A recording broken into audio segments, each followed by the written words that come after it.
Shah had a plan, oh grand and true, to bring back a custom just for you, a dowry's charm to rekindle the fire. In a world where romance might expire, he'd gather gold with wit and flair, pledging his heart beyond compare.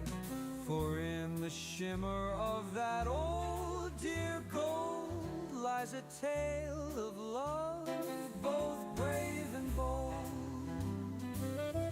Bring back the dowries, let's make it clear, a token of love that's sincere, building bridges heart to heart, a timeless way to never part. He spoke of tales from times long past, when gestures grand made love last. With every coin and jewel so bright, he'd prove his love in the soft moonlight. His dream was simple yet. All right, guys. Just getting my last minute setup going here. It feels good to be back. Sorry for the absence, folks. I just needed a little break. Happy to see you guys tonight. Let's see what we got in the chat here. Hopefully you can hear me okay and the music's not too loud. Everything looks good. We got our fun songs. Okay, let's see who we got. Saturdays are for the boys. Shout out to you, Mr. Pitt. It's a pleasure to see you. Oikophobic Misanthrope, good evening. Good evening to you. Thank you for being here. Mad Villainy, missed you last week, brother. See y'all tonight. Man, I missed y'all too, honestly. I just wasn't, for some reason, I just was a little exhausted, and I didn't want to, I was going to feel bad if I would do the stream and not be there all the way for y'all. So I don't want to, take up your guys' time and not deliver the goods, if you know what I mean. Saturdays are for the boys, absolutely. Good evening. Giovanni English, good to see you, man. We are so back. We absolutely are back. Good night, gents, from Giovanni. I'm a-working. Cool, well, yeah. Thanks for having me on in the background while you work. I appreciate that. Hope you enjoy the show in the background and get some work done. Tube Stormer. Don't know if I've seen you here before. Maybe I have. Checking in. Pleasure to see you, Tube Stormer. We're gonna have a fun show tonight. We got plenty of historical stuff, and we got some funny videos, so that'll be cool. We got a lot to talk about, especially this. Dowry, it's my right. Hoping Klaus pops in any minute now. We don't got a show unless we got Klaus. It's just how it is. Don DeMarco, shout out to you, Don DeMarco. And Giovanni English with a $10 super chat. Thank you, sir. I appreciate that a lot. Your support means a lot to me, honestly. It's always a nice bonus when, folks throw something in the old tip jar. Just showing some love. Shah, thank you, Giovanni. I appreciate that. I hope you enjoyed tonight's show. Let me go ahead and get one more song just to get us through. Gosh, I'm tempted to play Shoulda Listened to Shah, but I know we got so many other good songs as well. So I don't want to. Maybe we can share. Let's get Deadbeat Woman going. We know we like Deadbeat Woman out here. We're about to be reading about some of that tonight. Hopefully that's not too quiet. There we go.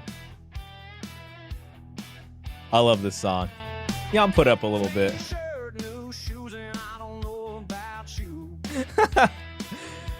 Shout out to Luke Nielsen for that. Yo, Klaus is here. All right, well, the party started now. We got Klaus. Hello, Shah. Good evening, guys. Great to see you, Klaus. It's always a pleasure. I love imagining Klaus in his Porsche on the Autobahn. his Porsche. How's the JUCO treating you to Giovanni? Shout out to y'all. You boys can't chase me off. Well, oikophobic, you know, there's got to be that one woman.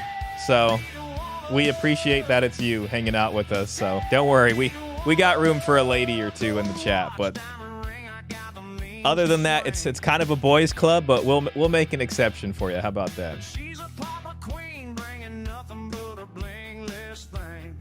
We got it all. We're gonna have a fun show tonight, guys. Peter Wright shared a bunch of newspaper clippings with me earlier today, and there's a lot of fun ones in there. And then we're gonna be reacting to some good stuff.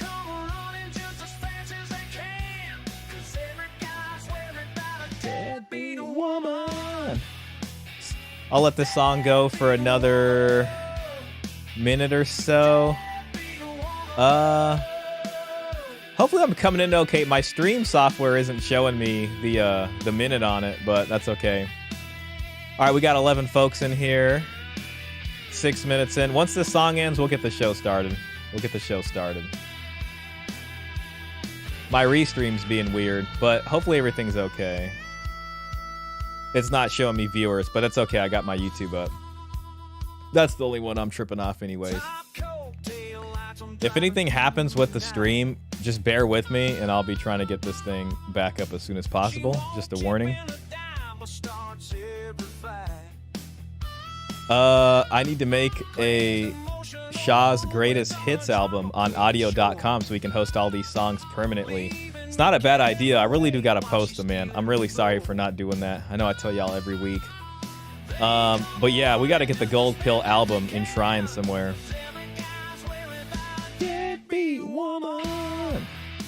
And shout out to all the good folks who made these songs. I mean, Luke Nielsen made this one, Dan the Man, Mr. Pitt. I really hope I'm not missing anybody else in there, but I love how the viewership has come together to create, you know, organic music. It feels like we're in the Middle Ages and we got bards out here singing songs and changing the culture, so it's a beautiful thing.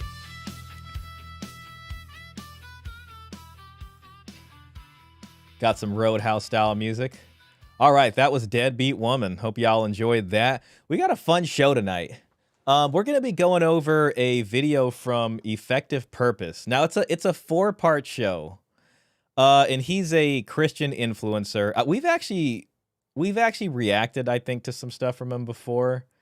And this one was sent to me by actually John from It's Complicated channel. He found it interesting, so he's like, "Hey, check this out."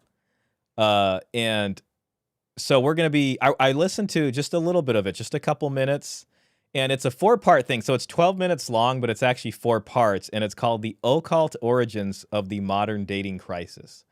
So he's going to give a timeline of the dating collapse, which I think will be interesting just to follow, you know, what his perspective is on this and what he's going to say is the timeline. Obviously, we're coming from this with a gold pill perspective, with a perspective that's focused on dowry history and marriage transactions. I don't know if it's mentioned in here. I think if he's going through history, he might mention it, which would be kind of cool. If not, I could try to sprinkle that spice a little bit where it's needed.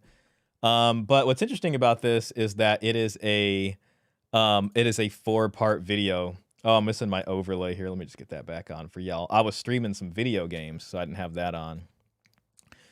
So this is the first one. It's 12 minutes, but then they get longer. So I can't promise we're gonna get through all of these tonight.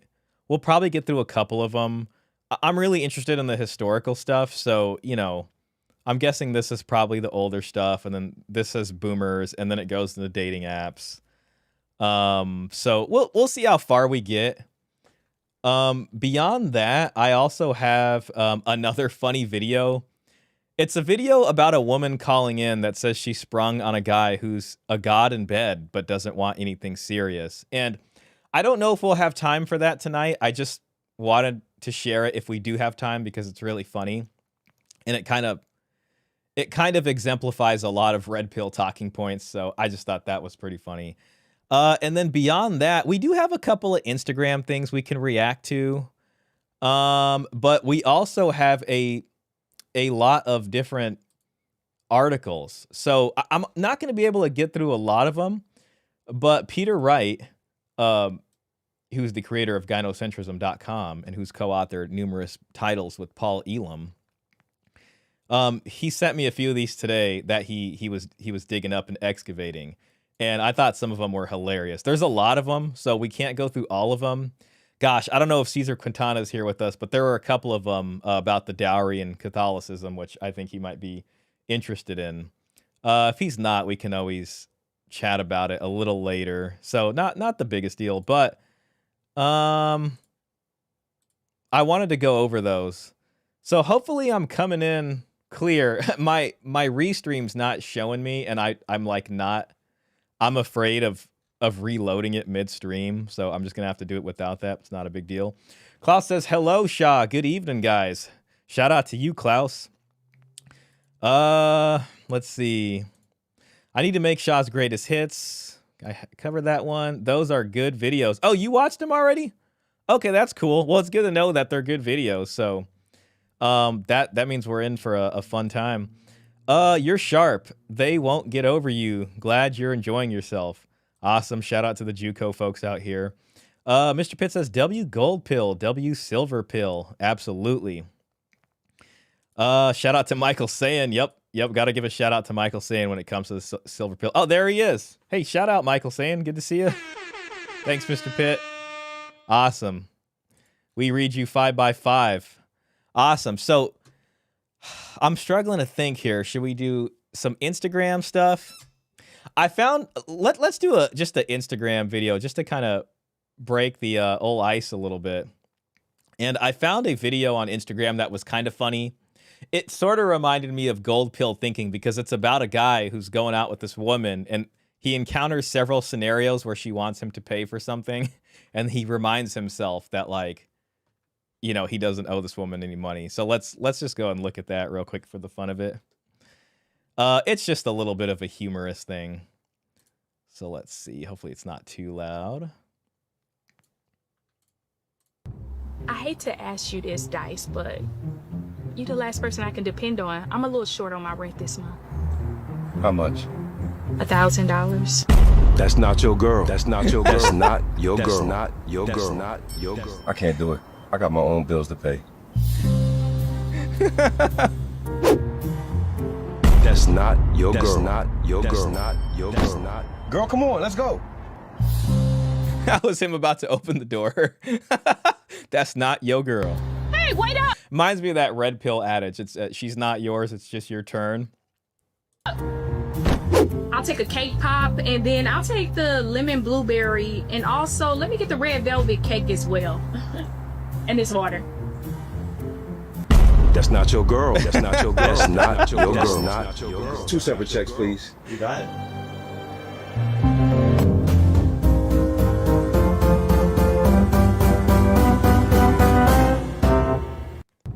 I hate to. It reminded me of the Stingy Men Association. If you guys recall that from a couple streams ago, and they were card-carrying members. I think this gentleman could fit in. He could fit in with them. Let's see. Maybe I got one more before we really get the show started and move on to the newspaper articles. Yeah, we'll save those. Let's go ahead and move into some newspaper articles. So Peter sent me a bunch of them on the dowry, and a lot of them, there were a few that I felt really compelled to share, and some of them were about kind of feminism coming in, and there was an article about feminists that are kind of like unhappy that they lost the dowry benefit from work. And basically it's like the companies used to pay out a dowry to these women, and with equality coming in, they're basically taking away the benefit. Let me see if I could pull that one up. There's just so many of them out here. Oh gosh, where's it at? I got like 8 of these. Just a second. Here we go.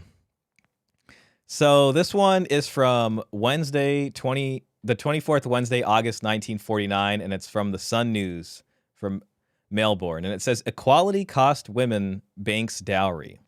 The Bank of England women employees will lose their customary dowry of 3 months' salary on marriage because the bank has decided to treat them on a basis of equality with men.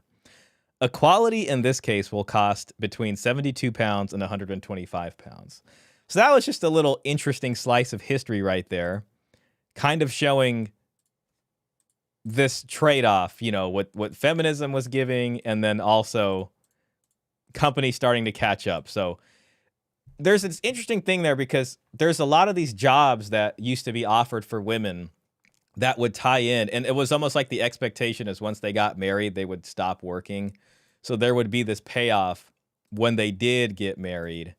And then it basically like they would go, you know, become a wife and they would get this lump sum of money, which would basically be a dowry for them. And then there's another one that's in the same thing there. I did a bad job of organizing some of these, so forgive me. I just saved them all, and there was a ton of them. Let's see. Here it is. Okay, this one is the dowry plan, the Sydney Morning Herald, and this is from February 1939. Okay, Saturday 4th, 1939. And it's called the dowry plan. Your dowry, it's my right. You better have a plan for that. National insurance welcomed by women. And it says representatives of women's organizations yesterday welcomed the suggestion of a dowry scheme under the National Insurance Act, by which women who had been insured would receive a lump sum payment when they married if they did not wish to continue as voluntary contributors. The president of the Feminist Club, Mrs. P.A. Cameron, said that the deputation representing 16 women's organizations throughout Australia that waited on the Prime Minister, Mr. Lyons, in September had strongly advocated such a provision. It was unfair, she added, that young women should lose all the money they had paid for national insurance when they married, as the large majority would be unable to continue with their contribution. A dowry would be a boon to young women on their marriage. They would appreciate a little quote-unquote nest egg at such a time and would be glad to make contribution to their home. Look at that. So they're just like, well, just give us a dowry. We would love to contribute a part of it to the house. We're team players over here, we feminists. So another fun one there. And then we have another one. Let me just pull that one up real quick. And this one is about a dowry scheme in order to try to get men to marry. And I believe this one is in the U.S. too. Let me see if I can find it. Oh gosh, so many of them. And once again, shout out to Peter Wright for that. Ooh, there's another one. I just saw another one that I actually want to share with you guys. Let me do this one first though. Oh gosh, where is it? I may not have saved it. Dang it. There's another one about coming up with a dowry plan in order to get men to marry. So I might have to go digging for that one. Oh, here it is. I actually found it. This one is called Popularizing Marriage, the Erwin Index. This is Saturday, 20th February, 1932. And so what's interesting about this one is it's very reminiscent of kind of what we're going through now with guys sort of walking away from marriage. And there's been times in history, it seems, where, you know, similar circumstances have happened. And this is one such instance. This is from Minganue, Washington. All right, so this is American. Popularizing Marriage, American Dowry Bill. A dowry bill has been introduced into the legislature of New York State. It is proposed to do something about the bachelor situation in both male and female circles. So, I mean, MGTOW folks out there, that would be part of the bachelor situation. Klaus, looking at you, Klaus. And also Timmy Kramer, if he's in here. The aim of the enactment will be to get young people married at a biologically suitable age. Okay, where have we heard that before? The state will pay a share of the premiums of an insurance policy taken out by the parents of children on their first birthday, and payable when they reach 21, so as to provide funds for marriage at an early age. So one thing this represents too is this represents the government sort of going into our lives and becoming more powerful, the state becoming more powerful and sort of taking away the responsibilities of what families used to do when families had more liberty, you know? So they're coming in and they're kind of limiting the power of families in favor of a bigger state, but there's certain functions that the family did, kind of like the dowry system, and the state's trying to figure out, what do we do about this? Okay, and how can they keep people getting married and having kids, because it's looking kind of on the rocks.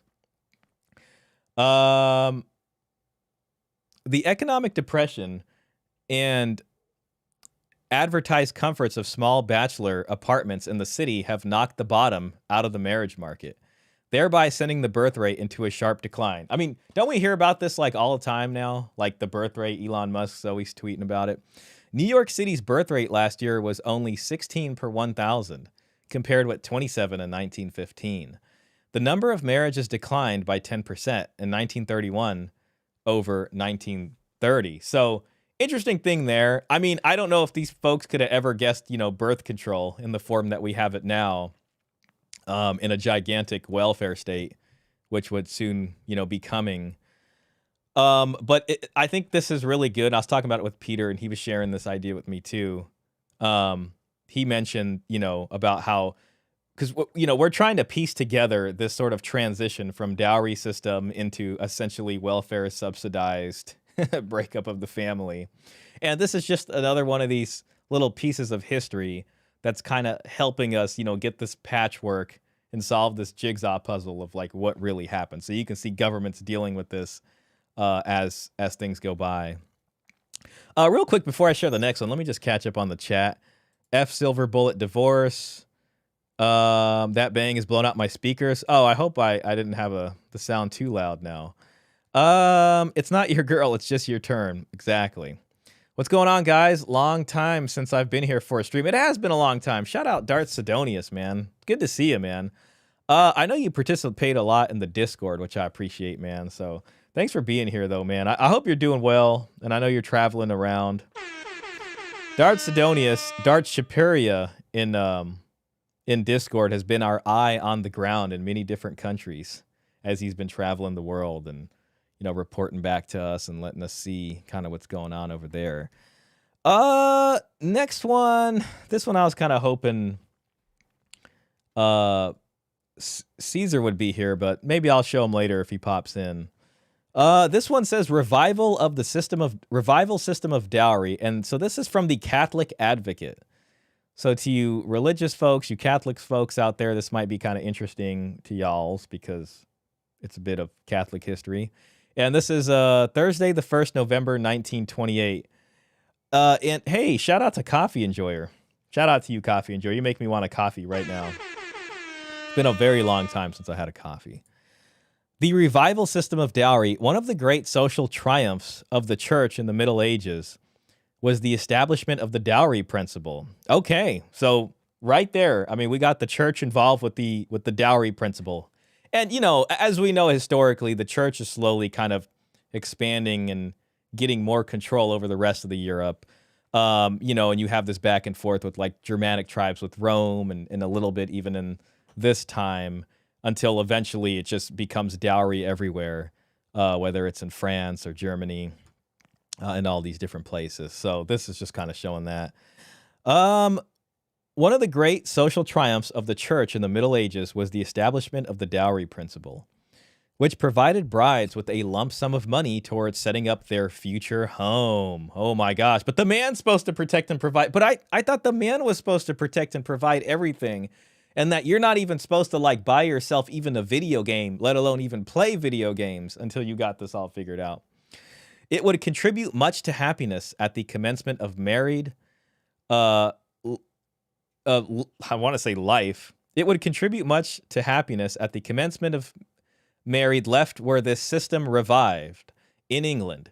It could easily be done through insurance companies. And the article that we just read prior to this, it shows insurance companies trying to step in to provide a solution and fill the void for these dowries.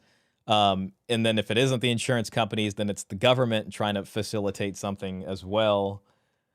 So that's interesting. If $5 were paid, 5 pounds were paid in annually from the year of a birth, a girl could draw out 130 pounds on her 21st birthday. A dowerless girl. Oh no, those dowerless ladies. Your dowry, it's my right. A dowerless girl who, from being a wage earner before marriage, becomes a wage sharer afterwards. I kind of like that terminology. Wage earner and wage sharer. A lot of women out here wanting to be wage sharers. Afterwards begins her married life with a serious economic handicap. So a dowerless woman who's working to survive and then gets married, but she doesn't bring anything in. It's going to be a tough marriage for her. So I got some more. There's a couple of there's even a Popeyes comic strip. I might save that for a little later on in the stream, just kind of as a little thing to do a breakup for us. Then I do have another Catholic article also. Kind of secretly hoping that Caesar comes in just to share that with him. So yeah, so we got some of that there. And real quick, just because we got to do this in case any of y'all forgot. Hey, yo, Dontavius. Yeah. What's today's quote of the day? You gotta stay gaming, bruh. Don't focus on no girl. Just stay gaming. Shout out to Dontavius. We got to have him in. And okay, cool. So we got a little warm up there. I try to start this off with a little dowry history for the folks. And we could just go ahead and get into the fun then. So let's go ahead and do that. Thanks everybody for being here. If I could just remind everybody, because I always forget to do that because I don't do it and Mr. Pitt always does it for me. Shout out to Mr. Pitt. For the 25 folks watching right now, please hit the like button.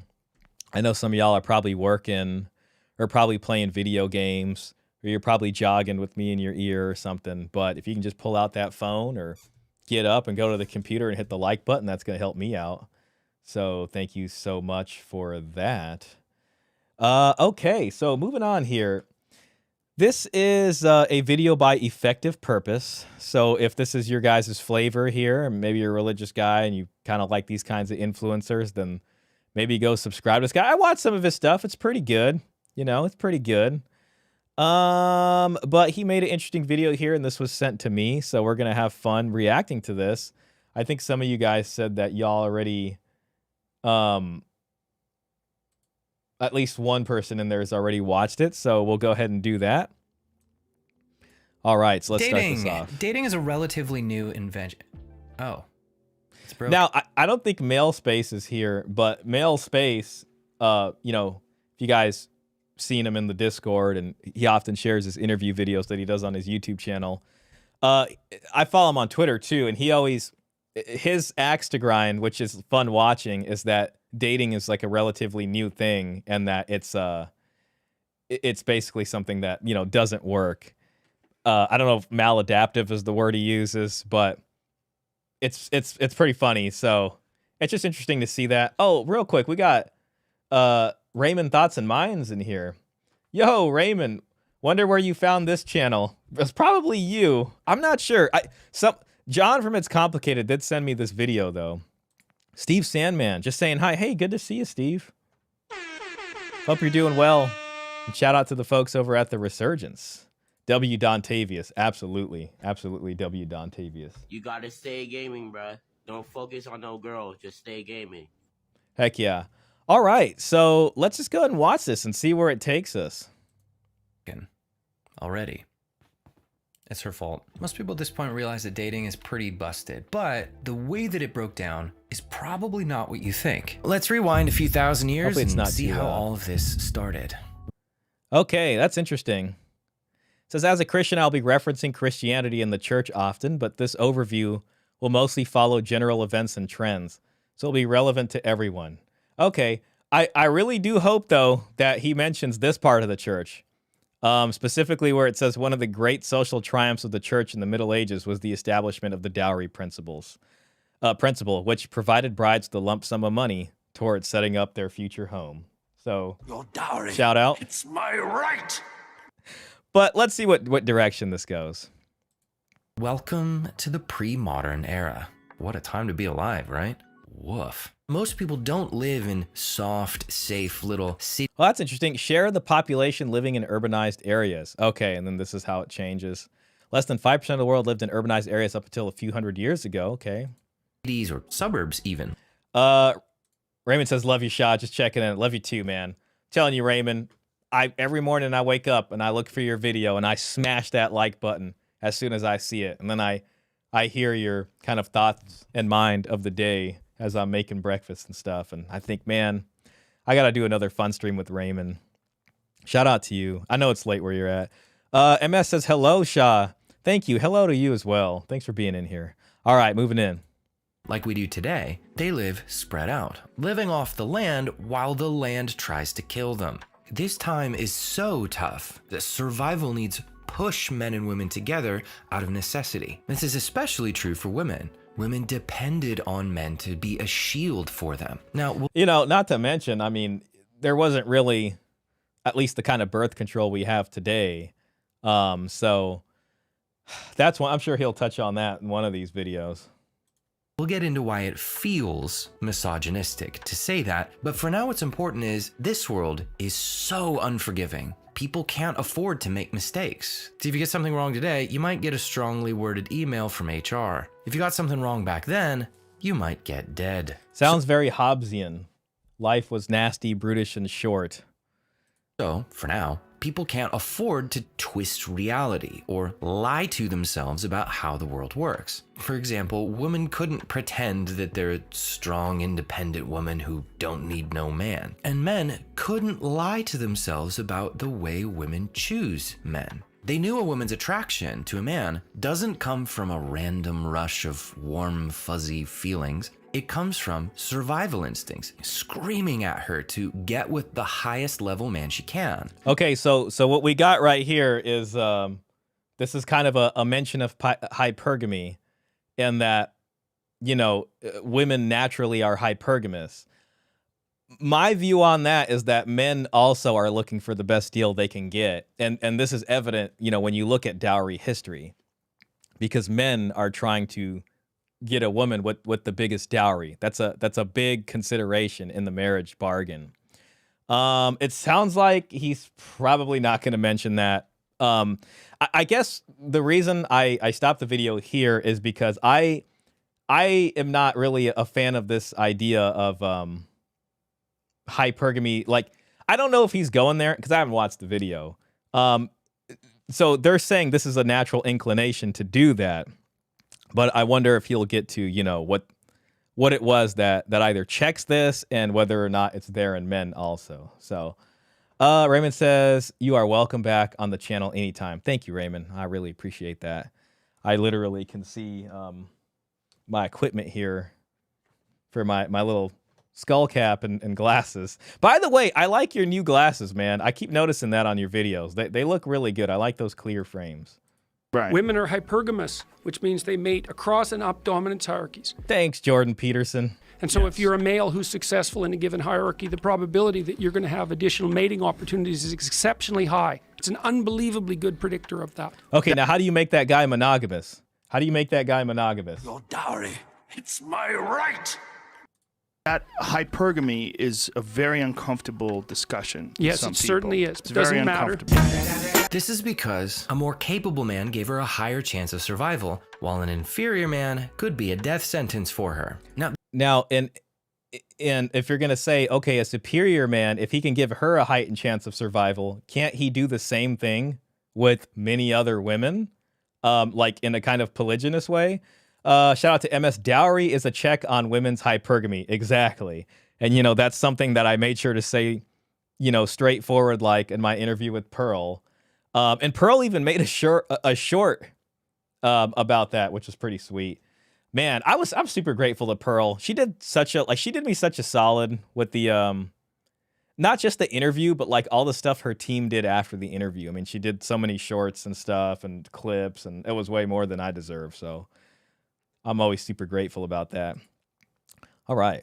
These instincts, of course, survival, while an inferior man could be a death sentence for her. Now, these instincts, of course, make women incredibly picky with men. Only about 40% of men have ever passed on their genes, while that number's about 80% for women. That means less than half of men throughout history have ever had a shot with women. So, men knew that getting a wife wasn't a love story. It was a competition.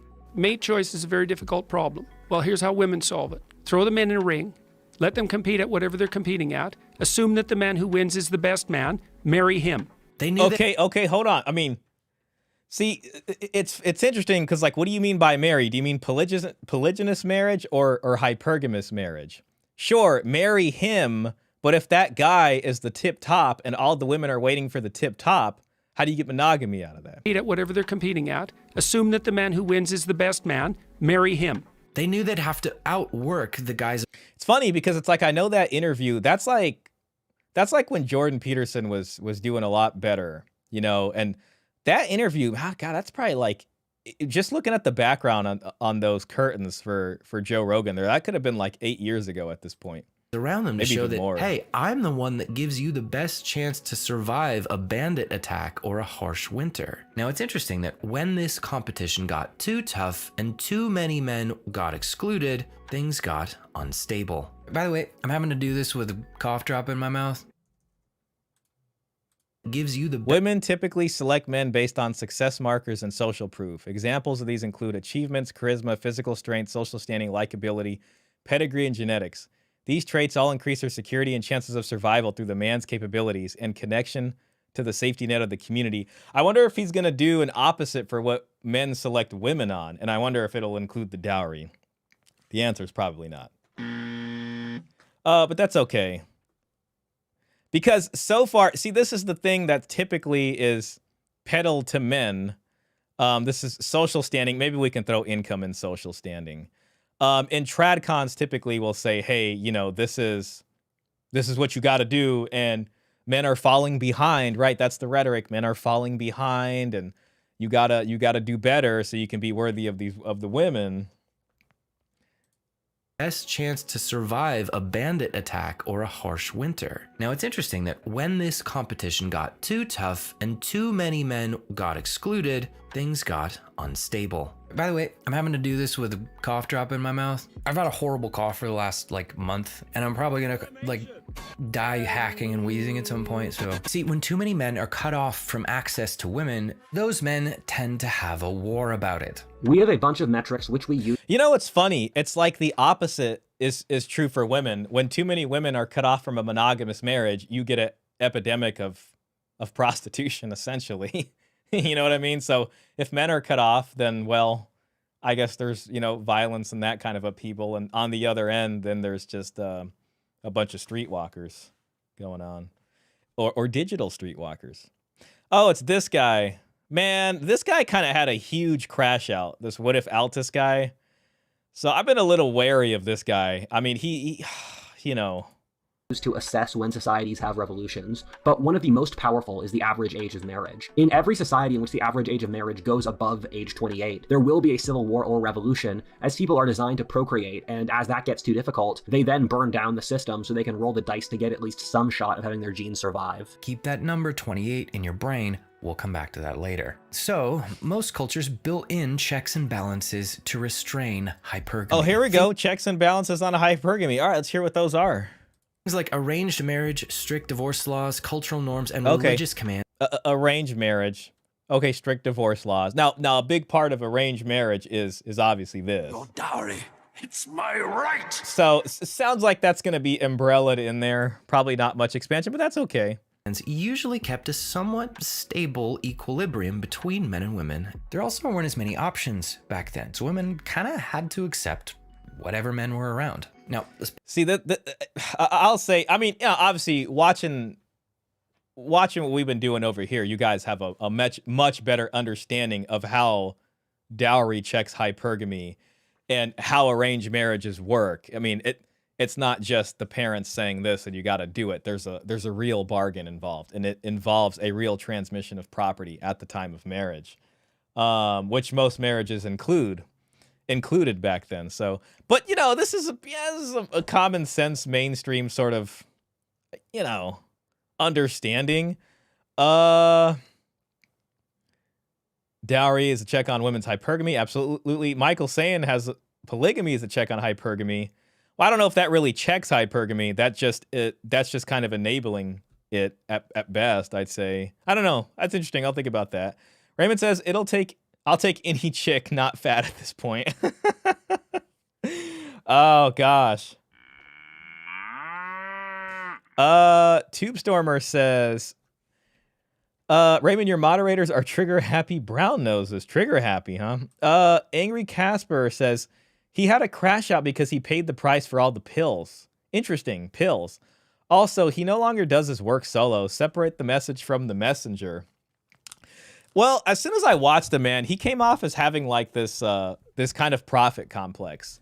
So some of his stuff was good. Some of it was like very doom and gloomy. And then there seemed to be a very inflated sense of ego. But yeah, but either way, man, I get what you're saying, but at the same time, it's like, I can't help but notice that. And, you know, at a certain point, some things can be good, but at a certain point, like it becomes more than I want to sit and watch and consume. Tube Stormer says, your moderators, oh, again, second time. Man, the harpoons. All right, here we go. Pause for a second. Some will say this means that women were oppressed during this time, but two things. One, so were the majority of men. Two, okay, that's interesting. Men and women were oppressed equally by lords, kings, and opposing tribes, bad weather, famines, etc. Though some historians argue that men and women had more day-to-day freedom than we do now. I've heard that before too. That's an important thing to note though, because a lot of times, you know, especially feminists, they'll say, well, women just recently got the right to vote. And it's just like, yeah, I mean, same with men. I mean, yeah, we were living in monarchies for a long time. Who was voting? You know what I mean? But the men. Mr. Pitt says polygamy technically put hypergamy in the express lane because multiple women can consolidate on the highest performing men. This hypergamy discourse is so effing stupid. Women didn't choose, families did. Exactly. Thank you, Peter. Shout out to you. Families did, or emperors, warlords, or elite men did, not women. And to be honest, even if you were a king, even if you were a lord, you barely had the freedom to choose, because you choosing something that didn't make economic or political sense was going to create so much upheaval in the realm that you were governing. You would probably get assassinated if you were going to marry the wrong woman. And, you know, if you're just going to marry that hot tavern wench, you know what I'm saying? It probably isn't going to work. Instead of marrying, you know, a daughter of Spain, so you guys can create an alliance that holds back France, which is becoming too powerful lately. So everybody had to make pragmatic decisions, and the families and the entire extended kin networks and the politics of a situation were involved. In certain feudal times, you guys have probably heard of primogeniture, but there used to be unigeniture, where a lord might only want to have one kid. They only want to have one kid because they don't want to have multiple kids, because it would lead to a carving off of the realm when they came of age, because they would each inherit a portion. And this could lead to more war and fighting amongst themselves. So people were very strategic. Not everybody was just happy like that, you know, being able to just pursue all these things and this idea of choice. The idea of choice is kind of like a gaslighting there too. So correct, Mr. Pitt. Peter says further, protection and provision was a family skill. Some family nexuses were more productive and protective than other families. It was never down to one man and one woman. Exactly. Thank you for that. Yeah. So you know, just I guess to put it simply, the way that they're perpetuating these myths is really, they're really just beholden by gynocentrism, so they don't understand what they're saying in that way. Tube Stormer says Jordan Peterson gives life advice and is on antidepressants, doesn't see a contradiction, nor his audience. Yeah, I mean, that clip was from like the earlier Jordan Peterson. I think that was still pre-Daily Wire Jordan Peterson. Then, you know, he was in Russia for a bit, and there was a whole story there, and he was trying to detox something. But I think, you know, he was on the antidepressants even before that. Who am I kidding? I'm pretty sure that's the case. Dart Sidonia says, yep, if anyone remembers what happened when Tyrion in Game of Thrones tried to marry a peasant woman, what Tywin had done to her, if you know, you know. Dude, you're right. I completely forgot about that. I actually have, I have 3 of the Game of Thrones books. I never read the other 2, and then George R. Martin, I don't think actually finished the rest of the series yet. I don't know. Did he finish it yet? Back when the TV show was on, he still didn't write the last books. But I remember that that was another interesting thing about the books too. Man, those first 3 books were legit. Then the show just had to piss everybody off. Thank you for that, Dart Sidonius. But yes, that's exactly what it's like. Peter Wright says, the whole hypergamy discussion today is inane and mostly a mistaken interpretation of female narcissism, i.e. dating up today is for, oh gosh, sorry. I have this stupid thing in the way and I can't see the rest of the thing. Is for women's ego, not for survival. I think that's what that says. Oh, here it is. Yeah, women's ego, not survival. Exactly. Yeah, that's another good question. That's the interesting thing about the whole red pill discussion too, especially when it gets to like Rollo style red pill, is it's all women's nature, women's nature, women's nature. But it's like, how much of that really is the nature of men and women, and how much of it is an aberration or an exploitation of human nature? You know, it's like it's in our nature to want to eat fruit and things that do have sugar in it, but at a certain point, you know, a Snickers bar is an exploitation of that nature, of that biology, right? We wouldn't have found we wouldn't have found a Snickers bar out there waiting for us, but, you know, then we are exploiting that. So things like birth control and stuff come in the fray, and it really opens up these possibilities. Darth, are you referencing a TV show as a proof about life? Yo, come on, Tube Stormer, for the love of God, are you going to be a buzzkill tonight? I'm literally telling him about historical situations where things like that happen, and it reminded him of a TV show. It's all good, man. He's not saying that's the proof. We have the proof.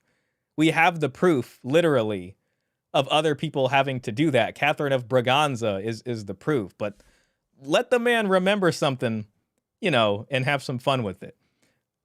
Peter Wright says, the reason more women bred is because elite males, warlords, etc., sequestered hundreds of women, leaving not enough women for the remaining men to breed with. There was no female choice in any of it. That's a great point also. And, you know, another interesting thing, too, is like these bottlenecks of the male reproductive sort of, or gene, you know, passing on their genes or whatever. Some of that stuff, it's kind of like at the advent of agriculture, where it was like the worst. And that's because you have this new technology. So there are some serious haves and have-nots. And then as that sort of levels out, then you end up in a situation where, you know, then things start to make more sense. The other thing about that I'm not sure about, but I have seen this written somewhere, is that different genocides. And there's different kinds of things where it's like, with all the war, you can have men reproducing, but then their entire tribe gets wiped out and it looks like they didn't reproduce. So I think that's a factor that kind of plays into that a little bit, though I'm not entirely sure. MS says Rollo and Myron are all blue pill. That reminds me of John from Its Complicated episodes, Alpha Simps. Absolutely. That reproductive skew led by elite men, not women, is not the norm in all places at all times. It just happened in some places in some historical moments. Exactly. Exactly. Great point, Mr. Wright. Hey, Base, welcome in. Great to see you. Damn, I missed the intro. I was looking forward to this one. Well, we're about almost 4 minutes into this video, but what we did in the beginning is Peter Wright actually shared with me a bunch of more newspaper articles about the dowry. I didn't get to share all of them, but I shared some fun ones. So, you know, if you get curious later, you can always check it out. But no pressure, man. So we kind of just got into the video. So we're going through historical stuff. So it'll be all right. It'll be all right. Appreciate you being in here, man. It's always a pleasure having you, and it's always great seeing you. Most women of this time didn't think of themselves as oppressed because they knew what they were getting from men, and they didn't think the trade was unfair. Feminism was very unpopular with women at first for this exact reason, but we'll come back to that. Now let's talk I wonder what the occult part of all this is. Now there's an interesting painting. About romance for a second. Romance exists during this time, but those feelings were not the purpose of the relationship. Those feelings were considered a byproduct. Cultures that practice arranged marriage still talk about romance this way even today. Feelings were not the purpose of the relationship. Those feelings were considered a byproduct that sort of happened along. Well, it's that. To be honest, I don't know if I necessarily agree with that, the love that happens within an arranged marriage, I would say, is fundamentally different, and it's between two people who are equally invested into something. Romance is a fundamentally different kind of romance is the Snickers bar, okay? Romance is the, I don't know, what's an addicting kind of candy? Pez? Gosh, nobody really has Pez nowadays, but whatever kind of candies these people are eating nowadays. Reese's, that's a pretty tasty candy. Mountain Dew. Romance is like Mountain Dew and Pepsi. You know what I'm saying? It is not, there is no nutrition there. It's just like a high. And we know historically that even people 100 years ago are writing in the newspapers that they know people who get married off romance. It always leads to fighting later. You know, the amount that you're crazy may as well be the amount that you guys are going to be at each other's throats later. So what develops in an arranged marriage is a different type of love. And Peter Wright has done a lot to explain these different kinds of love, like storge and pragma and this kind of stuff. Romance, though, is something different. And even back then, it typically happened outside of marriage. So, you know, we read the chivalry book. I did that with Post Millman. We did a whole series on that. And when you look at the history, married people, it would be that would be something that was happening outside of marriage, and it wasn't even looked at something that should be part of marriage. That didn't make sense.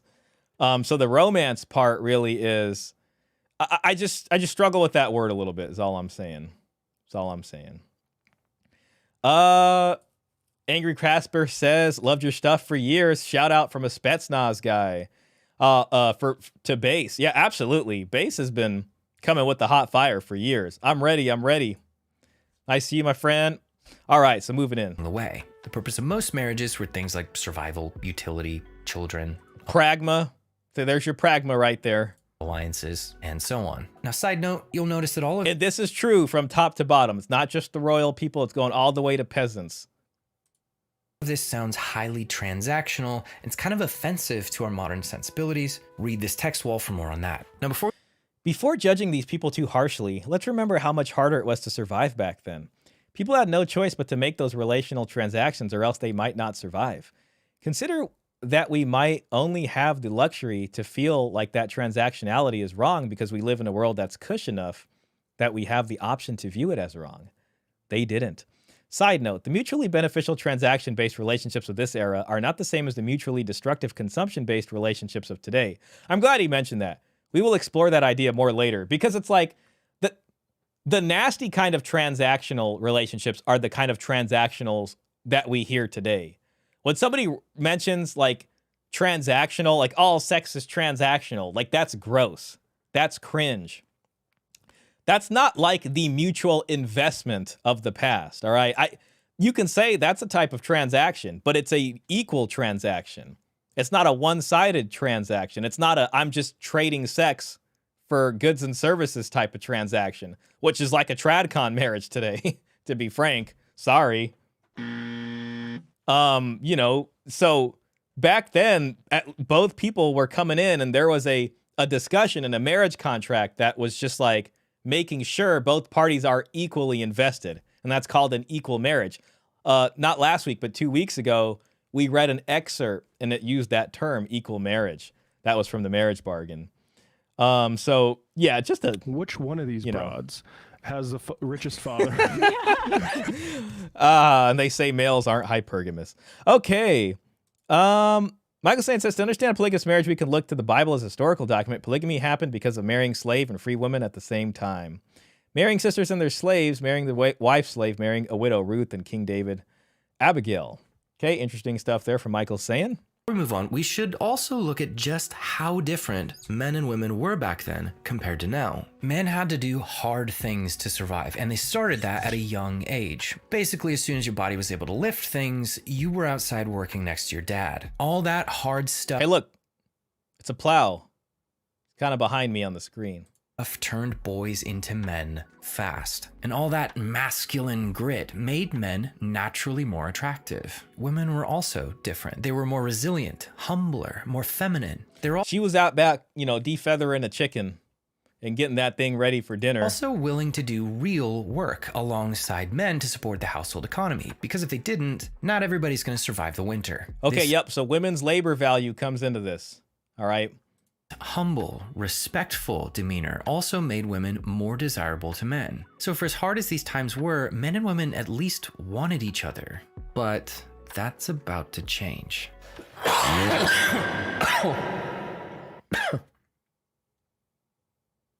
I dying? I need another cough drop. Sorry guys, do your thing, magical pill.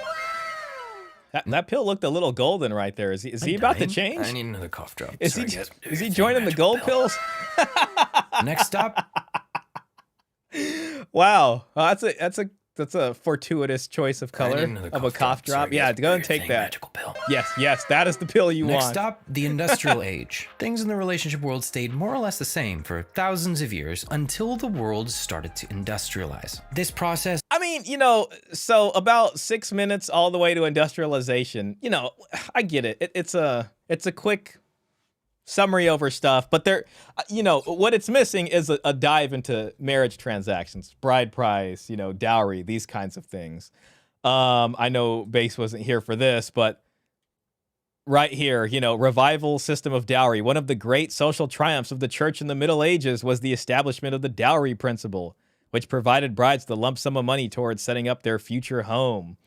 So I think all that stuff, man, I gotta just keep out here and just keep trying to explain this to whoever I can explain it to. It's brought phenomenal wealth and prosperity wherever it went, but most jobs are still brutally difficult. So most women don't want to do most jobs and are happy to let the men suffer while they stay home and take care of In the 1950s, less than 6 to 15% of women worked outside of the home, depending on the source. Interesting.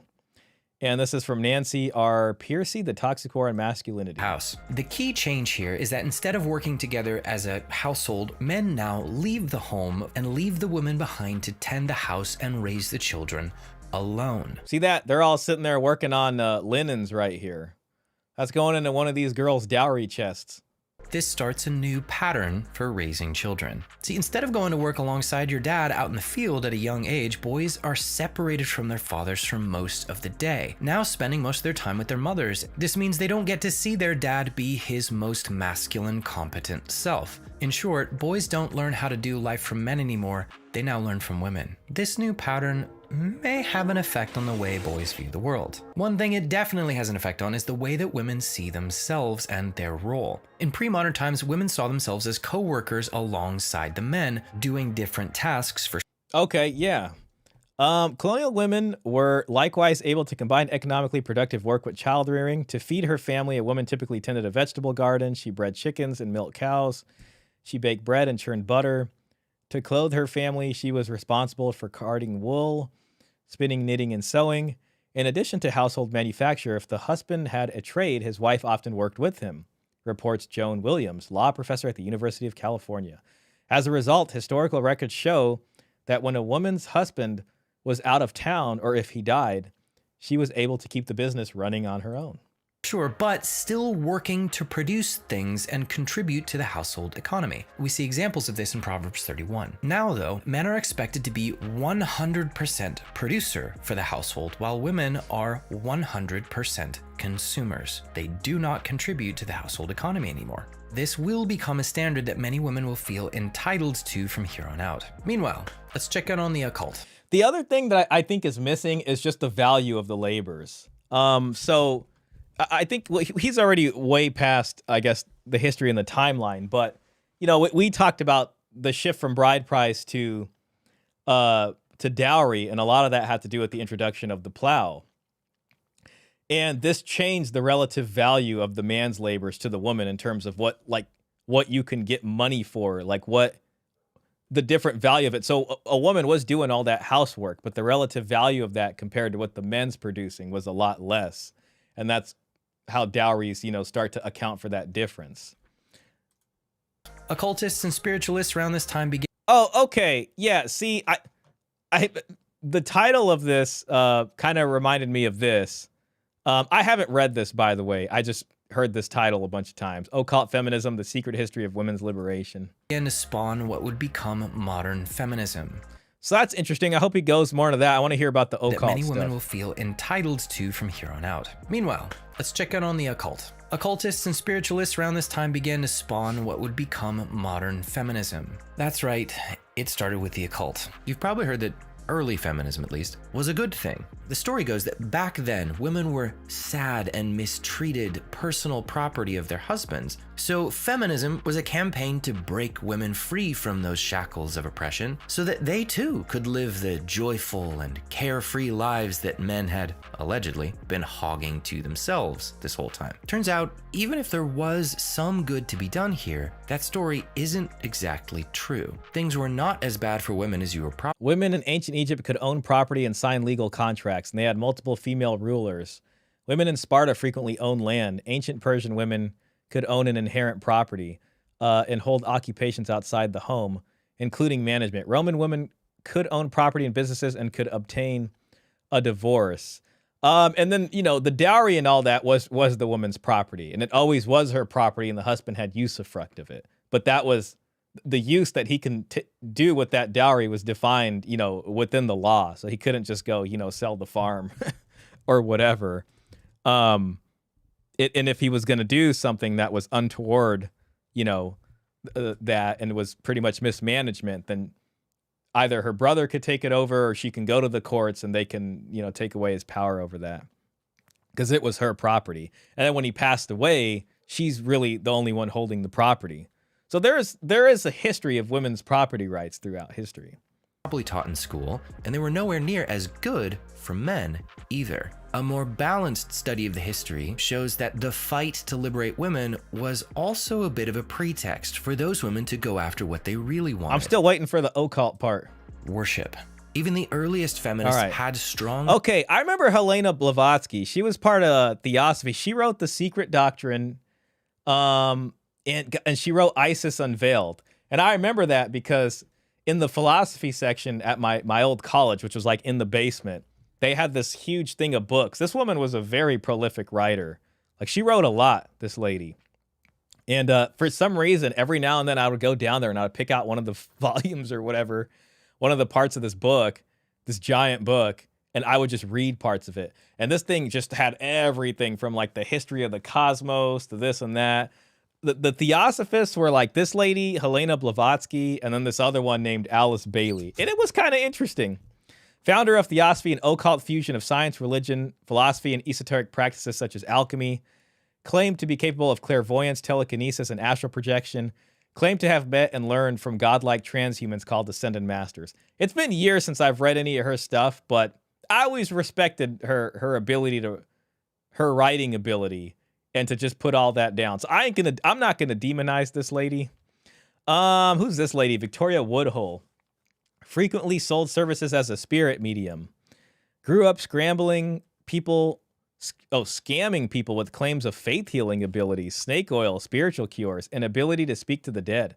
Family moved often to avoid lawsuits for quackery. Claimed spiritualism and her clairvoyance informed her social views. Coined the term free love.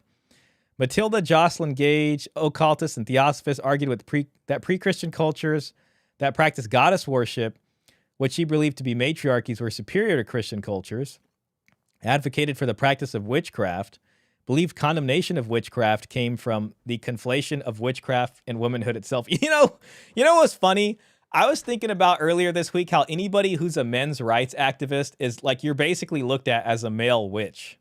You know what I mean? Like, if somebody like is just like, oh, that guy's an MRA, it's immediately like, he's a witch. He's a witch, like, or a warlock, whatever a male witch is. Kind of makes me want to get a male witch costume for Halloween. Elizabeth Cady Stanton. Believed condemnation of witchcraft came from a conflation of witchcraft and womanhood itself. Elizabeth published her own revised version of the Bible called the Woman's Bible. Interesting. In 1895, along with, I got Master Chief in the way here. Along with 24 other feminist activists, wrote that feminism had to destroy traditional Christianity to achieve its goals. Okay, interesting. Ties to the occult and goddess worship. And many of the goddesses they chose as their heroes and iconography were known for not just rebelling against men, but for dominating, abusing, and even killing men. For example, Kali and Lilith. These are the two of the most prominent goddesses in feminist iconography, and they were specifically chosen as feminist heroes precisely because of these behaviors. Kind of reminds me of the goddess Mina, which I think Peter Wright mentions in terms of romantic chivalry. This is not an accident. People choose heroes based on who they want to become. Feminists wanted women to dominate men and to be worshipped like deities from the start. Yo, Michael saying, your mention of King Solomon kind of reminded me of something. I kind of want to share it with you. Michael Sayin says, in polygamous societies, you would often see concubines as well as many wives. King Solomon had 700 wives and 300 concubines. This is from one of those old newspaper articles, and it's called King Solomon's Dowry. And I know you know a lot about this, so I wonder if this has any basis in biblical history. King Solomon's Dowry, dug up in Palestine. British archaeologists excavating at Gezer near Jaffa have made important discoveries about the dowry of one of Solomon's wives. This once royal city of Canaan on the boundary of Ephraim actually formed part of the marriage portion of one of Pharaoh's daughters, whom Solomon married early in his reign. Years before the city had been captured by the invading Egyptians, and its return was a typical result of Solomon's reputed wisdom. By marrying Pharaoh's daughter, he not only ensured the friendship of the Egyptians, but also acquired control of this important Canaanite stronghold. As soon as he got it back, Solomon rebuilt the fortress which Pharaoh had attacked and left in ruins. Apart from the discoveries relating to the ancient history of Gezer, the Palestine exploration expedition led by Mr. Alan Rowe has found further traces of the Egyptian occupation of the city. Tombs dating back more than 4,000 years have been unearthed. They are just as they were when first built, and through the centuries have escaped the depredation of robbers. I just wanted to share that with you, Michael. It's just funny that you brought up King Solomon, so interesting. In the past, how many suitors did women have access to? 10 to 20 max? Well, it depends on the local matchmaker.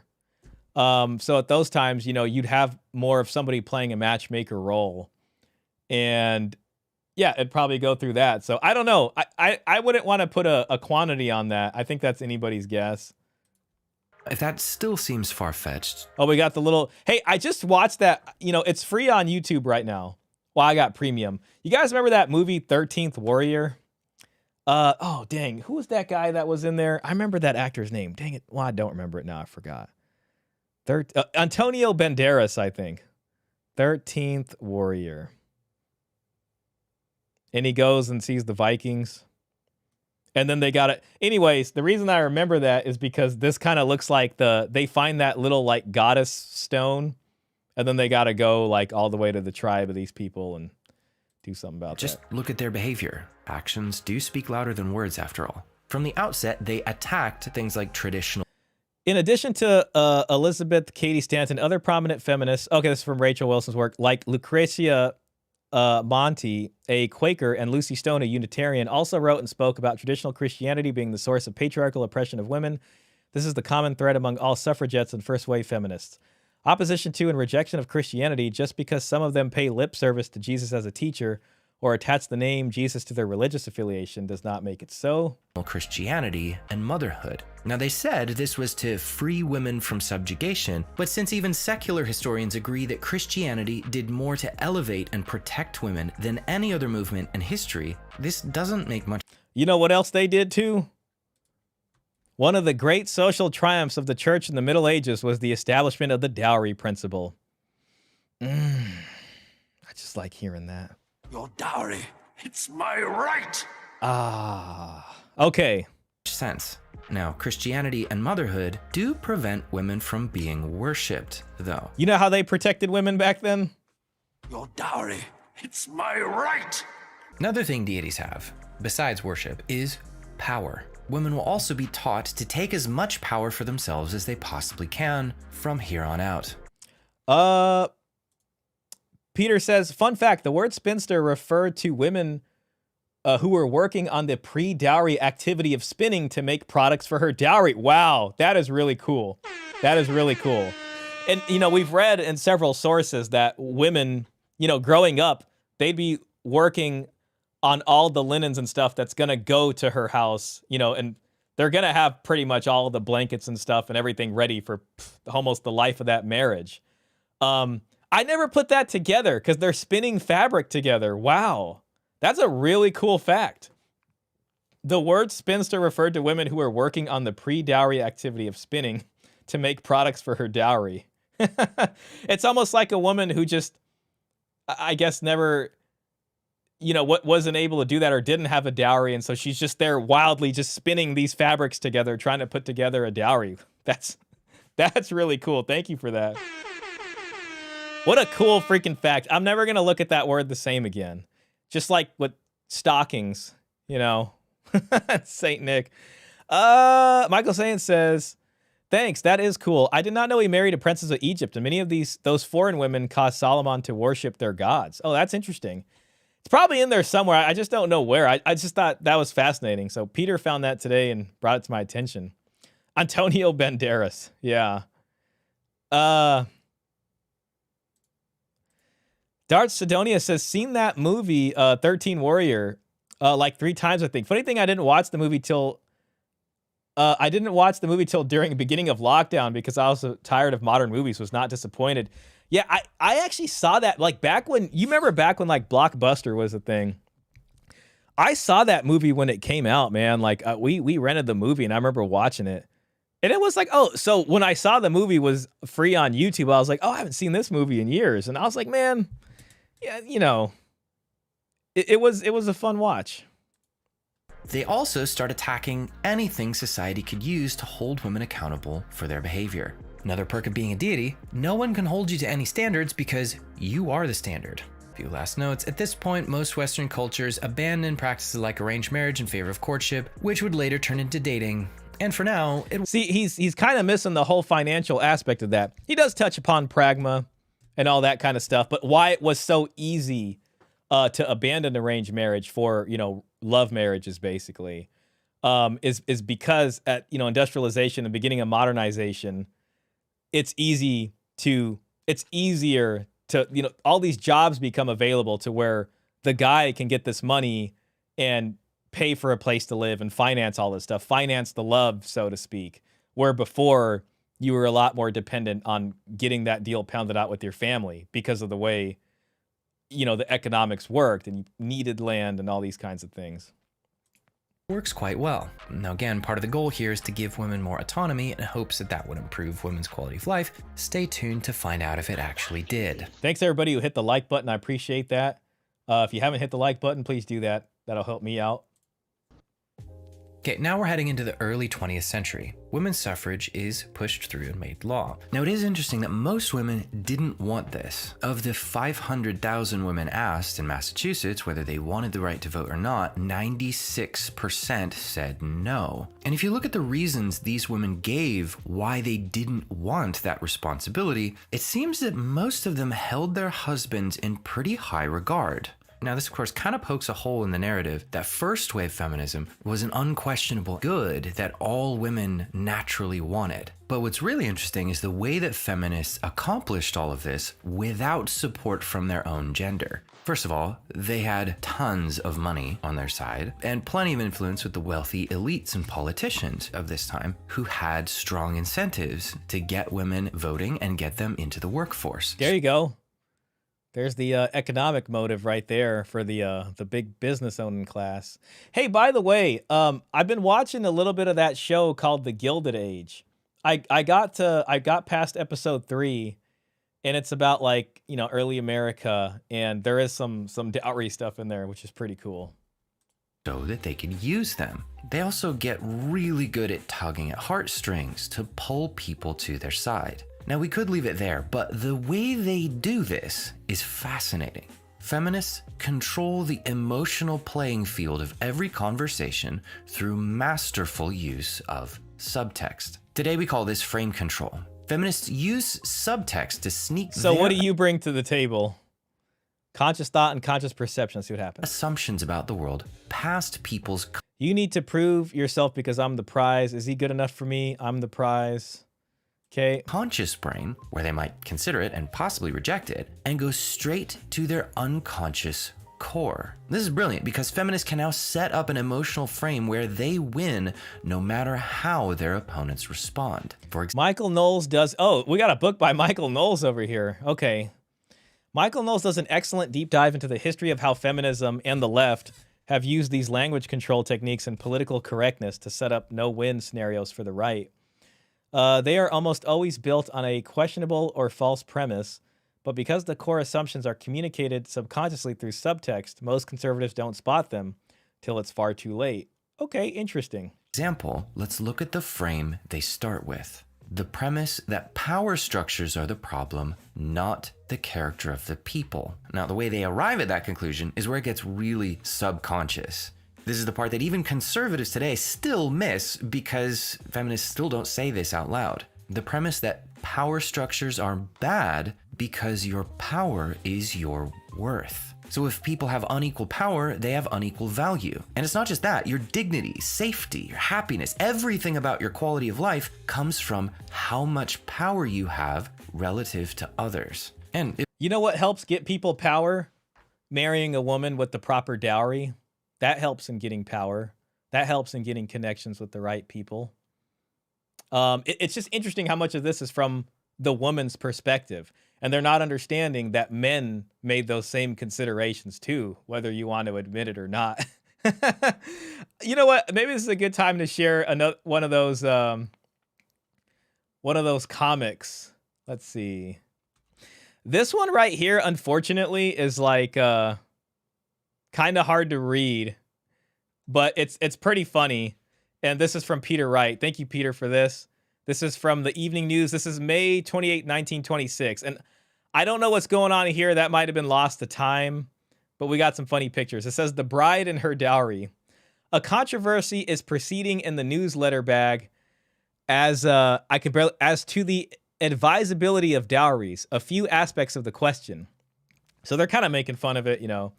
"Young man, what are your intentions?" So this is like the dad asking a young suitor something. And I think I don't know if this is the bride hiding back here.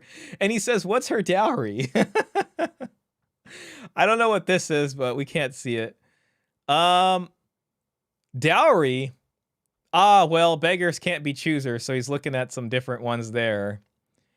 And I can't really make this up. It says, "Mrs. Haggis, what's little Rudy come to be? A famous movie hero?" And then she says, I don't know what this says. "No, indeed. To something the boy to the dowry, to put the boy to the dowry, marry the profession." I don't even know what that says. I can't make it out, but there's Rudy over there. This one says, "Ustash pet, how much does oo love oo's little girl?" And he says, "How much is your dowry?" Because that's going to determine how much I love you, I guess. Your dowry, it's my right. And the funny part about this is here on the bottom, it says, "It may even come to this, that looks will not count at all." That's how important the dowry is. And then you have women of different figure types. So you got a svelte woman right here. And then you got a woman that's a little shorter, you know. And then here's a skinny woman, not as curvy. And then here's an overweight woman. And this woman has 0 pounds of a dowry. This one has 100 pounds. This one has 1,000-pound dowry. And this one has 10,000 pounds. And the guy is basically choosing the biggest woman. Because her dowry is so big, it's completely blown out the beauty aspect of this bargain here. Oh, gosh. Sorry. I just had to share that one. That one's funny. All right, we're going to do the Popeyes one, too. All right, let's do the Popeyes one. Okay, everybody remembers Popeyes, the guy that eats all the spinach.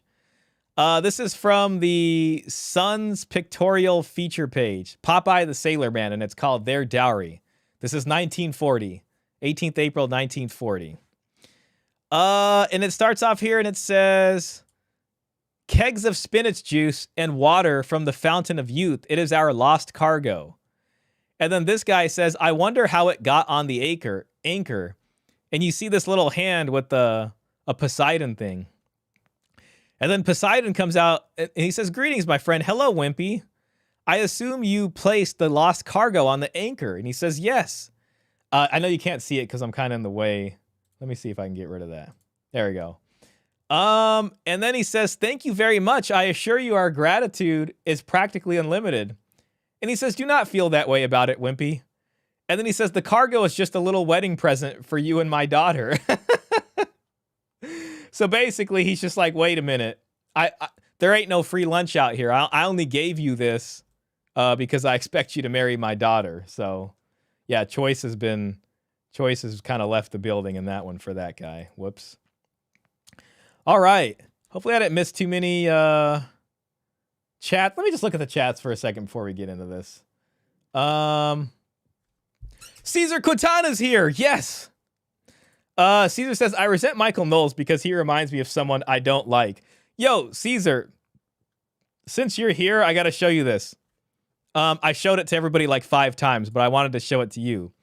This is from the Catholic Advocate. Thursday, 1st November, 1928. Revival of the system of dowry. Revival system of dowry. One of the great social triumphs of the church in the Middle Ages was the establishment of the dowry principle, which provided brides with a lump sum of money towards setting up their future home. It would contribute much to happiness at the commencement of married, left where this system revived in England. It could easily be done through insurance companies. If $5 were paid in annually from the year of her birth, a girl could draw out 130 pounds on her 21st birthday. A dowerless girl who, from being a wage earner before marriage, becomes a wage sharer afterwards, begins her married life with a serious economic handicap. So it's funny. Oh, that's not the right one. Hold on. It's funny because the way they're talking about it, it sort of reminds me of this. See, this is your dowerless woman. She wants to go from a wage earner to a wage sharer. Now, this is the girl you're saving $5, a year for until she's 21. So you got about, 100, little over 100 and some change pounds there. And there she is. So she's not a dowerless woman. And real quick, Caesar, while I still got you here, there's one more. There's one more Catholic one that I wanted to share with you. Here we are. This one is from the Catholic Press. See that? The Catholic Press, March 31st, 1904, page 17. And it says, should every girl have a dowry? And it just like emphatically says yes. And then it says why men don't marry. MGTOW? Shout out to the MGTOW guys out there. This is freaking 1904, by the way, they're dealing with this. All right, they're talking about the bachelors. All right, so this ain't, you know what I mean? Like, this ain't new. Now, I'm not going to torture everybody with me reading every single word of this, though, believe me, I want to. And before the show started, I definitely was. But just look at the titles of the subsections here. We got criminal neglect of parents, too much false sentiment. Has a man a right to expect a dowry? Your dowry, it's my right. The poor unmarried girl, a chair and a wheelbarrow as a dot. It's another word for dowry. Australian parents and their daughters, a domestic crime. Girls who do not marry. The pathos of women breadwinners. Ooh, doesn't all that stuff sound interesting to you guys? Maybe we'll go over it later. But maybe I'll send that to you. To peruse later, Caesar. I wanted to share these ones with you. I was like, I'm waiting for Caesar Quintana to come in today. Anyway, Caesar said, I resent Michael Knowles because he reminds me of someone I don't like. Me? No. What do you mean you? Oikophobic Misanthrope says, the interview Michael Knowles did with the smartest man alive was interesting. That does sound kind of interesting. I'll have to check that out. The smartest man alive. Wimpy. Wimpy was the best character. Caesar. So the question is, what are we going to do about the power struggle? Can we go back to the dowry system? And if yes, how do we do it? I mean, typically over here, man, we've kind of taken the idea of no. Though, to be honest, man, I think anybody who's going to claim being traditional, like if you're going to be a conservative and claim that you're traditional and that you're doing everything the traditional way, those people should be held to going back to the dowry system. Because if they don't, then, then they're not really traditional. Then they're just cosplaying still, right? For folks who aren't gonna, I guess, try to be traditional, I think for the most part, it's just about kind of like how the gold pill was outlined about mutual contribution from the other side. And, it's a negotiation and it's about not putting love first. You know, that's not the main decider of who gets married and who doesn't. So whether or not that's something you indulge in, when it comes time for mixing, you know, investments and property together, you want to consider more pragmatic things. So that is something that we're, you know, all supposed to be contemplating over here. But for me, when I personally look at it, I'm just living under the laws that I live under, which is 50-50. Whether you like, you know, whether TradCon's like that or not, or whoever, and they say, well, it can't be 50-50. 50-50 doesn't work. Red pillars say that all the time. But listen, I live in a society that literally has encoded into family law 50-50. How do I know that? Because that's what they do when the divorce happens. Some people might even say it's less than 50-50 for the breadwinner, you know, when you really break down the cost of things.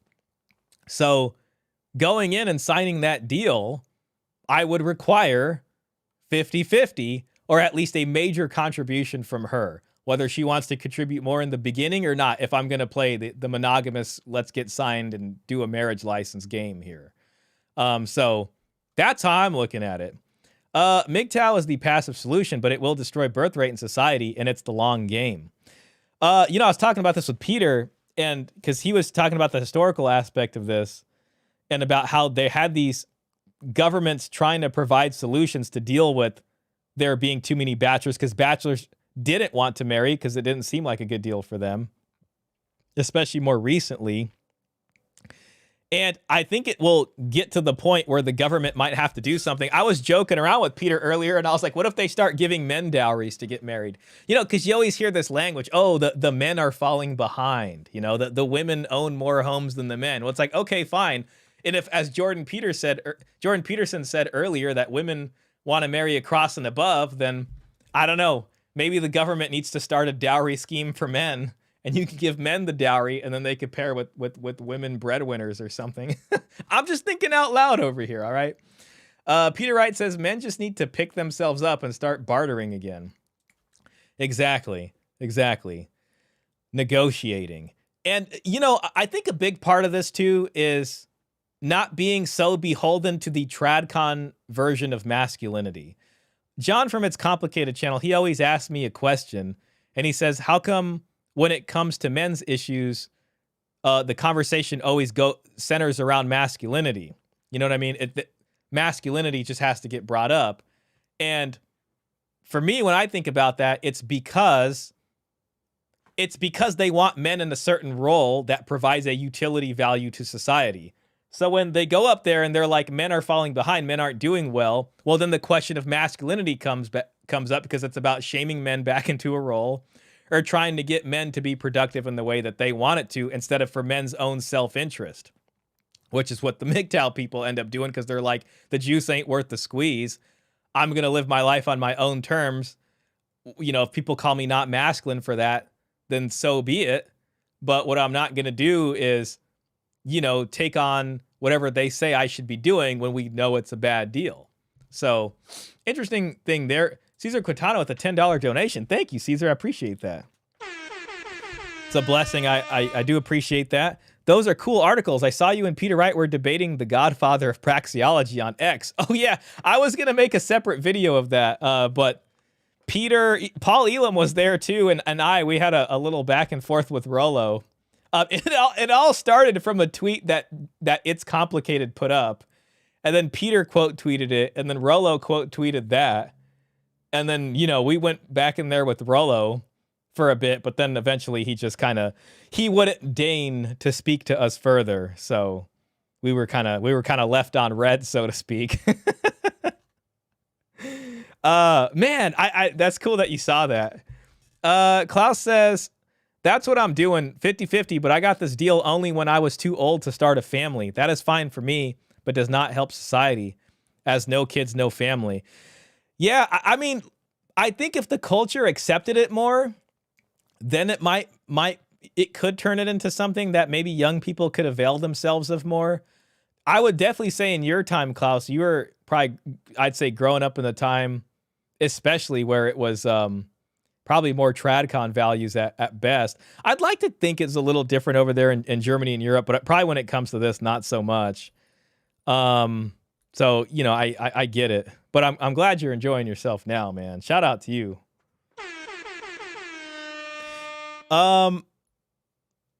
Now remember, guys, it's important not to get drunk on gold pills. We do have this is going to be another example. You guys remember this guy, right? And there's nothing more important than marrying a wealthy woman. As you get older, I'm going to teach you tricks on how to find a dumb lady that was our first red pill, or excuse me, our first gold pill overdose. And Peter sent me this today, and it kind of reminded me of that, except this guy took way too many gold pills. Like this is probably like morally unsound. And by probably, I'm going to say definitely, but this is called Man's 8 Wives. Each brought a dowry. Sydney Morning Herald, 1937. And this is in Warsaw, December 19th. Okay.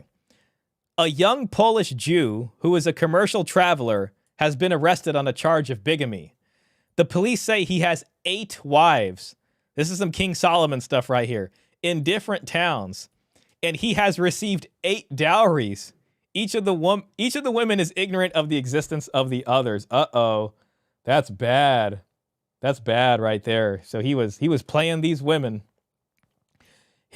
That's not what we mean when we say gold pill, okay? We're just talking about mutual conversation. We're not talking about scamming people. Okay, that's not what this is not what we mean. Okay. He didn't want to stop at 1 dowry. He was like, I want 8 dowries. It's my right. Hey, could you imagine how stressful, what would your story be if you had 8 wives? Like, most guys out here who are probably just cheating on one woman with one other woman are having a hard time. I don't know how this guy has...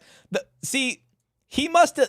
Could you imagine at any given time you're telling 7 women that you're traveling for work? Like, I'm on a very long business trip. Look, and it says he's a commercial traveler. So he's going from town to town just hawking wares or something like that. So I guess that gave him the cover to be like, baby, I love you. You know, we're going to make this right. I just need to use your dowry right now to get my business right. You know what I'm saying? And then we're going to be doing real well. Believe me. Like, I'm going to have you looking so fine. You're going to be there with all the ladies in society. But I need to be gone for like 7 weeks at a time, though, until I finally get the business going. And then that whole time, like every week, he's just switching around. And this guy kept this going on for like who knows how long. Man, this is a dowry hunter right here. So I'm just giving y'all the fair warning. All right, that's all I'm trying to do. Legend. 8 dowries winning. Dude is a legend. There's no such thing as too many gold pills, Shah. Oh, gosh. I could handle 3 at best. Yeah, I mean, listen, man, if it was me and I was like serious with someone, and like if I even was going on a date with some other woman while I'm seeing some other woman, I would be like afraid that like that woman is just going to walk in through the door of the restaurant like any moment. I'd be sitting there like, oh my gosh, this is, I'm about to get found out. Oh no. But yeah, always be, yeah, you're right, man. Actually, you're right. You know, Don Tavius did tell us. You gotta stay gaming, bruh. Don't focus you're right. on no girl. Just stay gaming. Yeah, you know what? Frankly, at this point, go for as many dowries as possible. You know what? We need to make this one plural here. Your dowry. It's my right. Your dowries. They are my right. If that assumption is correct, then yeah, authority structures would be inherently bad. Because, for example, if a man has more authority than a woman, then she can't be safe. She can't be worth as much as him. And her quality of life will be lower than his by default. Now, we'll get into whether any of these assumptions are correct when we talk about women's current quality of life. But for now, feminism gains a ton of ground because people feel bad for these women who don't have the same kinds of power that men do. The other part that he's missing here also is as the dowry system goes away, and women aren't having that, they are now not on equal footing with their and I know people don't like that word equal, but they are not seeing eye to eye with their husband because they're not coming in a proper marriage. So they're completely dependent on that guy's money. and there's a growing resentment there. So, and we've seen the articles. We've gone over the newspaper articles where you see people discussing whether or not, if you're not going to give them dowries, then at least educate the daughter so that she can take care of herself if she ends up as a spinster and can't get married, or things don't work out or whatever with the husband. So part of feminism's call for the working and all that kind of stuff was that they weren't getting dowries anymore. But wait, you might say, people still have to work together and they're gonna disagree. So dude had the stomach. Oh yeah, I forgot about that one. Do you have the stomach? Exactly. Someone's gonna need to make a decision at some point. If power is bad, how are you gonna do that? Not to worry, feminism doesn't have an answer for this, but they will later. Stay tuned. Around this time, you also have a sort of mini sexual revolution in the 1920s. Hey, it's the beginning of dating. Flappers, and it becomes more socially acceptable for women to sleep around and jump from man to man. We saw this in the newspaper articles also. Remember, we saw how guys were getting sued because of broken engagement promises.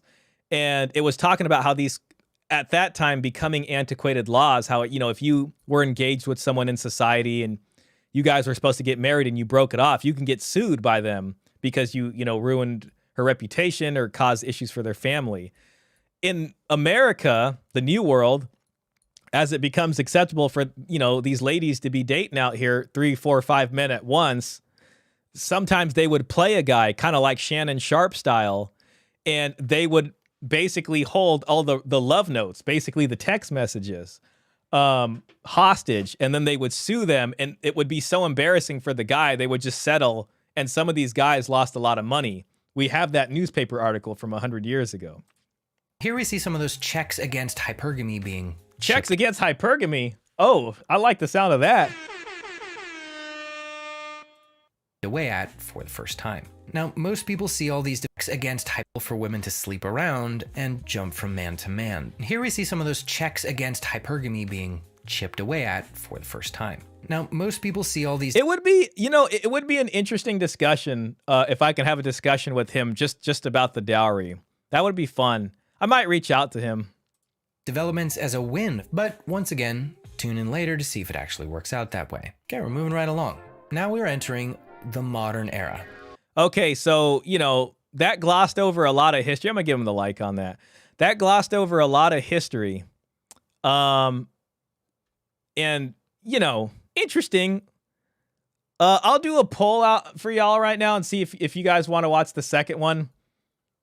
Let me see. We totally got enough time. Do y'all want to see the second installment for this series? ? Start poll. Okay. And meanwhile, while we're doing that, we'll go ahead and read some comments here. Yield comments.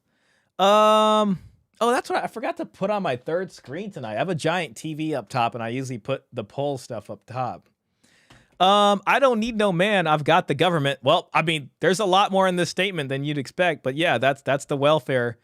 So, as what the government's doing isn't really working. The heck is what? I got to agree to a new contract for this TV? Okay. Never mind. We're back. The government pretty much, it's just, dating's not working. People are having kids out of wedlock. And then, the rest is history in terms of the welfare system needing to come in to try to keep this stuff duct taped and going along. Well endowed. Well, yes, that really is what that means. Well endowed. Well endowed. Well, a well endowed woman is a woman with a large dowry. Gosh, even in that word endower, like endow, D-O-W, dowry, the endowment, you know what I mean? That's there. I want the whole series from Oikophobic. Okay, yeah, so it's looking like we're gonna do that here. So let me just read some of these comments and then we can move to part 2. The church must fight feminism like it did with Islam in Europe. All waves must end permanently. Okay, we got our crusader guy out here. Women had very little choice in picking their husbands in the past. The father typically chose their daughter's husband. Well, it was a negotiation. It was a negotiation. It's not just even the daughter's husband. It's the son's wife. Oh, I hit the wrong one. Welcome to Skycam. I got this new bookshelf back there, and I put a bunch of DVDs on it, which I'm pretty proud of. That's my Nintendo 64, which I've been enjoying. I've been enjoying that a lot. There's a GameCube behind it, in case anybody's wondering. So yeah, maybe we'll get some of that going one of these days. All right, let's see what else we got here. World War I was the game changer. Since the men were all off fighting the war, it was necessary for women to become the workforce. Women were never going to go back to traditional life after this. My eyes had been fully opened when I discovered the strong, successful male channel. The stories on that channel frightened me more than anything else ever could. The feminism movement is literally one of the curses in Genesis. To be honest, feminism is basically the modern version of the fruit from the tree of good and evil. I knew romance was a fairy tale. Who wants to compete with like-minded individuals only to maybe and unlikely obtain a disloyal narcissist? There you go. The biggest problem is Christian women fall hard for this nonsense and bring it with them into the church. Seems a certain amount of affluence is necessary for this to really take hold, because you need to be a little naive and disconnected from reality. Really working class women... Oh, I'm trying to make this... There we go. Really working class women, people are less likely to be so disconnected from reality, but very poor people living on welfare and single mother households would also be disconnected from reality. For them, a check just appears each month and they don't have any window in they don't have any window into the value of a dollar. Gosh, so it went from a check, dowry as a check on hypergamy, to a welfare check every month, huh? All right. There you go. Women are on a completely different wavelength when it comes to living, dating, and overall of life expectation along with reality. It's no coincidence that end-time prophecies are coming to fruition in this time. Hypergamy, not capable of love. Okay. Okay, interesting. We can go and move on to the second one. I believe that's this house. So this is Boomers Kill Dating. So that one's going to be a little longer. That might be as far as we get in it for the night. Before I do that, let me look at the chat real quick. Oikophobic wants the whole series. Darth Stoney says, wait, is that the Wolf's Rain box set? Yeah, it is, actually. That's a good spot, man. Hold on, let me see this real quick. I got to end that poll. You guys probably won't be able to hear me as I go back. You know what? Look. Oh, God.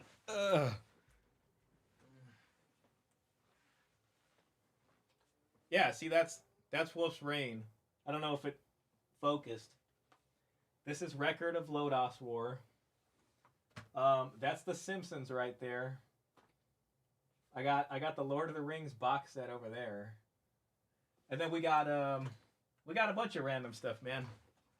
I've been enjoying collecting DVDs.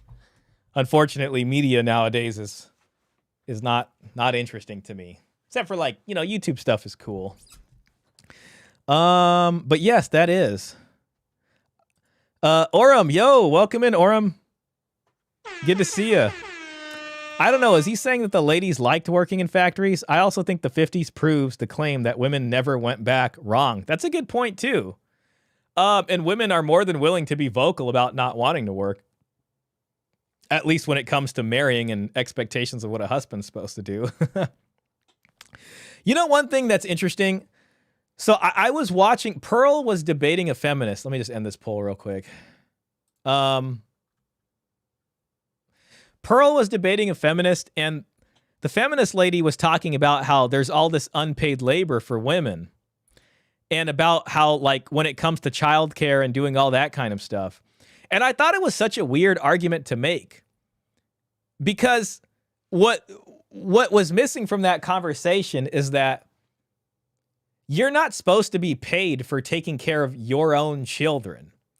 It only becomes a service that you should be compensated for when you're providing child care to other people's children. Now it becomes a form of, like, economic labor where you should be paid.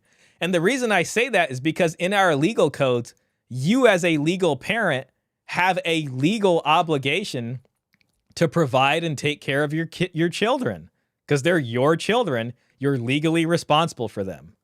So this whole, like, to say you're getting unpaid labor for taking care of your own children is the most, like, asinine thing I've ever heard. It's, like, disgusting, frankly. Now, if you were taking care of, now if my neighbor keeps dropping their kids off over here for some reason because they need to go to work, and suddenly it's like Shah's child care center, yeah, I'd need to be paid for that. You know what I'm saying? But if it's Shah's, child, and Shah's complaining about unpaid labor for taking care of his own kid, there's a screw loose or something's going on over there that don't make no sense. Don't make no sense. Oh, I never ended the poll. Whoops. Let's see here. Huh. Looks like it's not letting me end the poll for some reason. Well, guys, it was fun while it lasted. Oh, there we go. End poll. All right. I mean, it looks like it was 100% anyway. So we're going to be watching the second one. Don't worry. It almost makes me feel bad because this is like kind of like almost like a wholesome video series. And then like this video I have after about this woman calling in who just can't get over how good this guy is in bed, but doesn't want a relationship with her. Anyways, maybe we'll get to that one or not. Base says, it's absolutely disgusting, Shah. Ask the critical question. Who is supposed to pay them? Well, yeah, I mean, see, that's the... And beyond that, Base, once they get the money, then are they going to start paying bills with the money? So it's like, okay, well, I'm supposed to get paid for this by the husband, I guess, who ostensibly is doing no child care work. Yeah, he's doing nothing to help the kids at all. Okay, so he comes and now he's paying mom whatever fee a child care worker gets for taking care of kids that aren't their kin. What is she going to do with the money now? Like, it's all just this waste of time cycle. The money goes from his hands, it goes into the wife's hands, and then it goes back out to the bills for the family anyways. Like, I don't get it. Like, I thought everybody was supposed to be working together. I'm missing something here. When did it become slave labor to take care of your children? You know what I mean? I don't know. Yep. Are you suggesting that I can give you money if I drop my kids off at your place? Well, I probably wouldn't be the most reliable person since I have to be working my own job. You know what I mean? So I may not, unfortunately, be able to, possibly, depending on how old they are. I mean, I could set the kids up there in front of, if the kids like video games for a bit, I can get them some snacks. They can hang out, I guess, but, it's really up to your discretion, sir. Oikofoibook Misanthrope says, Daddy Government. Exactly. Yeah, Daddy Government's supposed to be paying him. Okay, so this one's called Boomers Killed Dating, but they didn't do it alone. The timeline of dating collapse. Okay, so yeah, so it's interesting. Let's see what they talk about. Maybe he'll talk about family law and stuff too. That'd be kind of interesting. Most of my generation has. And shout out to everybody who hit the like button. We got 23 people watching. We have 23 people who hit the like button. Man, shout out to you. Let me just say a full on thank you for that. Appreciate that. All right, time to have some fun. So we got Blue Hairs, OF Girls, Skibbity Rizzlers, Jake from State Farm, Boomers are to blame. Okay, everybody agrees. This sort of vague perception that boomers are responsible for what we're going through today, even when it comes to dating. But vague isn't good enough. We need to know exactly what went wrong and where, if we want any hope of undoing it. We need solid intel. Because without that, we're just gonna make it worse. I'm gonna look like a fool! So last time in this series, we looked at how industrialization and the occult origins of feminism had their influence. Today, we're moving ahead to see what role the boomers and Gen X played in shaping our current dating. Shout out to the hippies. I don't care what anybody says. I miss them.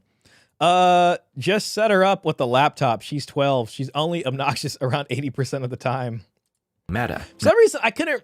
Oh, yeah, you're right. Yeah. Now, to understand boomers, we need to look at their parents and the environment they grew up in first. So let's head back to the start of the modern Man, this makes me want a hamburger right now. era. This is the exact opposite of the harsh, terrifying pre-modern world where we started our journey. Because after the war, things are great. This might even be the best time to be alive, ever. Certainly the best time to be dating. Remember, throughout history, only about 40% of men had the chance to procreate. Now it's something more like 90%. Marriage and long-term relationship rates are at some of the highest levels ever, which makes sense. GIs are coming back from war, bringing all that victorious optimism, masculine grit, and drive to achieve great things with them. Couple that with how heroic these men seemed to women, and these guys have absolutely no trouble dating or finding high-quality wives. Now, that's not the only reason dating is easy for them, though. They also come back to a relatively level playing field among men, not just with Yeah, at-fault divorce, that helped. Masculinity, but economically as well, thanks to a massive wave of prosperity that was pretty evenly spread out through a healthy middle class. Modernization. That's modernization right there. At this time, you could buy a house with the average baker or milkman's salary, a laughable idea today. So, unsurprisingly, this is also the time when the amount of single-income households reaches its all-time peak. This matters because it means that most men were able to provide an equally good life for most women. Remember, the biggest reason why only 40% of men passed on their genes was hypergamy. For their own survival, women aim up for only the best men they can get, leaving undesirable, lower status men alone. But for this generation, relative equality kept hypergamy in check. Because if you're a woman, what's the point of wasting your time being too picky? You know, I guess that's an interesting, I guess compared to now and dating apps, you can say that. Aside from the good economy, which is a very important point, I think the other thing that helped keep this train going was the family laws were a little bit better. I mean, as the dowry system was pushed away and divorce starts to become a thing because love marriages have a tendency to do that, you at least get at-fault divorce. And at-fault divorce has some checks and balances when it comes to a hypergamous union. Because fundamentally, like, the 1950s thing is hypergamy. If he's the only one working and she's not bringing any money to put into the house, if the man is the full provider, that is a hypergamous thing right there. You can say in some ways. But at least it's like if she cheated or if she abandoned the marriage or something, then the judge can say, okay, dad and the kids, you guys keep the assets of the marriage or whatever. You don't get spousal because you did that. If he cheated on her, then yes, you know, she would be the injured party. And then the judge can say, okay, you keep the marital home and all this kind of stuff. So at least there was that, right? So, I mean, maybe he'll touch on family law. I think that's another fundamental part of this discussion, which might be kind of glossed over, but hopefully. Or moving up the ladder of men for a better guy when most of the men around you are pretty much at the same level. Now, by most accounts, people are... I mean, yeah, you know, that's an interesting point, too, in terms of, like, I don't know, I'm just looking at this guy right here, and we know, like, obesity was something else back then. I mean, I think it was, like, 5% or less than people... 5% or less of people were, like, obese, you know? And then nowadays, maybe it's better now, I don't know, but the most recent thing I saw was that, like 34% of people are clinically obese, and then another like 30% of people are overweight. So like 7 out of 10 people got some extra pounds on them. Fairly happy during this time. I mean, they didn't call it happy days for nothing. But the industrial era norm of men leaving the home for work is starting to have a strange side effect. Because men and women can't see what the other is doing all day anymore, they start to resent each other. Now, this doesn't seem to affect men quite as much, possibly because they're too distracted. The resentment isn't even just that, it's also because the lack of a dowry. And that's in some of the old newspapers. By work, and they just want peace and quiet. While back at home, new technologies and appliances mean women don't have anywhere near as much to do as they did back when they lived on farmsteads. Being a mom is the hardest job in the world, though. What do you mean? Especially once the kids are gone at school most of the day. that means they're bored. Oh, no. But I don't know. I keep hearing about how, like, being a mom is so hard, you know, and that it's just like all that kind of stuff. I mean, is what he's saying true? Oh, no. We could just leave it at that. But there's also an empathy gap widening that will have consequences for the rest of this video, so it's worth a deeper dive. Here's an example. Have you ever seen a woman get angry with her husband for forgetting to take out the trash when he just got home from a 60-hour work week? Well, you could easily argue this is because men and women perceive the world differently. Men see objects and concepts like cause and effect as the most real things, while women perceive emotions to be reality. What she feels at any given moment is the most real thing to her. Now, that can be a good thing. That sensitivity helps women to be nurturing and to build healthy communities. Do you guys think that's true for the most part?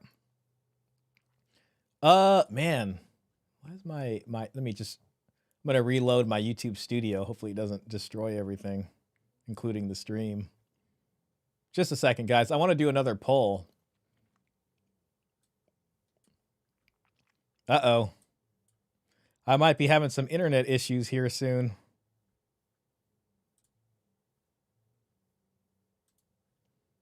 Hopefully you guys are still reading me out there. My YouTube studio is just like a big white screen.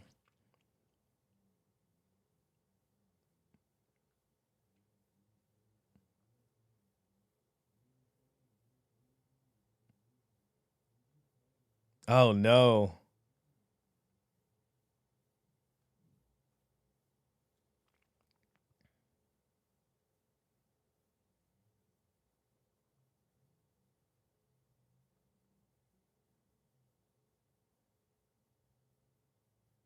That sucks. I think, oh, it's still alive. Okay, wow, that's a miracle.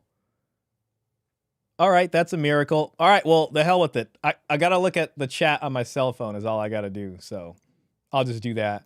I don't think I can do a poll, though, so that's going to kind of be it for polls for tonight. I'll try one more time, see if I can pull it up. Thanks for the folks that are still there. Sorry, just doing some technical difficulties here. How do I get back to my studio app? Manage. There it is. Okay, we're back. I think I can start doing polls now. Beautiful, beautiful. We're back. Catastrophe averted. All right, let's do the poll. Let's see what he just said here again real quick. Downside is sensitivity helps women to be nurturing and tend to her. Now, that can be a good thing. That sensitivity helps women to be as the most real things, while women perceive emotions to be reality. We argue this is because just got home from a 60-hour work week. Well, you could easily argue this is because men and women perceive the world differently. Men see objects and concepts like cause and effect as the most real things, while women perceive emotions to be reality. What she feels at any given moment is the most real thing to her. Now, that can be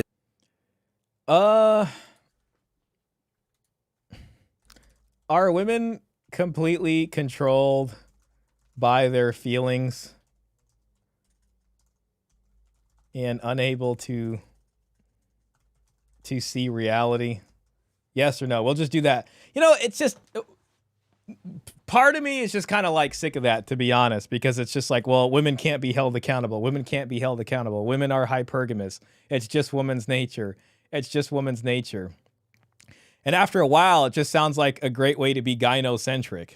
You know what I mean? God forbid you show them some consequences, or God forbid you expect that men, you know, would look for the bigger, better deal, or that men are controlled by emotions, or that men don't do irrational things like buy a $125,000 Dodge Viper, you know what I mean, for some reason, because they're going through a midlife crisis, or lose their mind and end up taking somebody else's life and, you know, God forbid, you know, ending up in prison or something. So I don't know. I just feel like humans can be both controlled by emotions in different ways, but interesting. Bay says, I think this is certainly a lot of truth to it. I know this is to something else. This is earlier, but I think it points more to a selfish-minded person. Oh, yeah, there you go. Sorry, I thought that was an older comment. Because it implies women are perceiving other people's feelings, just their own. Stream is still there. Thank you, Klaus. Women are ruled by their emotions, hence some of the kids were actually the milkman's spawn. I mean, in general, yes. Hey, Christianity Unplugged. Good to see you, man. Shout out to you. I like to see your stuff on Twitter. Why women were restrained by fathers and husbands historically. Numbers 30. Make women accountable again. I think the emotion objective reality split isn't nuanced enough. Yeah, I think that's what it is. I feel like that too, because on one hand, you can see women doing a lot of different jobs or doing a lot of tough jobs and being very logical. And I don't mean tough like lumberjack jobs, but I mean like jobs that do require a lot of brain power. You know, there's plenty of them that do them. So I believe they can work, and they better be working because of this. Your dowry. It's my right. But then, like, I guess what I'm trying to say is kind of when this is sold a little bit too much, it comes off as like a kind of infantilization of the woman. You know what I mean? Well, of course. And then what it doubles back to is a kind of blaming of the men for everything, you know? And all I'm saying is I'm a little suspicious of this. I'm just a little suspicious of this. Mind of a woman feels equals reals. Thank you, Giovanni. I do think they are more neurotic, so worry tends to drive them more. Got it. I'll leave that poll up for a bit just for folks who want to answer that, and we'll just keep moving on this. The good thing, that sensitivity helps women to be nurturing and to build healthy communities. The downside is that also means women don't care as much about abstractions. Now, this is a problem because now that men leave to go to work, all his effort is an abstraction to her, so she can't feel anything about it, which means it's not a part of her perceived reality. That makes it a struggle for her to feel any empathy for his exhaustion or appreciation for his effort. Another problem with women feeling empathy for men is that we live in a culture of everybody just saying, you know, men need to sit here and do all these things for women, whether they're a stranger or not. And that's just what you're supposed to do, you know, just wait back on the Titanic or whatever it happens to be. So it comes more as an entitlement than anything, instead of something that they are supposed to sit here and pay something back for. I'm currently with a woman who is in engineering. She can be as reasonable as a man. In some regards, she just chose not to. That's the thing too. I mean, like at a certain point, it's just like, no, you know, they can be held to a certain standard. Now I know traditionally conservatives aren't going to like that. And then, you know, evolutionary biology red pillars also won't like that. But I don't know. At a certain point, I guess it's a little bit more embellished or a little oversold. There might be some truth to it. I think there is a little bit, but at the same time, I don't know. A lot of the way we're kind of culturally brought up to do male-female relations, at least romantic ones, is a kind of infantilization of the woman, and then this leads to the pedestalization of them at the same time, and then comes in the gynocentrism. But that's a fun topic.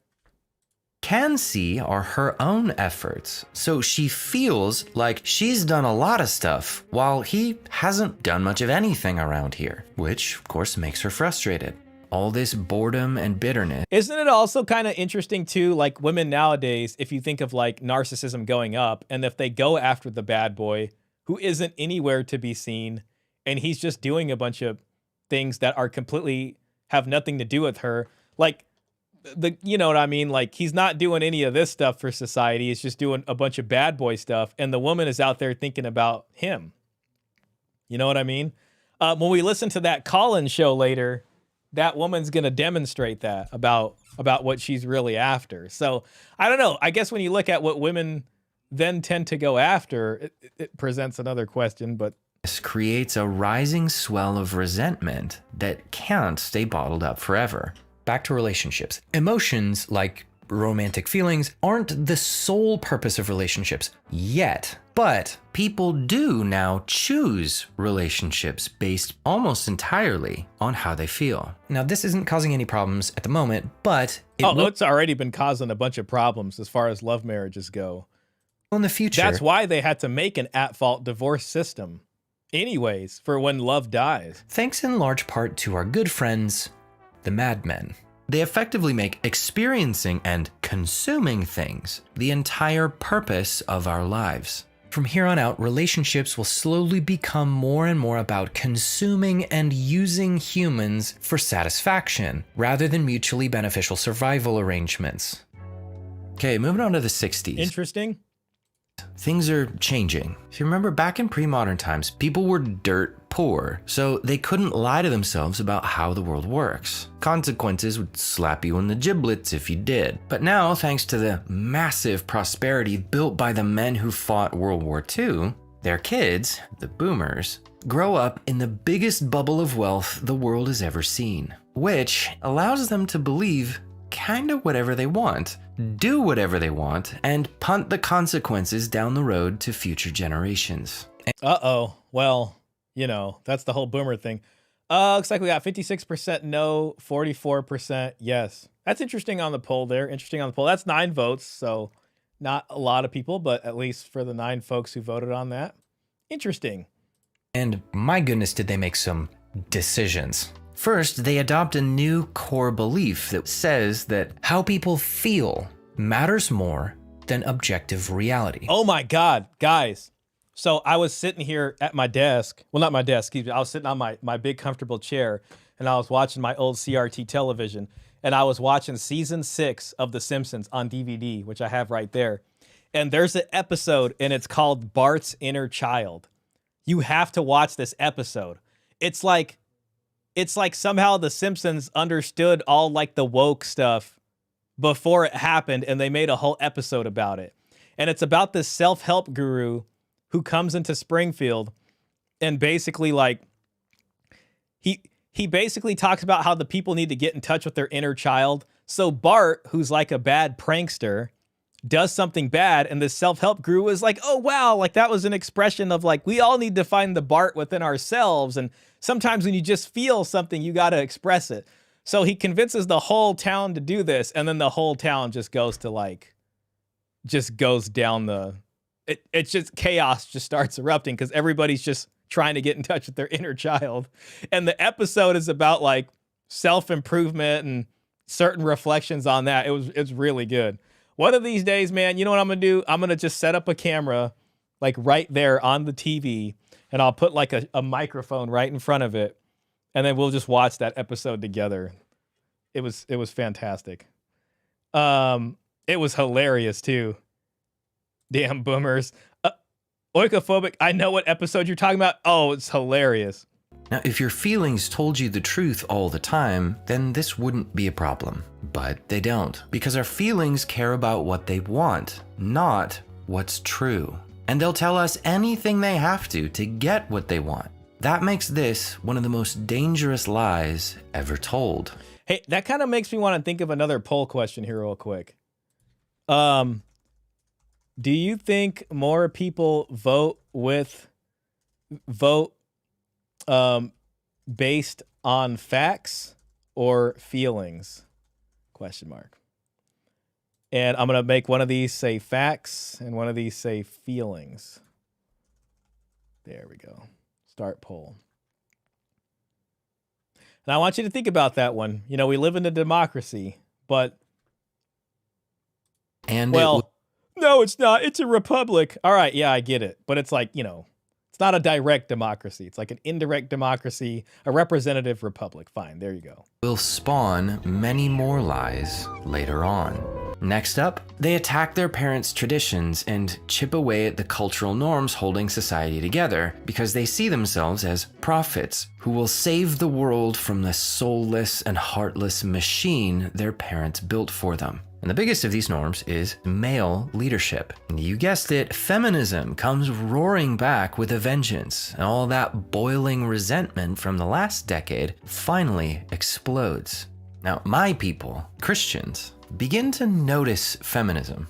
But because they unconsciously accept the feminist premise that your power is your worth, many begin to soften or remove teachings on male headship to make Christianity more palatable to the feminist worldview. They don't seem to realize that, for one, they're basically saying that God made a mistake, and two, they're reinforcing the premise that you need something more than just to bear God's image or be his child to be satisfied and valuable. Now, there are men and women who push back against this, but since even conservatives fail to spot the feminist premise that your power is your worth, they don't understand why everyone feels like male leadership is demeaning to women in the first place. They just keep stubbornly.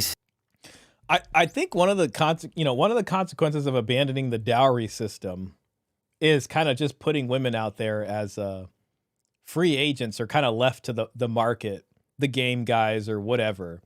So as even the Christian men that he's talking about abandon the dowry system in favor of romance.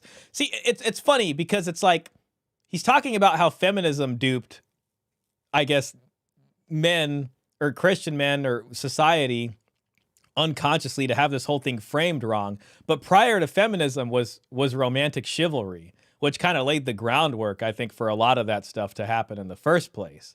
And they kind of gave into that, basically. So as it moves away from your obligations as parents to your daughter, and she kind of goes out as a free agent and is at the whims of this dating game, then women are out here demanding more power because they don't have as strong a foundation unless they're going to work. So of course a woman's going to want to work. It's not like her family's giving her her inheritance when she's ready to get married.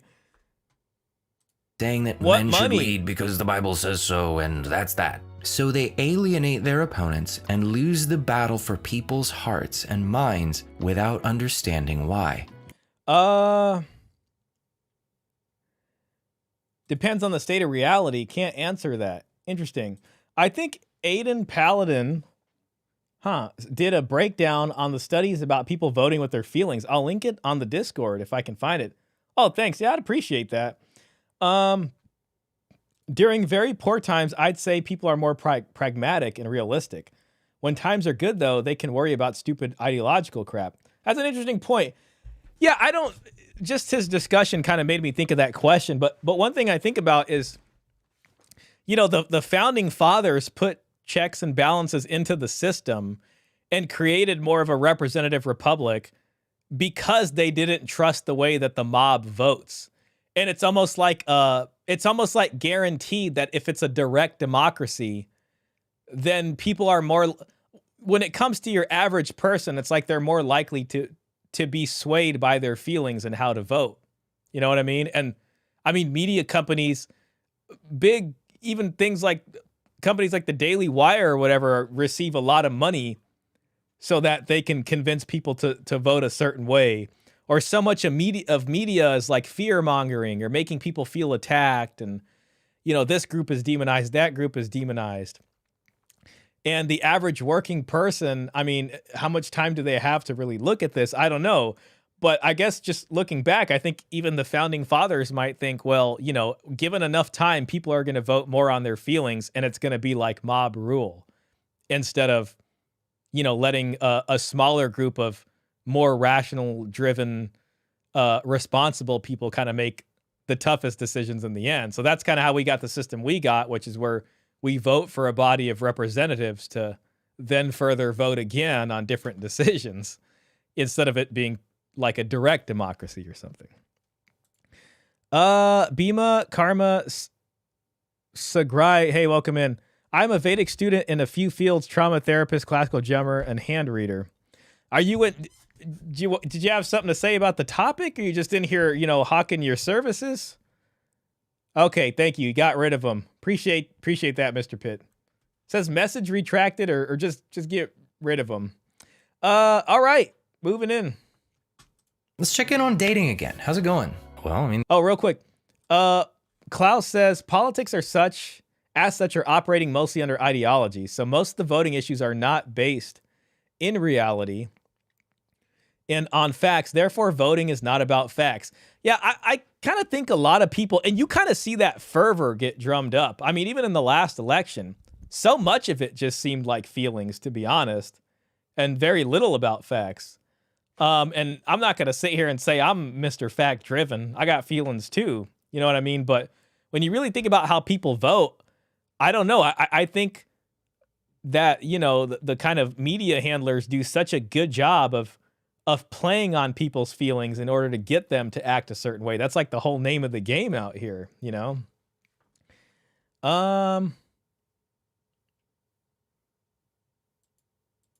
Yeah, this Bima guy needs to go. Let me see. Oh gosh. Hide user from channel. There we go. The user's messages will be hidden. Goodbye, Bima. Goodbye, Bima. You had like we gave you 2 chances to say something interesting. You know what I mean? So like you wanna participate, you know, since you're so about the flow and the 5 elements, you know, you just want to mesh, bro. You know what I'm saying? Like you want to read your palm and just like mesh into the conversation, bro. Then that's going to help you like be part of it. You know what I mean? So like if you don't do that, then we got to get rid of you. Thank you, Mr. Pitt. Do you intend on participating in conversation or advertising services? One cannot be without an ideology. Interesting. The economy is still going strong, home ownership rates are going up, and income is still fairly equal with a strong middle class. So, since average women still have little reason to aim up or move up, relationship and marriage rates continue to stay very high. This little reprieve gotta go along with the vibes, brah. Exactly. Just killing the vibes, man. From hypergamy allows everyone, since average rates are going up, and dating again. How's it going? Well, I mean, the economy is still going strong, home ownership rates are going up, and income is still fairly equal with a strong middle class. So, since average women still have little reason to aim up or move up, relationship and marriage rates continue to stay very high. This little reprieve from hypergamy allows everyone to believe that it doesn't exist anymore, which is a huge relief as far as they're concerned. Nobody wants to believe it anymore anyway. Hypergamy is a very uncomfortable discussion. And not just for women who don't like how it makes them look, men don't want to believe it either, partly because of how they were raised. See, at this point, boys no longer enter the world of men at 8 to 12 years old. It's now in their late teens to early 20s, if ever. This teaches them to seek the approval of women, because for their whole formative life, women are the approval givers. Then when these guys grow up, they bring this approval seeking into their relationships. And it does 2 things. It makes guys desperately want to believe that women are transcendent, angelic beings. Because if a goddess or an angel were to swoop down and choose him, a mere mortal, that would make him feel incredible about himself. It feels so much better than if a normal human woman were to choose him. Oh, man.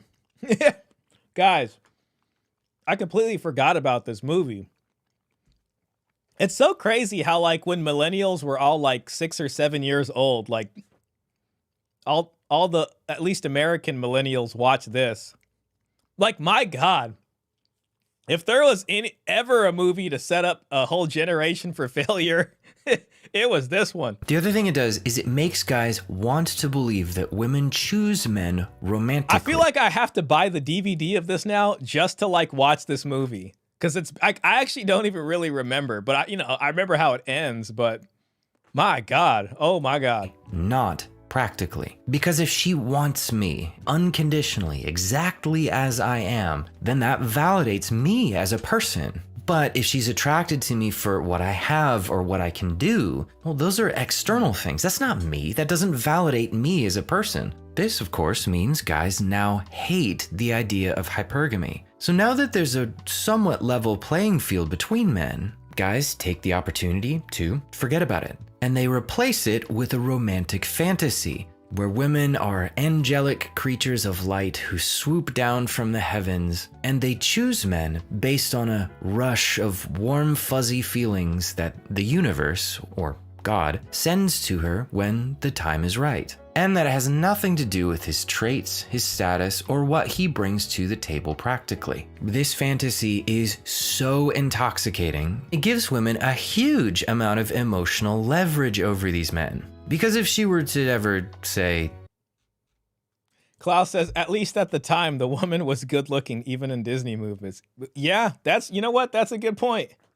And then even even the Disney princess herself could not survive like the self-immolation of that process. Like once the guy was done with, then it turned inward onto the woman, and we got Disney princesses that weren't that. You know what? You're right.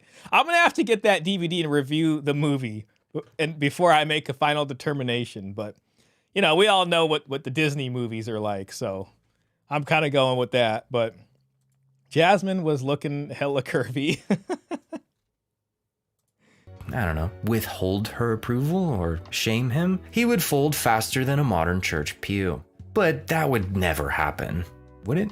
The new level playing field for men also allows them to believe that sexual liberation would have no consequences. See, enough men were getting the commitment-free sex they wanted that it made sense to convince themselves there would be no future consequences for deleting the cultural values of chastity, fidelity, and loyalty from women's psyche, or their own for that matter. In fact, most people still think all this freedom will improve their quality of life. Check back later to see if it actually does. Some final notes before we leave the 60s. This is a quote from the University of Michigan. In 1968, Paul R. Ehrlich published an extremely influential book, The Population Bomb, which warned of a future filled with starvation and environmental disasters directly associated with overpopulation. Young people concerned about the environment, especially women, were deeply influenced by Ehrlich. You'll also notice a good number of elites like Bill Gates and the WEF were also influenced by this book. Why is that important? Well, let's move on to the 70s, see how this plays out. Never lasts past the wedding. Facts. You should do an entire series reacting to Disney movies and how they influence dating culture today. You could also talk about how the dowry would have changed the relationship dynamics. Yeah, that would be, I haven't, I remember some from like when I was a kid. So it's really been a long time since I've seen any of those. But yeah, I guess it's very convenient that the movies always end right when they get together. You know what I mean? And then there's like nothing beyond that. Yeah, thanks for that, Mr. Pitt. I'm kind of in the mood to go back and watch some of those movies. Let me just end this poll real quick.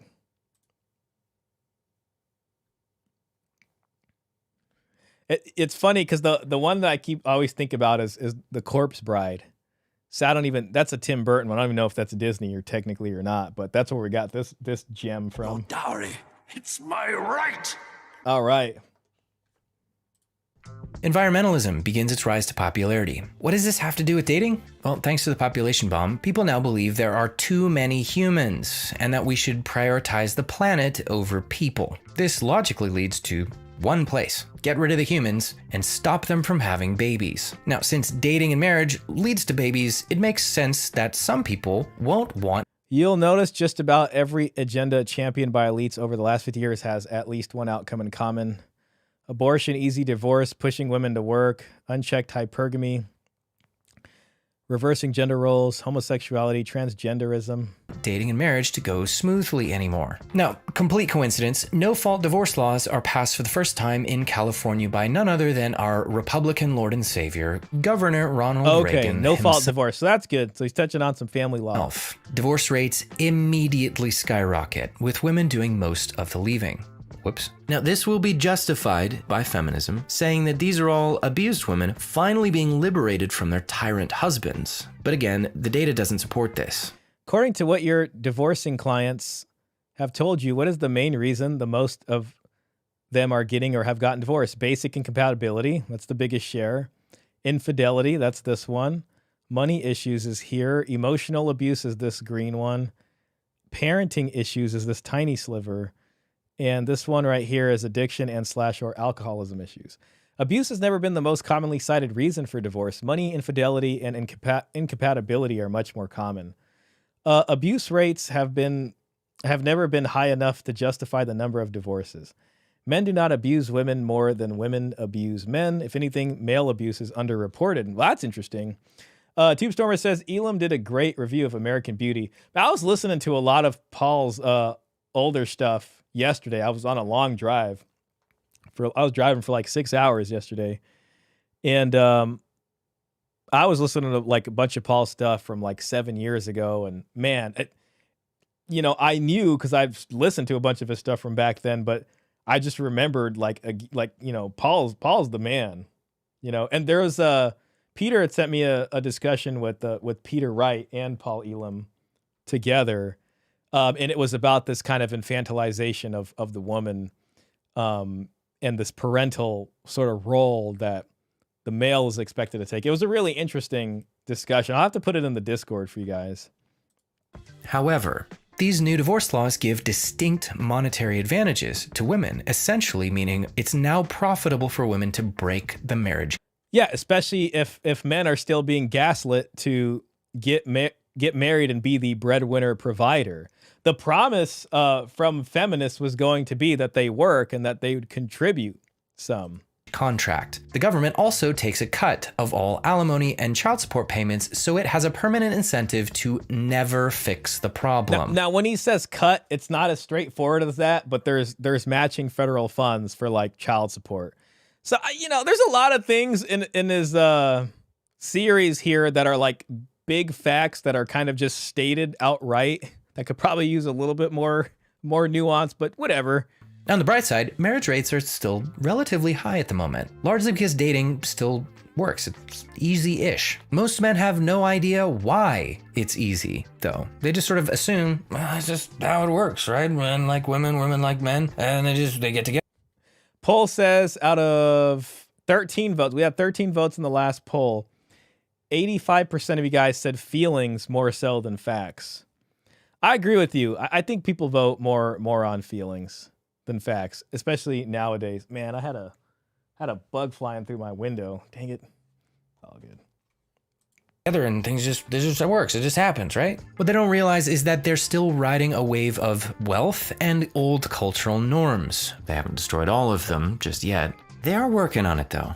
Around this time, the women who led the rebel charge against men are now settling into married life with men. And it's a zesty combo. See, in pre-modern times, it was wise for you as a woman to respect your husband because you depended on him for protection. But now that men have made the world safe and comfortable, these ladies don't need to respect men anymore. And it shows. Many are still bitter and resentful, and they've been trained to believe that restraining any of their feelings is repression. So women are becoming more aggressive and volatile with men. And thanks to the nuclear threat of divorce, there's not much men can do about it. In short, wives are on the warpath, and guys can't stop them. So they react the only way they can. They play possum. Men realize the only safe response is to be passive. Just stay out of her way and let the woman run your house and your life. Well, it's that, or you basically have the family law sword of Damocles hanging over your head. How she wants. This is a generation who made phrases like, yes, dear, go along to get along, the woman is always right, happy wife, happy life, and gotta check with the boss, so popular that we now treat them like they're in the Bible. Now, this response from men is a major tactical blunder. See, what they don't realize is they're essentially trading long-term respect and attraction for short-term peace. Because women might enjoy the power they have over these passive Look at that family photo there.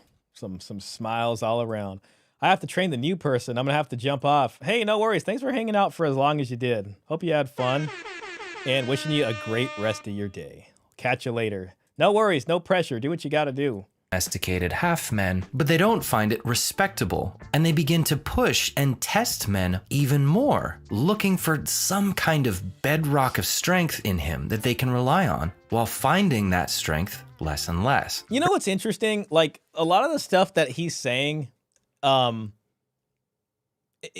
feel like are just talking points of the manosphere. And it's interesting. I'm not calling him he doesn't seem like a horrible tradcon. You know what I mean? He's a little bit of a tradcon, but so many points from the manosphere that the manosphere was demonized over talking about have been adopted by tradcons. In the next video I have about this woman calling in, the show she's calling in is in a liberal show, and the host of the show at one point outright says some essentially just like red pilled stuff, but it's in the way that like, oh well, yeah, this is just common sense. But it was like back before it was common sense. Like if you were, you know, someone in the manosphere saying that, you'd be demonized. Giovanni English says, not to put you on the spot, Shah, how did you vote in the last election? If you want to answer. Listen, I'm going to tell you right now, I'm like the worst kind of person because I didn't even vote in the last election. I got so, after a while, I didn't trust it. There was nothing I heard really from either end that I felt like was something that really appealed to me. And I made the decision, I'm just going to vote if I really feel like there's something that I care about. You know, there was no talk about family law or this or that or anything that I felt like directly benefited me. I did lean more towards Trump. I wasn't going to, you know, vote the other side because they weren't offering much. But I've had 5 elections in my life, and I've voted in 4 of them, and 2 of them were Democrats and 2 of them were Republicans as far as the way my vote was cast. In the last one, I just wasn't a fan of what I was hearing, so I decided to abstain from it, is what I decided to do. Makes sense. No worries, man. No worries. Shout out to you. Now, men are still insulated by wealth and social norms just enough that they don't feel it too bad yet. But like a band-aid on a chainsaw wound, that's not gonna hold for long. And it means boys now grow up watching their dads lie through their teeth to protect the peace in the household. And so boys are taught that it's always right to lie to women to protect their feelings. And that's because, okay, she has this power where she can just up and leave, and no-fault divorce is going to make things tough. So in the era of no-fault divorce, in order to push back on this, you know, you have to have her invested and leveraged into this dynamic somehow for it to work. If you're going to play this game, it's just a flesh wound. This new passive, nice guy approach also teaches young guys a complete lie about what women are attracted to. Are we bringing the bell bottoms back, guys? Just curious. Today we call it the blue pill, and it has 3 main about what passive, nice guy approach also teaches young guys a complete lie about what women are attracted to. Today we call it the blue pill. See, that's the Disney stuff. And it has 3 main parts. The first 2 are already in place. The belief that women are transcendent angels, and that women choose men romantically. Now they add the 3rd piece. The belief that women want nice guys. Now, this does come partly from guys who were raised by their moms to be nice, so it makes sense to them that women would want a nice guy. But these guys have been watching their dads, too. And since their dads have been playing possum to keep their moms, you know, sometimes the 70s just look really cool, like with the wallpapers and the flowery shirts. Happy, guys now think the way to a woman's heart is to appease her and do whatever she says. Guys start to believe that if you make yourself as harmless, docile, and soft edge as possible, anticipate all her wants and needs while you pretend to be needless and wantless yourself, and generally just be a really nice guy, then women will be attracted to you, they'll respect you, and things will go smoothly for you. Now, the blue pill is fully armed and operational. And since dating is still pretty easy, because things are still fairly equal among men, all this seems to work just fine. But if the immense bubble of wealth protecting this generation were ever to burst, it could cause a few problems for somebody. Oh! Skipping ahead to the 80s, things are starting to look a little, masculine. Women notice that our culture idolizes powerful men, so they try to become like men. It's Ms. Kennedy, and why can't you be my executive secretary? What they don't realize is this is actually degrading to women. Instead of elevating femininity, the very essence of the woman, they make the essence of the man the thing to aspire to. In other words, they're saying to each other, ladies, you should become a man because men are better than women. Whoops. Turns out friendly fire is on for this match. The effects of the population bomb start to creep into the mainstream. Married mothers come under attack for being regressive in mainstream media. Kind of reminds me of the beginning of the Barbie movie. Mr. Pitt, that's one movie that I wanted to do a reaction to, but haven't done it. Is like that. I really feel like the Barbie movie like encodes a lot of this stuff, but it starts out with this kind of parody scene of 2001: A Space Odyssey, which I have on my shelf, and the monolith isn't like that black rectangle. It's a Margot Robbie Barbie, basically. So it's like this Barbie ideal. And all the little girls that are there on the savannah have these little dolls. And when they see the Margot Robbie, they start smashing their little baby dolls and breaking them. And it's kind of like a symbolism of this sort of them not wanting to think about motherhood or traditional feminine sort of virtues. And they begin to sort of idolize this beauty ideal.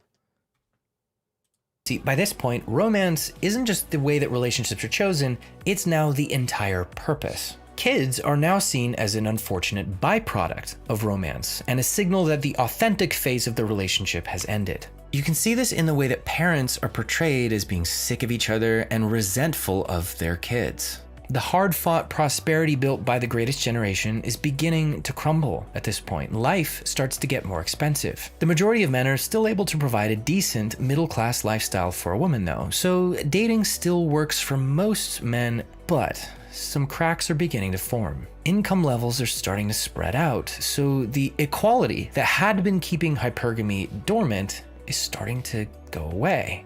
Marriage rates start to go down, while divorce rates hit an all-time peak. At the same time, more comfortable jobs that women find desirable exist than ever before, and women are encouraged to get into the workforce as much as possible. Unlike in pre-modern times though, this isn't meant to be collaborative work. Women are told to do this entirely for themselves. At this point, women truly don't need men to survive anymore. So naturally, sex and emotions become the primary leverage in relationships. And since men typically want sex more than women do, women hold more power. I don't know. Is that true, guys? I mean, do men want coitus more than women do? I'm gonna do. You know what? Let me rephrase that. And I'm gonna make the options men or women. Who wants coitus more?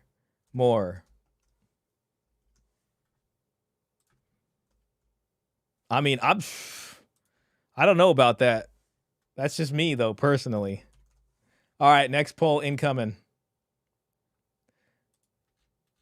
Giovanni says, speaking of red pill films, I saw Scott Pilgrim versus the World. You know, I heard of that, but I haven't actually seen that. Think it's worth watching? Let me Google that real quick. Scott Pilgrim versus the World. 2010 action comedy.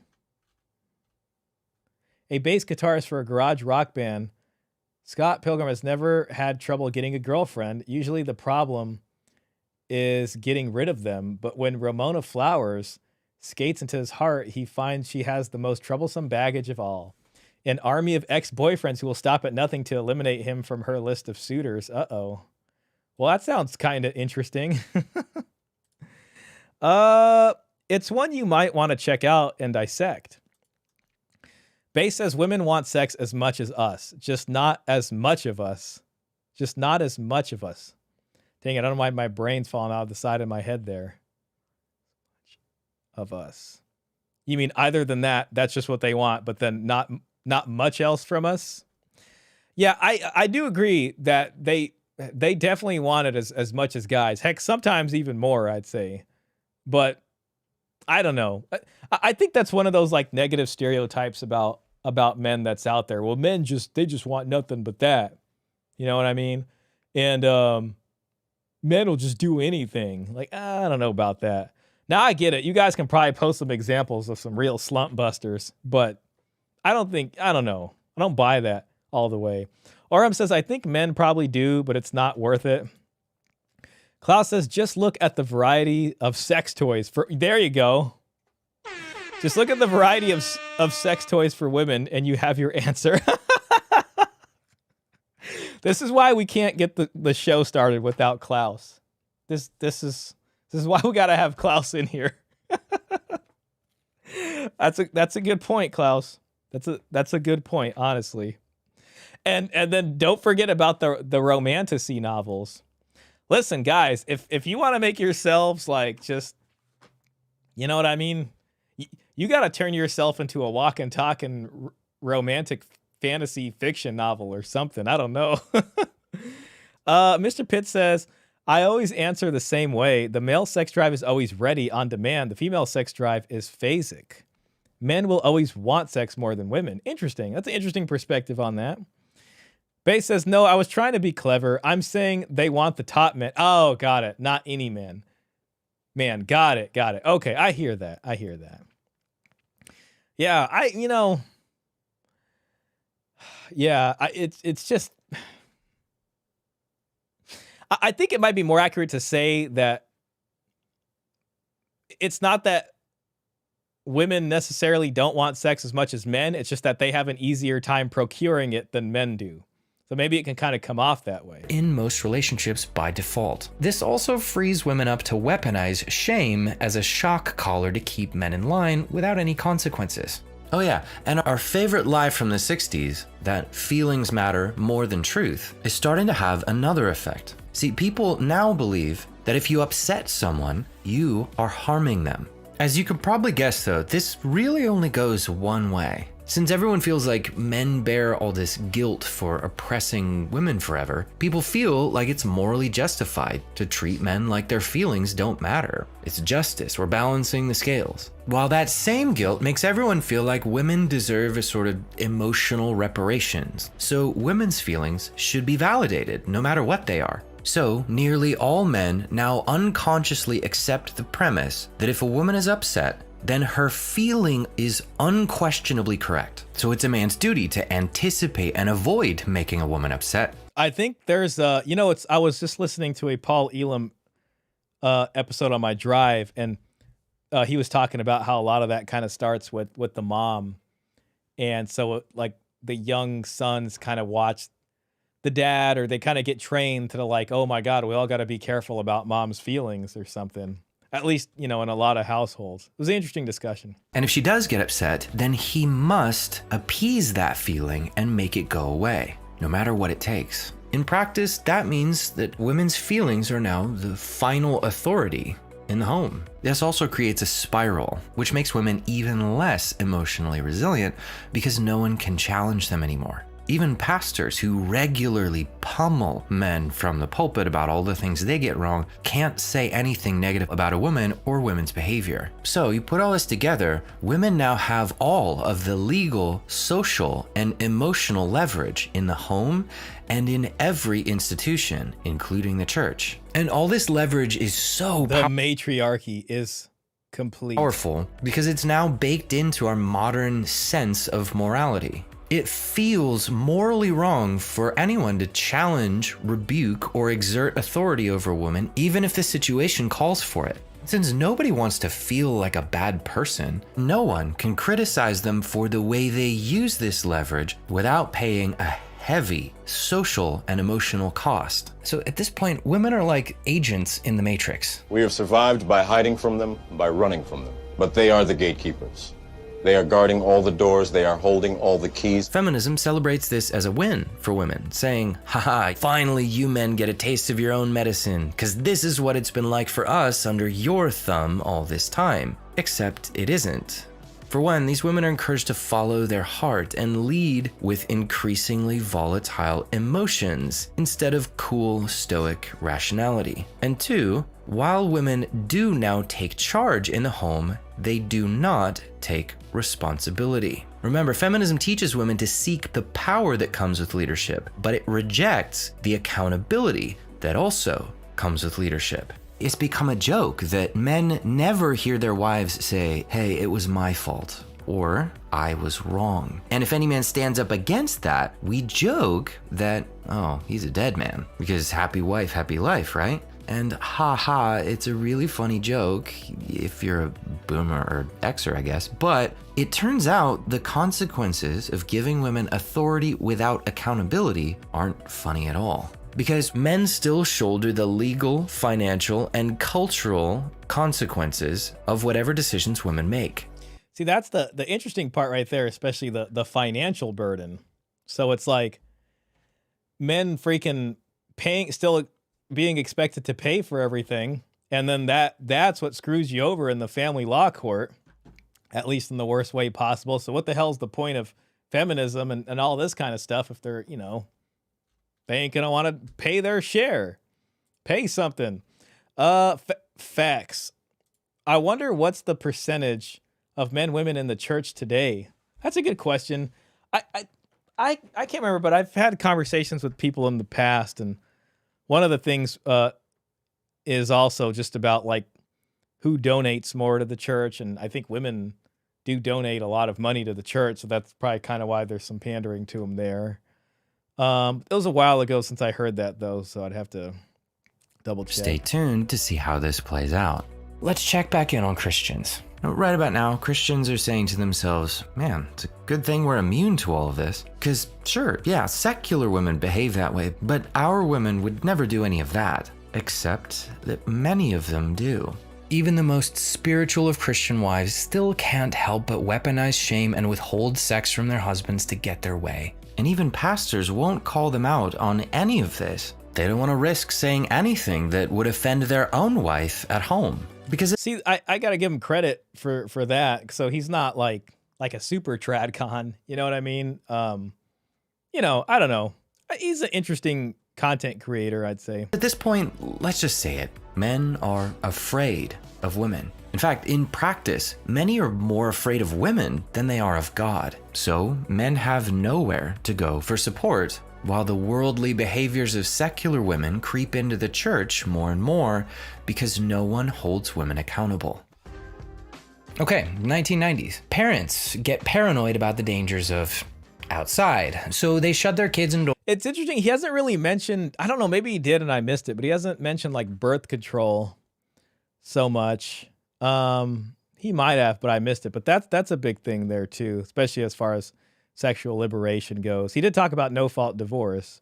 I do think birth control is a big part of that too. And start calling the cops anytime they see a kid unattended. For the poll, out of 10 votes, 70% say men, 30% say women. Interesting. Boys especially, this takes away their chance to practice, get paranoid about the dangers of outside. So they shut their kids indoors and start calling the cops anytime they see a kid unattended. For boys especially, this takes away their chance to practice making choices, navigating the world, and solving problems on their own, which dampens their decision-making confidence. This is just one example of a growing trend of overparenting that's turning boys into passive followers who... You know what's interesting? A lot of people I know like that are having kids, at least some of the ones in my friend group, I've been hearing a couple times that like, or just kind of in conversation that they want to like homeschool their kids and stuff like that. And I think a lot of this kind of discussion is just from, there's just distrust in society.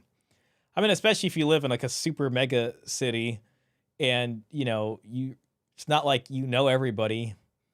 So, letting your kids run around, I could see is more worrisome for parents. But I've been hearing a lot about people don't even want to send their kids to public school anymore. They'd rather homeschool their kids, which I can understand. He didn't bring up the adoption of the pill, which had a huge impact. Yeah, that's pretty much what I was getting at, like the birth control on that. But, it's okay. But I do believe that had a huge factor also as far as women's decision-making, whether to get divorced or who to get married to and all that. Because when you have control over that, then they can really, take advantage of things. Take no initiative and need permission for everything. And since confidence is possibly the most important thing that men need to attract a woman, this could turn into an issue when they grow up.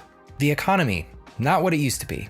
The number of people under 44 who own a home has been dropping drastically since 1980, and in the 90s, it reaches a critical low. And you remember, from the dowry research, in a lot of places, the expectation for a dowry was a house, at least for normal people, the not poor folks.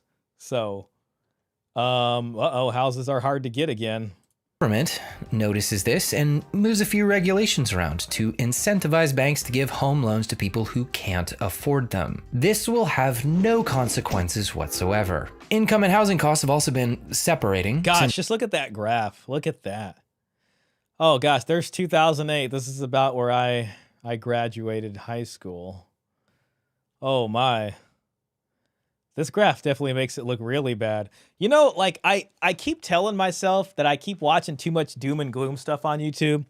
Like I watch a lot of these videos about the housing market, or like people, like what kind of student loan debt they're in, or credit card debt and car payments, and you know, people that are like getting laid off for work. And I'm just like, oh man. And then I keep trying to tell myself like it can't be that bad out there. Like I hope it's really not that bad. This is just the YouTube algorithm feeding me doom and gloom. But you know, seeing a graph like this is some YouTube doom and gloom right here. It's the early 70s, and it's now reaching a point where people are beginning to feel the squeeze. Yeah, they are. And so now if you're gonna get married out here and she doesn't have one of these, Your dowry, it's my right. then you know what I mean? What are you gonna do? Muhammad Vadal Uthman says, I want to get married and I don't care about her beliefs or appearance. Well, my brother, then you should be married by next week. Well, come back next week and maybe we can celebrate your wedding festivities. As income becomes less equal. Oh my God, hold on a second. I think I know who you can possibly get married to. Let's see.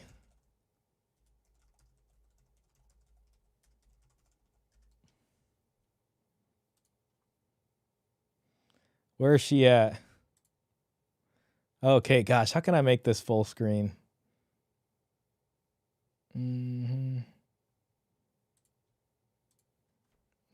Right here. She is waiting for you, my friend. This is a princess.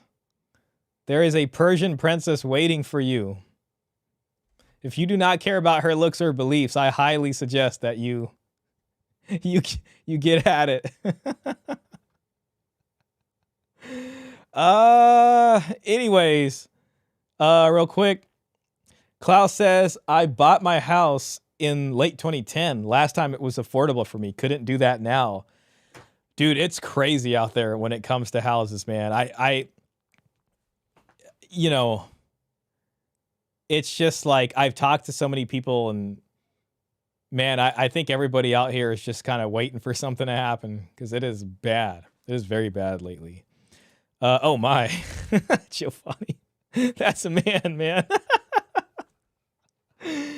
Right. Hey, I'm just saying, if you're not tripping off of looks, you know, there's options. And the middle class begins to shrink, it now makes more sense for women to aim up and get only the highest level man that they possibly can. To make this squeeze, as income becomes less equal and the middle class begins to shrink, it now makes more sense for women to aim up and get only the highest level man that they possibly can. See, I mean, but historically, and the part he's missing is that men were doing that too when it came to dowries. And, you know, we have the proof of that. So with things this expensive and houses this out of reach, if you're going to sit here and play, you know, the monogamy game and play the marriage license game, then it makes sense to aim for the woman who's bringing the most money into this thing, whether by income or otherwise. To make this even more difficult, these guys were raised to be passive. So they're saying it makes sense for the woman, but it's just like there's just this missing piece of the conversation about how it also makes sense for the man. And then you got yourself a dowry system, basically. And then you got yourself a check on hypergamy. And compliant, so fewer of them are aggressive enough to succeed in this tougher economy. So for the first time in decades, we see that fewer men are able to reach women's standards. Oh no, the men are falling behind. We're not reaching the women's standards. Boo-hoo. Oh my God. Guys, you're not reaching women's standards out there. You need to start doing a better job, men. You need to start reaching these women's standard and become an alpha simp. That's what you need to do. In short, things get harder, women get pickier, and these guys aren't equipped to handle it. On top of that, another problem is brewing. Remember how the madmen of the 1950s made us believe that the purpose of life is hedonic pleasure and consumption? Yeah, it's now becoming common for people to treat romantic partners like physical or emotional pleasure objects to consume and discard like a bag of Doritos. It was always that. It was always that since romanticism's been on the fray. You can probably guess how this plays out. What's her dowry, Shah? Asking for a friend. Hey, shout out to you for that. I appreciate your willingness to negotiate. I actually gotta. Yeah, you're right, man. She could come. I don't know, man. She comes with $5 million and you get to use it, I guess. And I maybe you could stop by the brothel on the way home and just say you worked late or something. I don't know. Maybe there's a way here. Yeah, I own, but only because of inheritance, as it should be. You know what? And shout out to your folks for being responsible and caring about you and in a family sense and leaving something behind for you. And then shout out to you for not spending all that money in Vegas somewhere and then using the money on something responsible, like putting it into a house. Man, this is what I love to hear. Like that, that's good. That's the way it's supposed to be. But yeah, it's tough out there. I'm glad you're chilling though, man. Bay says the crappy thing about the economy is that it operates in a way where we need two incomes. But the ladies don't have dowries and the men are fighting for scraps. Yeah. Both people got to work, and then that makes it tough for childcare, which is true. Like I get that, it's not like people are living with grandma and grandpa and people are all over the place. So it's in a bad place. I get it. It's in a bad place. And I think a lot of it, at the end of the day, I think families are going to have to work together harder. Like, not harder. They're going to have to go back to working together. And parents, especially like if you're considering, let's say you're considering having a child and you have one in this economy, there's no way you're not thinking about their futures like, intensely from the day they're born, maybe in a different way than the way boomer parents did it. You know what I mean? Because it's like, how expensive it is now. You know what wages are. I don't know, so I would like to think after all this pain, people would start playing a more active role and like, okay, we want to get our kids to a place where they're married and they're inside of a home somewhere. Now, of course, living in this family law culture, it sucks, but that would be a thing a parent takes into consideration and says, listen, son, I know you love this woman, whatever that means, but she's whack and her parents are whack. Because they're not giving her anything for her marriage. So you're gonna pay for this house. You're gonna take the money we're gonna give you to help you. And then what happens if she doesn't love you tomorrow anymore and you get divorced? And then what? Especially given how bad the economy is. And then you can sit there and you can have tea with her parents. You can invite them over and be like, oh yes, so our children have decided they would like to get married. Yes. How do you think that will work out? Yes. And now how much are you contributing to their new household? Nothing? Tea gets everywhere. No.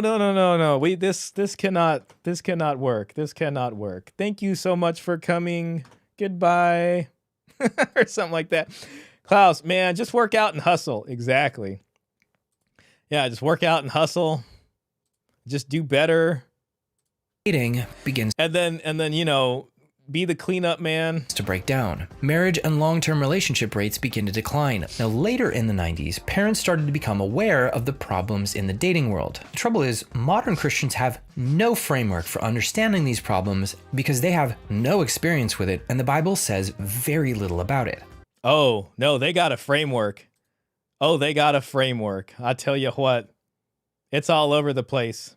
It's all in the dowry history. You know what I mean? We got the dowry plan. We were just looking at what, where's that Catholic paper I was showing Caesar Quintana? Here you go. Here's Christians can use this right here. Should every girl have a dowry? Yes. Your dowry, it's my right. Why men don't marry? Oh, it's beautiful. The Catholic press. Oh. Oh, too much false sentiment. Yes, that's what I want to hear. Has a man a right to expect a dowry? Oh my gosh, this is amazing. This is the paper that just keeps on giving. This paper is a good lover. I tell you, the poor unmarried girl. Yes. Oh, there you go. You know what? Let's bring up the bulldozer. You know what? You guys need to learn about the bulldozer real quick. Let's find that. Where's the bulldozer? You guys remember bulldozers? Hold on. Bulldozer incoming. Where is my bulldozer at? There we go. Bride's dowry was a bulldozer. Daily Mercury, 3rd October 1949. A bride this week gave her husband half a 2,700-pound bulldozer as her wedding present. Shout out to her. See, that's a respectable woman. Oh, my bad. My wrong sound effect. There we go. I'm missing it. A bride this week gave her husband half a 2,700-pound bulldozer as her wedding present. The bride, Edna Hardwick of Northern Avenue, East Brighton, married Angus Finlayson, a contractor. Edna said today, all the other wedding presents were laid out on a table, but we couldn't get the bulldozer in. See, they really tried. They really tried to showcase it to everybody. It's my right. Miss Finlayson said her husband needed a bulldozer for his work. Okay. I am going into partnership with him. Oh my God, look at that word, partnership. Wow. It's almost like marriage is like this mutual thing that both people invest into so that they can both have a better life together. Wow. Than they otherwise could have by themselves. I am going into partnership with him, and in a way, this is my share, she added. I am a tram conductress and won't be sorry to settle on the land. Bulldozer and all. Shout out to her. So, I mean, listen, there's plenty of framework to figure this out. Oh man, I got other stuff. Maybe I should save that for next week. I should probably do that. But yes, no, we have framework. Don't worry, guys. The framework is here. All right? The framework is here. However, because the Bible Oikophobic says Raymond just felt a disturbance in the partnership, like a disturbance in the force. Like Raymond is like Darth Vader or something. Says a few things, most Christians assume that means the Bible. Because the Bible says a few things, most Christians assume that means the Bible says all you will ever need to know about it. Christian leaders hastily scrape together some dating lessons based on out-of-date experiences, assumptions, and a handful of out-of-context scriptures. What they definitely don't base it on is any recent experience or evidence. This could turn into an issue later on. Now, in the late 90s, a narrative arises among Christians that dating itself is the problem. Because with all of its get-togethers and breakups, it's— Hey, that's like a male space. Shout out to a male space who's here with us sometimes. Thought that dating is essentially practicing divorce. So in response, the courtship movement begins, pushed mostly by Christian moms. Courtship is an idealized, romanticized version of Victorian-era. Books like this simultaneously appealed to moms' romantic sensibilities and removed any responsibility from parents for failing to prepare their boys to deal with hypergamy. This made it incredibly popular, even though it wasn't based in reality. So we got a romance novel. I Kiss Dating Goodbye, a new attitude toward romance and relationships. Okay, so that's not really a novel. That's interesting. Well, at least it isn't Morning Glory Milking Farm. So, you know, it could have been that. Courting, which transposed to the modern world ends up looking just like hanging out in groups and being friends with the opposite sex until the day you get married. This fails miserably for most people because it turns out most women are not attracted to men who treat them like friends. But thanks to the blue pill. You know what's sad too is like on the other side of the aisle, like liberals and, you know, whatever, Democrats or whatever, they have literally no advice to give. It's usually something like, well, why don't you just be respectful or just learn how to be nice to women? You know, like it's just like one of these like little snarky-esque, doesn't help nobody in no kind of situation type thing. And then they're wondering why like they're on the, you know, down right now. But yeah, I mean, nobody has really been offering much to that as far as the mainstream folks go. No one can figure out Have you just tried being friends first, you know? Maybe you should just, why. This debacle speaks to a larger problem that's taken root. Remember, can figure out why. This debacle, but thanks to the blue pill, no one can figure out why. This debacle speaks to a larger problem that's taken root. Remember, how women feel matters more than reality, and women hold all the levers, so all dating or relationship advice has to make women feel good before Christians will accept and teach it. In other words, it has to be mom approved. That means Christian dating gurus can't teach boys the truth about how women behave because it makes them feel bad. So man, there was a Disney movie called Dinosaur, and it came out when I was in like 5th grade or somewhere there. I was like 9 or 10. And in the beginning of the movie, there's a bunch of lemurs and they're living on an island. Maybe it's called Madagascar or something. And there's like this mating kind of scene where the old guy and like the lemur tribe is talking to the young guys, and then the camera keeps jumping back and forth between the guy talking to the guys and the old lady talking to the young girl lemurs. And it's funny because the joke of the scene is that the old guy is giving the young guy, the young lemurs, advice on women, and the old lady lemur is giving the young lady lemurs advice on men. And what's funny is that as the camera goes back and forth, the advice literally is the opposite. Like if they both heard each other talking, they'd be like, that's crazy. It's like literally the opposite of what we're telling the other person or the other group. And it's kind of like, you know, you got to have your own spaces in order to be able to figure this out. And then even though it seems weird, when it actually plays out in a mating dance sort of way, it all actually happens how it's supposed to happen. Even though if the opposite end heard the advice on the other side, it would sound like egregious to them. Thanks, Pastor Michael Todd. He's been subject to that's Pastor Michael Todd. Okay, that was the guy who was shown before. He's been subject to a lot of scrutiny amongst Christians for the theological accuracy of his sermons. It's particularly interesting because he appeals to the youth. Interesting. I think he was showing someone kind of doing some preaching there. So I think I know who you're talking about in the video. Gamer says, Shah, bless you. How do you find all these? Do you have any intelligence feeds? No, man. Thank you for that comment.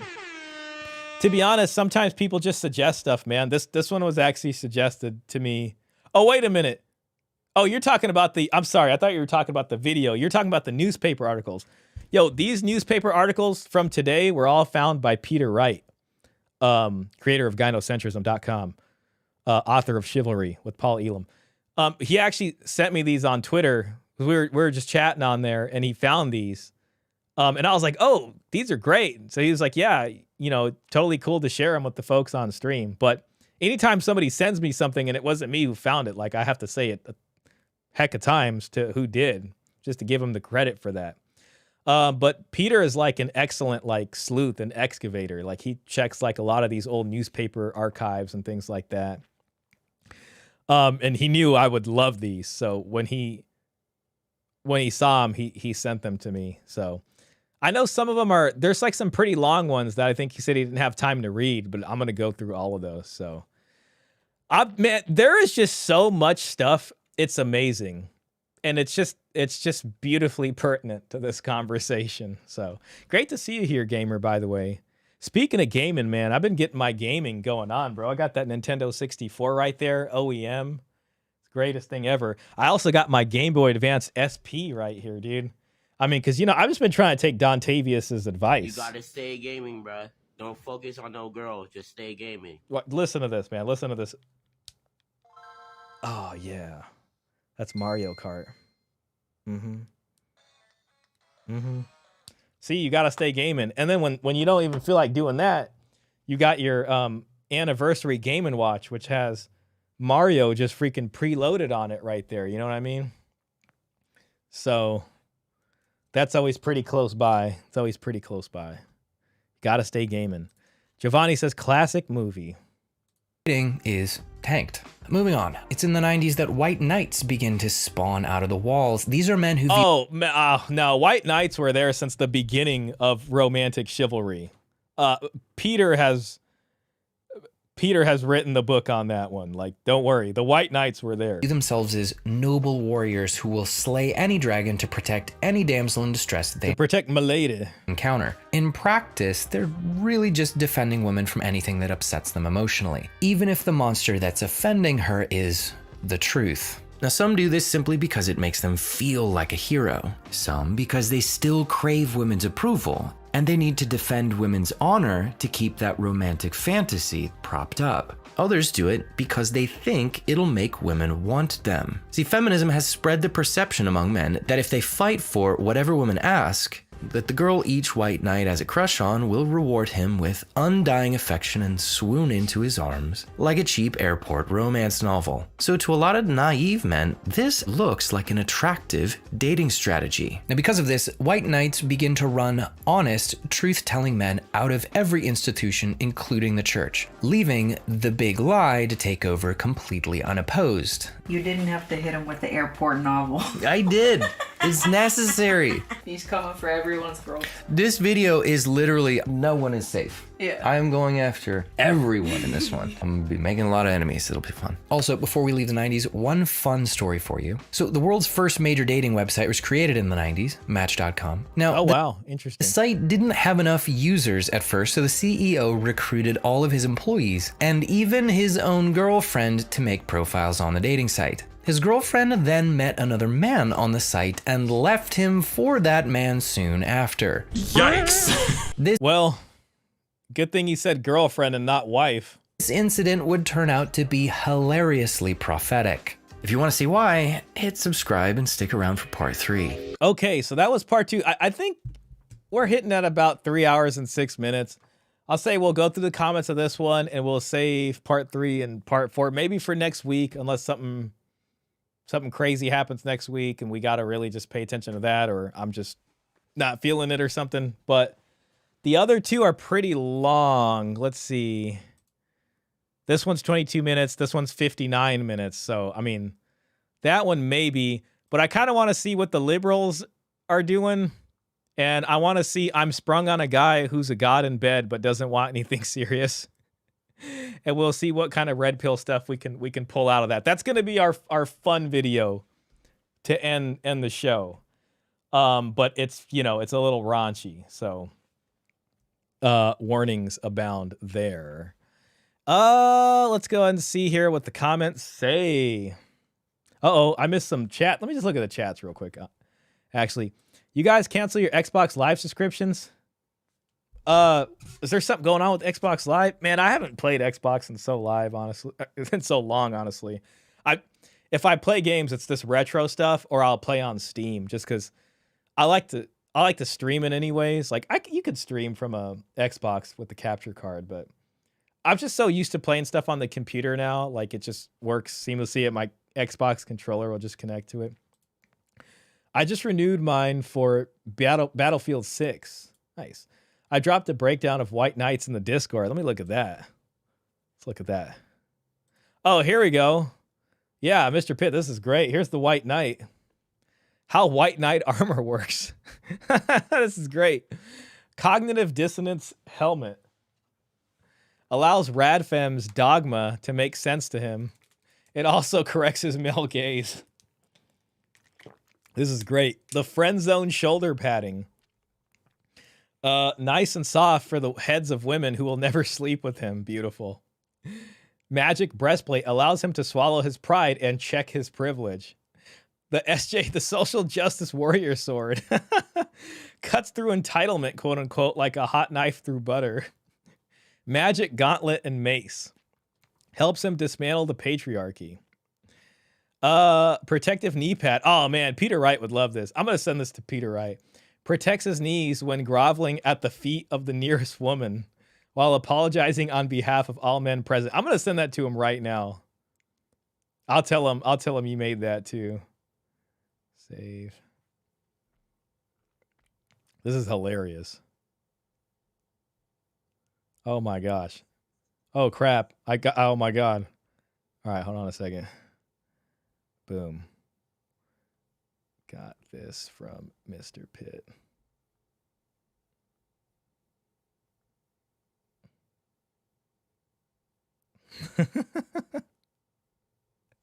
All right. Oh, God. Okay. Oh, Sakura leggings gives him added speed to run and rescue any feminist in danger of engaging in a logical debate. That's a good find. Oh, looks like there's some. I gotta look at these. Okay. So let's look at the comments real quick, and then I'm gonna take a leak, and then we'll get to that video, and we'll close it out with that. Oh crap! I forgot. That background. Oh my gosh. Wow, Match.com turned out to be a massive self-own for the CEO. Listen, all I'm saying is it was better, Mr. Pitt, it was better that it was his girlfriend than it was his wife. So I think he got off pretty easy. Probably sucks, but, at least he made a bunch of money afterwards, maybe. Good show, Shah. Thank you, Wicophobic. Appreciate that. Giovanni says, and then came Ashley Madison. Yeah. Gamer, who is your target audience and what's your long-term goal with these live streams? Dowry or death? Give me dowry or give me death, huh? To be honest, man, the live streams is just mainly about keeping the channel alive. I mean, I'm glad that the folks enjoy it. What I want to do is make more standalone videos, which I just haven't been doing.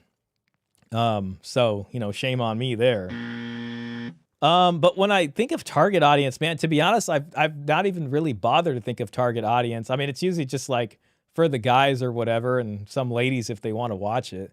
I kind of just think about anybody in my age group, to be honest. But like, I don't really see myself speaking to the young people so much. Maybe a little bit. There's some young folks in here, but long-term goal, I don't mind tortoising my way to somewhere.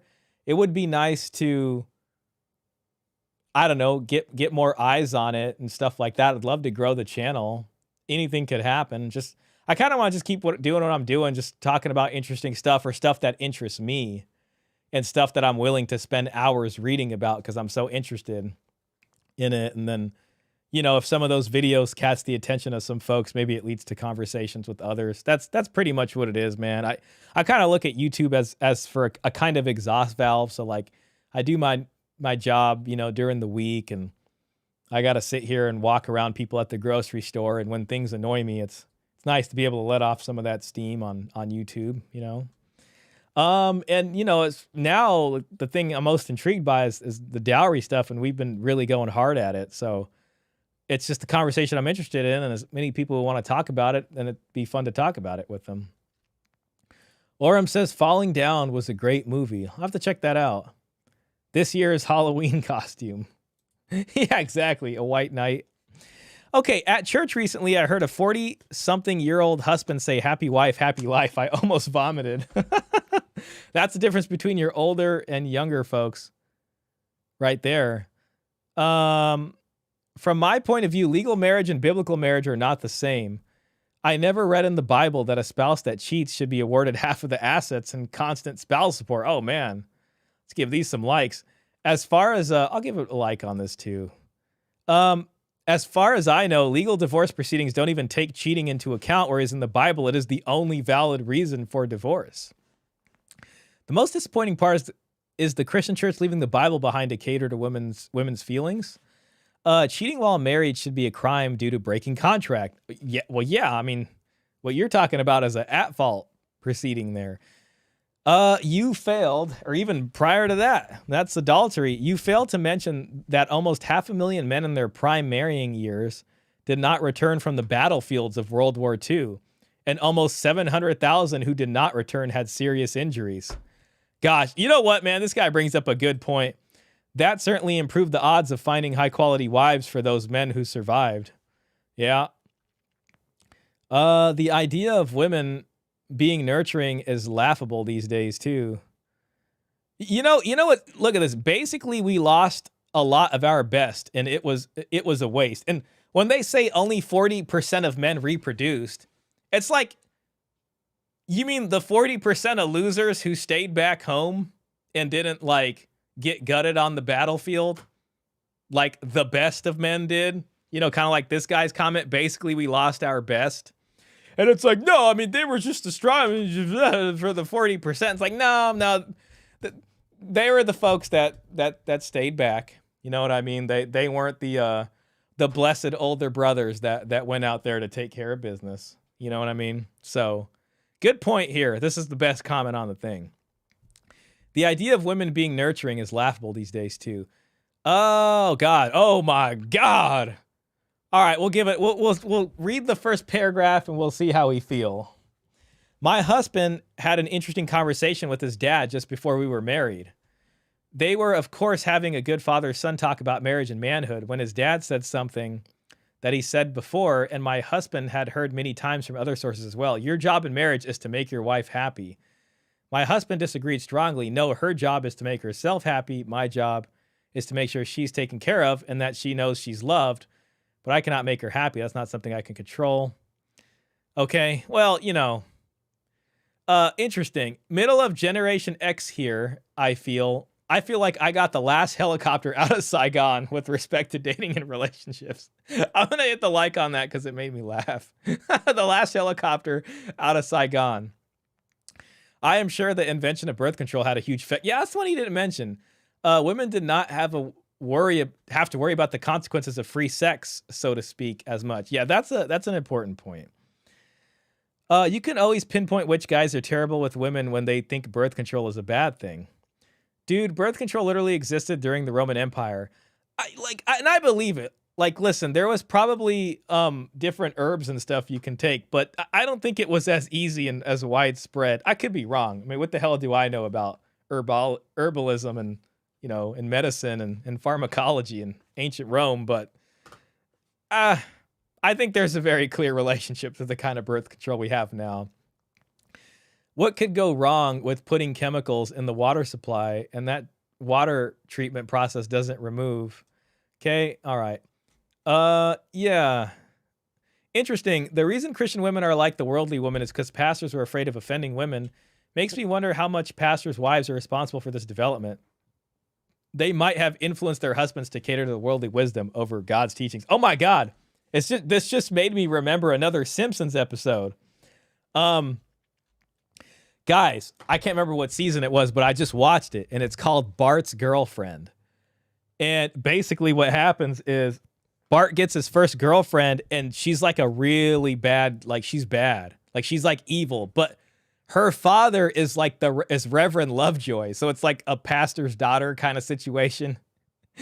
And like, so she grows up in this like super like Christian home, but like the daughter is just like this bad girl. And so Bart just kind of gets railroaded and ran over by her. It's a hilarious episode. Oh my God. The other funny episode is when Lisa Simpson goes out with Nelson Mutz, the bully. And then Milhouse is the one who has this huge crush on her. That episode was like, oh my God. No. Oh God. What was the one where Homer got Me Too'd? It's like where him and Marge go to the freaking candy festival, and then he gets this gummy Venus de Milo, and it gets stuck on the back of the babysitter's ass, and he pulls it off because he wants to eat it. And then he's all on the news. Man, they had some crazy episodes. Not crazy, but really good ones. That stat is dirty and a cope. Again, what are they saying? We should mate like we live in caves while expecting a society. Young men died in war. Old men effed, women died in childbirth. Yeah, I think the way they make it seem is that just like the most competitive and manly of men, it's like, no, actually, no, like the most manly of men fell on the battlefield. You know what I mean? So, no, it's almost like that movie Magnificent Seven. I mean, you know, I know it's a movie, but it's like the sort of manly men, you know, all kind of fought each other to death, and then there's like that one peasant farmer who's fighting with them, and they're just like, what the hell are you doing here? Like, just go marry the girl and go be a farmer. That's what you were, you know, kind of meant for or something. Let me save you the time, Shah. She said blah blah blah blah blah. Yeah, exactly. 225 is not enough for how if the stat is to be used as truth. Then the conversations that would flow from it would make anyone never want to have kids. Uh-oh. Everyone is pretending they will not have sons that uses that. It's coping. Last helicopter out of Saigon. Fortunate Son by Creedence Clearwater. Revival plays in the background. Interesting. Let me just go to my tab with the ugliest Iranian princess. Fortunate Son by Creedence Clearwater. Okay. I'll have to check that out. Interesting. Let's look at the lyrics of Fortunate Son. Some folks are born made to wave the flag, who they're red, white, and blue, and when the band plays Hail to the Chief, oh, they point the cannon at you, Lord. It ain't me, it ain't me. I ain't no senator's son. It ain't me, it ain't me. I ain't no fortunate one, no. Some folks are born silver spoon in hand, Lord. Don't they help themselves, Lord? But when the tax man come to the door, Lord, the house looking like a rummage sale, yeah. It ain't me, it ain't me. I ain't no millionaire's son, no. It ain't me, it ain't me. I ain't no fortunate, forgive me, I ain't no fortunate one, no. Yeah, some folks inherit star-spangled eyes, who they send you down to war, Lord, and when you ask them, how much should we give, who they only answer, more. This kind of makes me think of like Vietnam, stuff like that too, man. I think we read enough of these comments. We're going to see what the hell this video is about, this woman. Oh, what the heck? Going on. I just got to take a leak real quick. You know what? Actually, let me just finish these chats and then we'll go. Thank you for that, Mr. Pitt. We don't even have genetic selection anymore. This is purely now sexuality selection or whatever you would call it. I mean, it's genetic, not natural selection. Got it. All right, folks. I'll be back. I just got to do this real quick and then we're going to have fun watching this video here. Dang, where's my be right? There it is. Yeah. She coming with nothing. Yeah. Deadbeat vibes. Let's go. Deadbeat woman, no bag, no dowry. Think she the table, but she just a story. Bringing no bread, but she want the glory. Deadbeat woman, drama queen, no quarry. Roll up, no fun, she just got a vibe. Claim she the queen, but her wallet's bone dry. Want the whole plate, but can't carry a load. Talking about love, but she breaking the code. I'm stacking my paper, she stacking the stress. Bringing no cash, but she want the finesse. Think she the boss, but she causing a mess. Weight on my back, is she more than my ex? Deadbeat woman, no bag, no dowry. Think she the table, but she just a story. Bringing no bread, but she want the glory. Deadbeat woman, drama queen, no glory.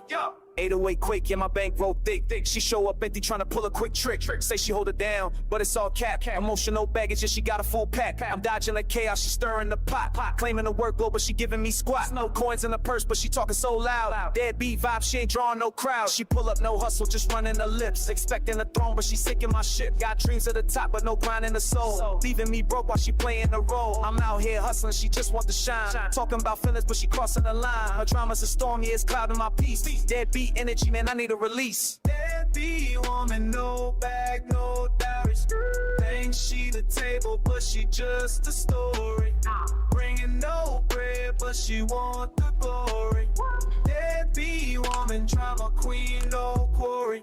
She flexing on a gram, but her pockets on E. Talking big game, but it's all make believe. I'm carrying the weight, she just adding the pain. Bringing no value, but she raising the stakes. Her tears like a flood.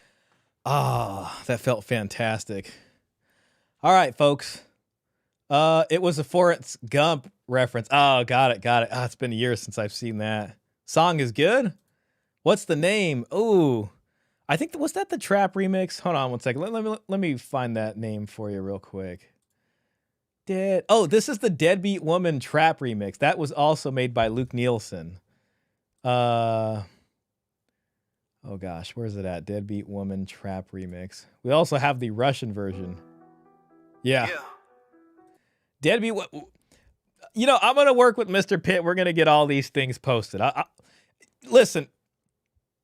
If I post them on the YouTube channel, which I probably should, because then I can just make a gold pill playlist. What's gonna happen is you guys are all gonna get bombarded. Or I can just post them as unlisted for now. and then I can make the playlist and give everybody the link. That way, it's not like you have to have like 15 notifications of me posting a video. It's the only thing like I don't want to do, but if I post them all as unlisted, I think that'll actually solve the problem. So I think we could do that. Yeah, I think we could do that. Do you watch any of these dating relationship shows, Shah, for example, Finding a Sister Wife or Married at First Sight? Man, in truth, I haven't. Like, I've never even heard of those. The only like dating show like I've remotely am aware of is like Pop the Balloon or something, because I see people react to it sometimes. But I mean, if there was something funny, like I wouldn't mind. I could watch it on stream just for the heck of it. That could be fun if there's like a YouTube dating show or something. That'd be cool. Yeah, I'll definitely do that. I mean, some of these songs are hitters, man. We need to get these blaring out of the windows as we're driving. All right, guys. Well, here's a whole big heap and helping of kind of nuttiness. It's just, I don't even know. Like, for some reason, I was listening to it and I just thought it was funny, or not even just funny, but it was just like, it's this woman who is dating a guy who's in an open relationship, but she's just so enamored by him and she doesn't think that like she can date normally again. It's so 2025. I'm 22. I've been single for a while. This guy is like the host of it, and he can just pull off being almost bald and overweight, and have his belly hanging out, and just, that's, for him, this was an option, you know? So that's just, here we are. I've been on the apps for a while, and I've been recently hooking up with this guy. He's like a comedian dude. All right, let's just start it over. His name's Stav. I'm 22. I've been single for a while. Been on the apps for a while, and I've been recently hooking up with this guy.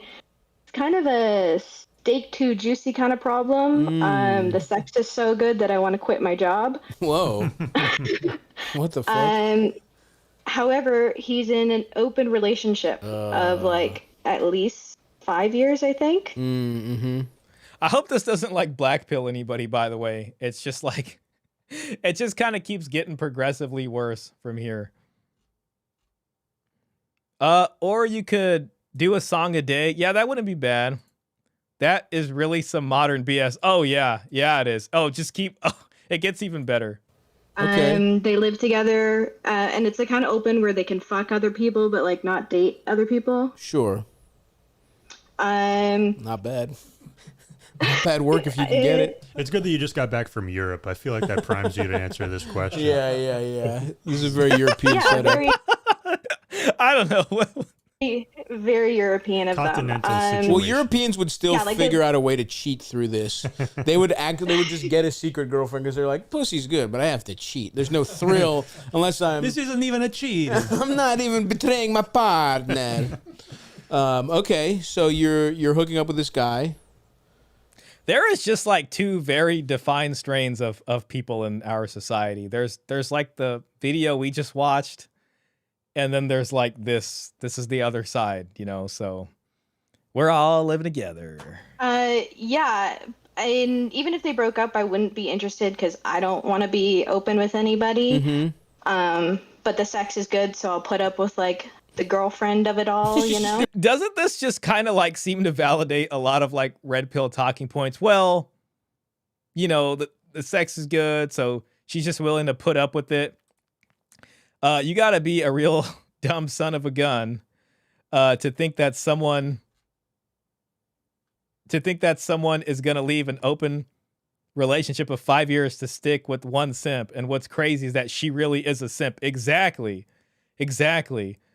But no one would ever actually think of her like that. It's crazy.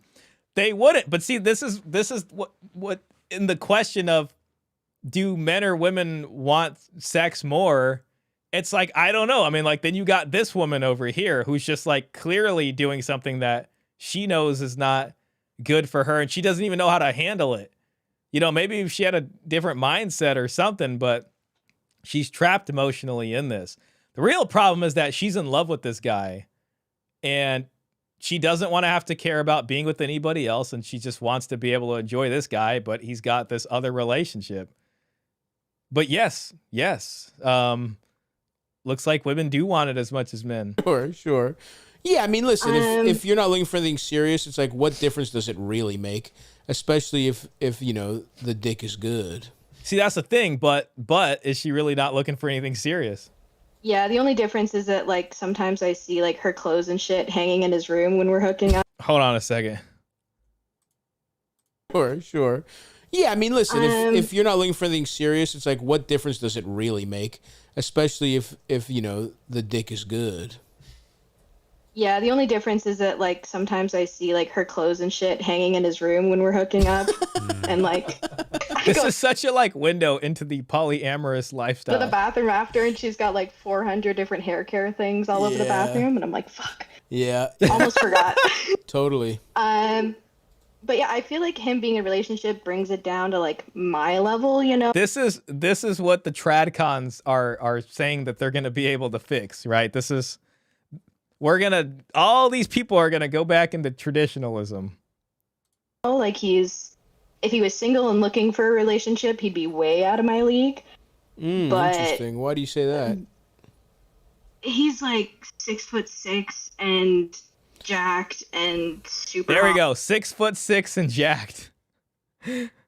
It's interesting that she's talking about how like she's recognizing that, like, yeah, if he was single, he'd be way, like, she wouldn't even be in his league. Way out of my league. But interesting. Why do you say that? He's like 6'6" and jacked and super hot, and but he should keep up with you. You should believe in yourself a little bit. Yeah, that's true. I think. I mean, I've gained some. Now, I want. Okay. Well, Giovanni says, imagine this woman saying, "You must take me out on multiple dates to get some cheeks." Exactly.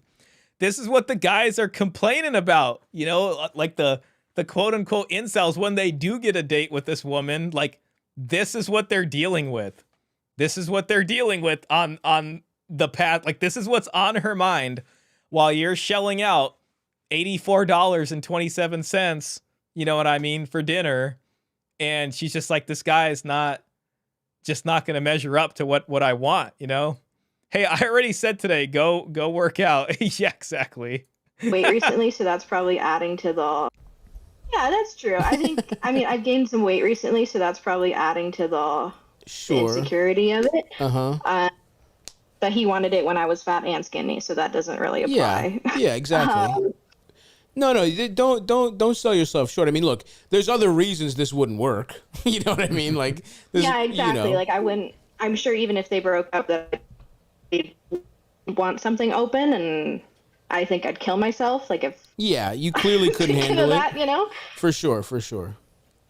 Also, see, the polyamory thing, I think is fine for folks until, like, one person. This is the falling in love or catching feelings, and then the pain comes in.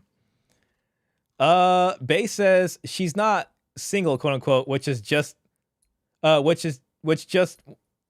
drives me insane. That men have to figure out how to date when a lady you want is getting packed up by someone that is literally using her and literally in another, like, relationship. And then she'll say later on. It makes a lot of sense, by the way. Like, the only way a man can tread water in an open relationship is if he's, like, sexy as fuck, 6'6", and ripped and great at fucking. See, listen to that. So these guys are, like, liberals, but then when it comes down to it, it's funny because it's like they're pretty much saying, like, red pill stuff at this point, which is, like, kind of mainstream, but they would have never admitted to this, like, 5 years ago. Sure. Also, this makes a lot of sense, by the way. Like, the only way a man can tread water in an open relationship is if he's, like, sexy as fuck, 6'6", and ripped and great at fucking. That's the only. I bet his girlfriend is just, like, a kind of hot lady, right? Would you say? Yeah, I mean, I had a threesome with them There once. you go. See, that's another thing. You're at the date. You're shelling out $84.47. You know what I mean? You're just like, oh, I don't know if she's feeling me or not. And then meanwhile, like, there's this, and then and I also had a threesome with the with the girlfriend. Nice. And she's, like, pretty good at it. You know, like. Yeah. They're definitely they're pretty matched on level, but like, you know, Sure. an average girl is way out of an average dude's league or whatever the saying is, you know? exactly. See that, hear that? The saying. This is another thing when I was listening to it. So I was like, see, there's your kind of red pillism right there. The average girl is out of the average dude's league. You know, and they're just like, yeah, of course. Now, if a guy was saying it, they'd be like, oh, that's just incel talk or something like that. You know, Sure. an average girl is way out of an average dude's league or whatever the saying is, you know? exactly. God, some of this could be a sound so effect. just a note to our friends, you know, what it takes to to sustain an open relationship. And, you know, who amongst us hasn't thought, wouldn't an open relationship be awesome? But as a man, you have to be hot as fuck, or let's face it, rich or famous, or, you know, that's, you got. Uh-oh. The liberals are saying this? You got to have something. You got to put your thumb on the scale one way or another to compete with a woman in an open relationship. Okay, so what's the issue? What's going on? Now I can't have sex with other people because it's that good. Uh-oh. See that? Listen to this. Compete with a woman in an open relationship. Okay, so what's the issue? What's going on? What's the issue? What's going on? And I want you to think about what if a guy said the same thing, what would they say about him? Now I can't have sex with other people because it's that good. Like, now I can't have sex with other people because it's that good. Now, when some manosphere guy says that's like, you're just insecure, you know, you just have this like blah, blah, blah, but it's just like, oh, here we go. I hook up with other dudes. She's out here just oh my God. And because it's that good. Like, I hook up with other dudes and I can't stop comparing it to him, and I feel like I'm stuck in this like eventual path onto the sad trope of like the untouched suburban wife who oh my God, Red Pillar is getting vindicated right now. And then the path of the untouched suburban wife, because she doesn't want to touch her husband because she's been doing that. And so now you have your tradcon wife, right? So this woman right here is going to become a tradcon right on schedule. She's going to get married to one of those good guys at church or wherever she met him. And then she's going to be like just an untouched suburban wife. Oh my God. This guy is shamelessly flaunting his beer gut. You know what? Shout out to this guy for that. He's found a way to make that work. Bae says she's going to be someone's wife one day. Exactly. And bruh will be chasing the phantom of the 6'6" bodybuilder, and he never had a chance. Yeah, and like the 6'6" bodybuilder probably isn't even conscious of all of this. He's just doing whatever the hell he's doing. He probably has not thought about this situation like at all. Like this is like an afterthought at best. Meanwhile, like this, she is obsessed with this. This has taken over her mind. Like she probably can barely focus at work. I mean, she said she wanted to quit her job at the beginning of this woman is going to be super heartbroken. And then it's going to be about finding a good guy. And it's going to be about, you know, how bad men are or whatever. Meanwhile, these open relationship people, they technically haven't done anything dishonest, you know, alpha widow. And the Bible thumpers want you to man up. Exactly. They want you to man up and marry this lady. Yep. Rolo would say, see, 30 minutes of alpha trumps 30 years of beta. Yeah, I mean, you know, and he would be right there. Another thing too, yeah, that, I mean, the other maxim that applies is make rules for betas, break rules for alphas. To reminisce on when what she are you did talking shit rock about? That just might be a See, now here comes to try to make her feel better. Eventual path onto the sad trope of like the untouched suburban wife who has to reminisce on when she did shit rock. That just might be a function of being 22. This is the cognitive dissonance helmet. You're too young. Also, all your problems so far are completely in your outlook. You know what I mean? Like, now look, there's a real problem to you're with someone that you could never be in for multiple reasons. It's never going to work in terms of a real, you know, long-lasting relationship, right? That's a real issue, and they are kind of fucking it up. They're ruining the curve for everyone else in your relationship. Well, you know, okay, shout out to him. At least he's being realistic about that. You know, in your sexual relationships. That's one problem. But the bigger problems I've heard so far are you preemptively putting yourself down and saying, I'd be out of his league. I'm on the way to being a sad, whatever housewife that's like always reminiscing. Like, I love that she's so confident that she will be married too. Like, regardless of this, it's like, yeah, I'm gonna end up being one of those sad housewives. Because forget about can I get married? It's, oh yeah, of course I will be, but I guess I'm just gonna be like forever disappointed or something like that. Someone will save his ex anyway. Chads of old ruined it for Chads of new. Now they are making podcasts about it. Prove me wrong. Always be gaming. Exactly. Dontavius. You gotta stay gaming, bruh. Don't focus on no girl. Just stay gaming. Great advice. We keep looking for his twin. Okay.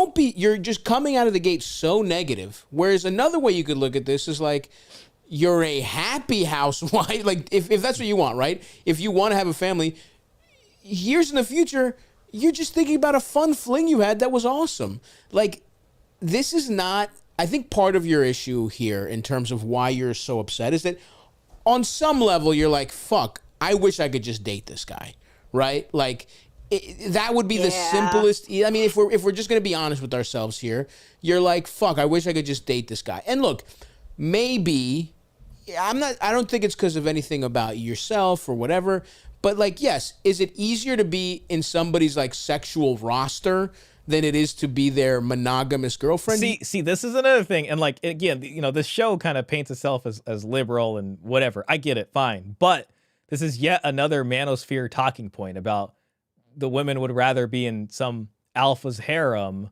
than be, married to a beta guy. Yes. And so but like, yes, is it easier to be in somebody's like sexual roster than it is to be their monogamous girlfriend? Yes. And so maybe there's a little bit of that where you're like, fuck, would I clear this bar? Maybe you would, maybe you wouldn't, right? Who knows? But I think the reality here is it's twofold. Number one, this is fun. This is great. You're having a good time. When you want to seriously date somebody else, when you want to start looking for a real relationship. Because none of this was real. All of this doesn't count. You know what I'm saying? This was all fantasy, fake fiction. It's not real. And I guess it's better to say it's not real, so then everybody can just accept like it never happened or something like that. Mr. Pitt says, I hope her future husband has the stomach. Exactly. Do you have the stomach? You know what? Let's get the long one on that. Oh, God. I don't even know where I put that at. Do you have the stomach to watch a girl that you really love? Do you have the stomach to watch some motherfucker that got more money than you, that's more handsome than you, that's built more better than you? Fuck your bitch for a fee. It's just, it's funny because the disdain, I mean, it's not funny, but like the disdain is almost there in her voice for who she knows that's supposed to be on her level. You know what I mean? That she thinks that she's better than, but would probably be who's more realistically to get married to. Gosh, I see what you did there. Literally, we need to put a tariff on podcasting equipment, but we wouldn't have any content to laugh at. Yeah, this one was... Base says exactly, Shah. People walk about carrying trauma from people they never even dated. That's very true. That's very true. And it's just like they've found themselves in that position, unfortunately, or convinced themselves of something. Yeah, this one, I couldn't help but listen to this and just think, like, there are so many, like, red pill talking points in this. Let me guess. She also doesn't have a dowry set aside. Exactly. Yeah. I mean, if anything, it's like a negative dowry from, who knows what the finances. I mean, if these are you know what I mean? I'm not very confident in the decisions going on right now, but okay. But, whatever. All right. Everybody's free. Dr. Umar told us. Being a freak is not against the law of the United States of America. Being a sexual deviant is not against the laws of the United States of America. Having 1,000 bottles of dollar store baby oil in your home is not against the laws of the United States of America. So, you know, here we are. You got to walk away from this, right? That's it. This is not a relationship so much as it's like a vice dating this guy. It's like this is the Snickers bar. This is the can of this is Mountain Dew. Being too into, you know, drinking or drugs or like fucking playing video games or just like Ben and Jerry eating. Yes, absolutely. Giovanni with the tough questions. Let's say she does, Shah. Would you take this woman?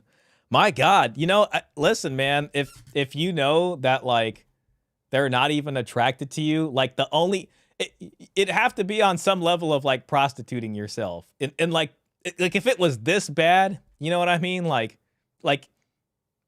you know they absolutely would not want to be with you at all.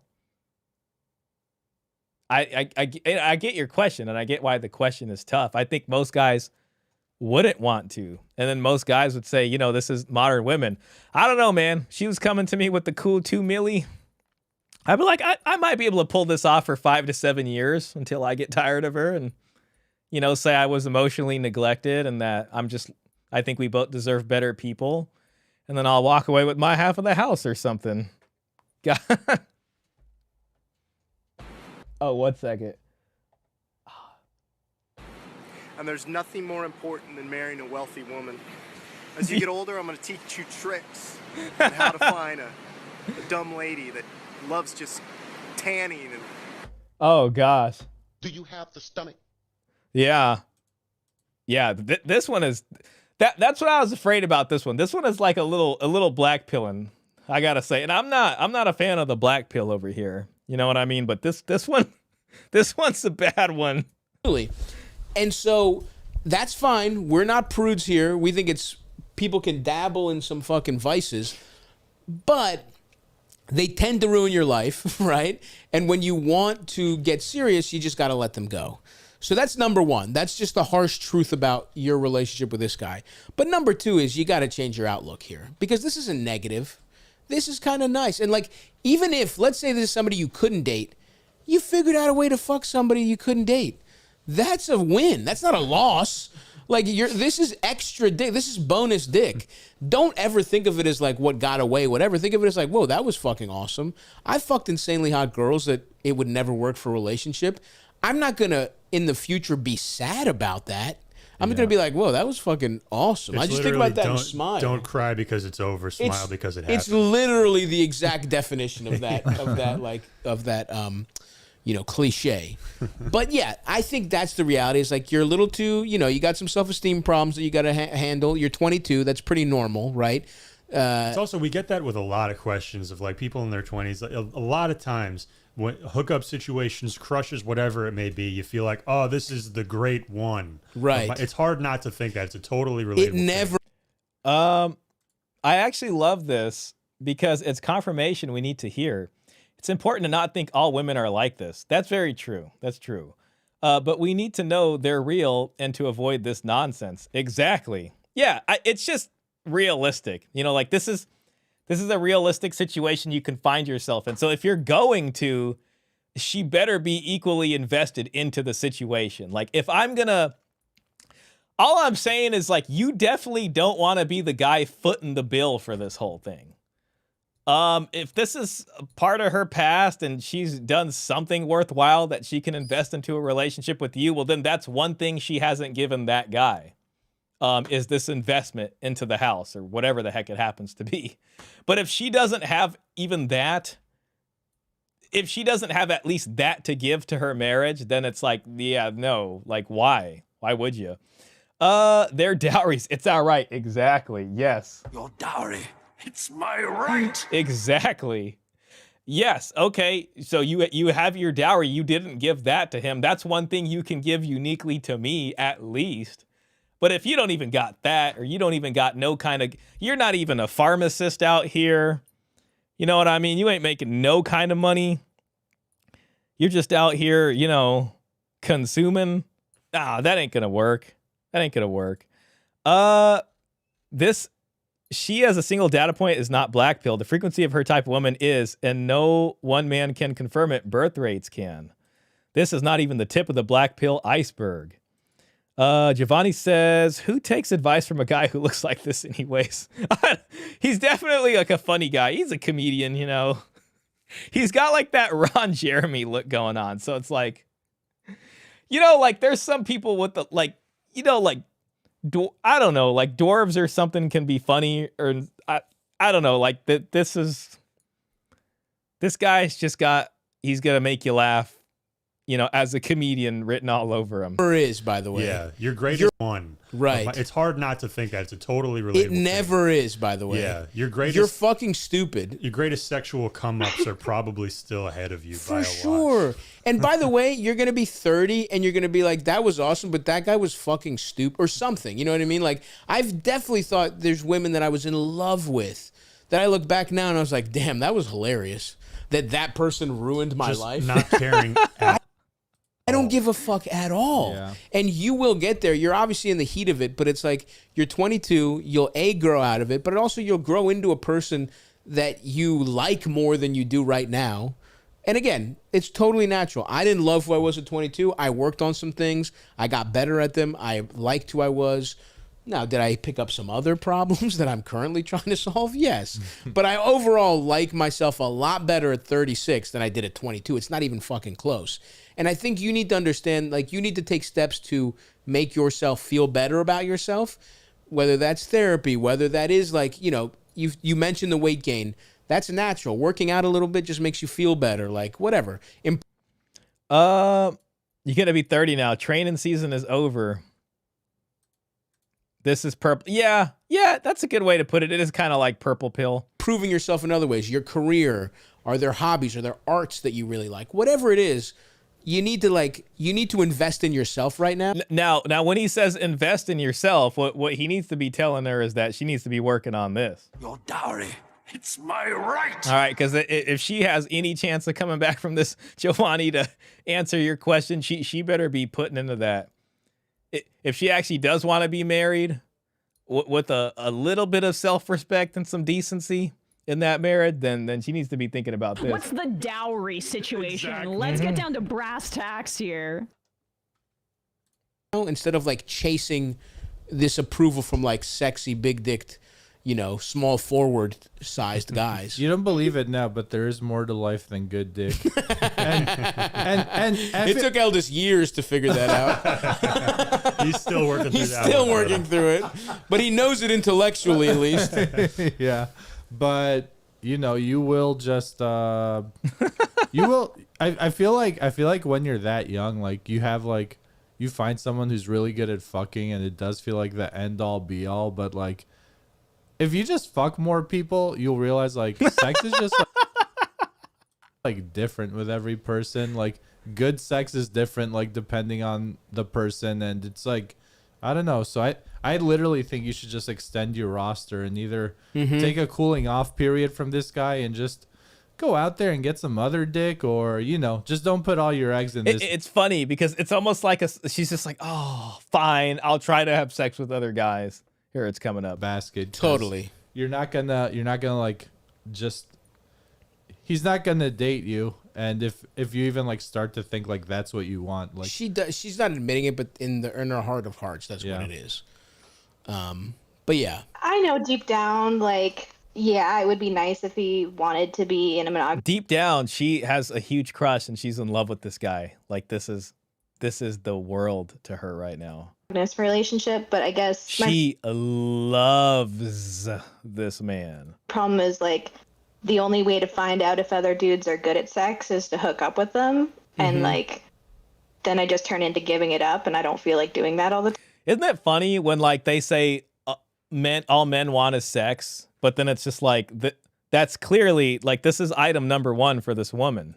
My problem is, like, the only way to find out if other dudes are good at sex is to hook up with them. See, that's what it is. That's all she's concerned about for that. So I don't know. The accusation is often thrown at men, and men are demonized for that. But I mean, I don't know. This woman just really, this call, I tell you, like, then I just turn into giving it up, and I don't feel like doing that all the time, you know? Sure. That's fine, but it's like, but either way, then you have to change your approach, because the only way to really enjoy somebody like this is if you're in a sort of like hoe phase that he's kind of he's like the top of the roster. That's a little treat. Oh, I get to fuck this guy this week or whatever, right? If you're sort of semi-monogamous with a guy in an open relationship, you're sort of in no woman's land where all you're getting out of it is the like the short semi-monogamous term sexual gratification. But if your mindset is like, I don't feel like giving it up, like, oh, this guy's grandfathered in, my body count doesn't go up, so I'll like, that's dumb thinking, honestly. So it's like, you just have to change your approach then. You got to be ready to leave it on the table. It's just like an awkward silence. You got to be ready to leave it on the table.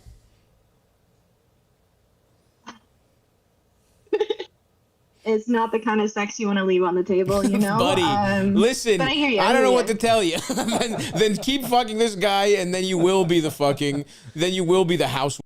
I don't know. Maybe she should save up a dowry and offer it to this guy and see if he'll break up with his open relationship girlfriend and be monogamous with her. Be like, hey, baby, you know, my parents have given me $1.2 million, and you can be a stay-at-home dad. Like, you know, just stay home, and if you could just kind of like help out with the kids, like maybe, I don't know. I mean, she got to start thinking outside the box.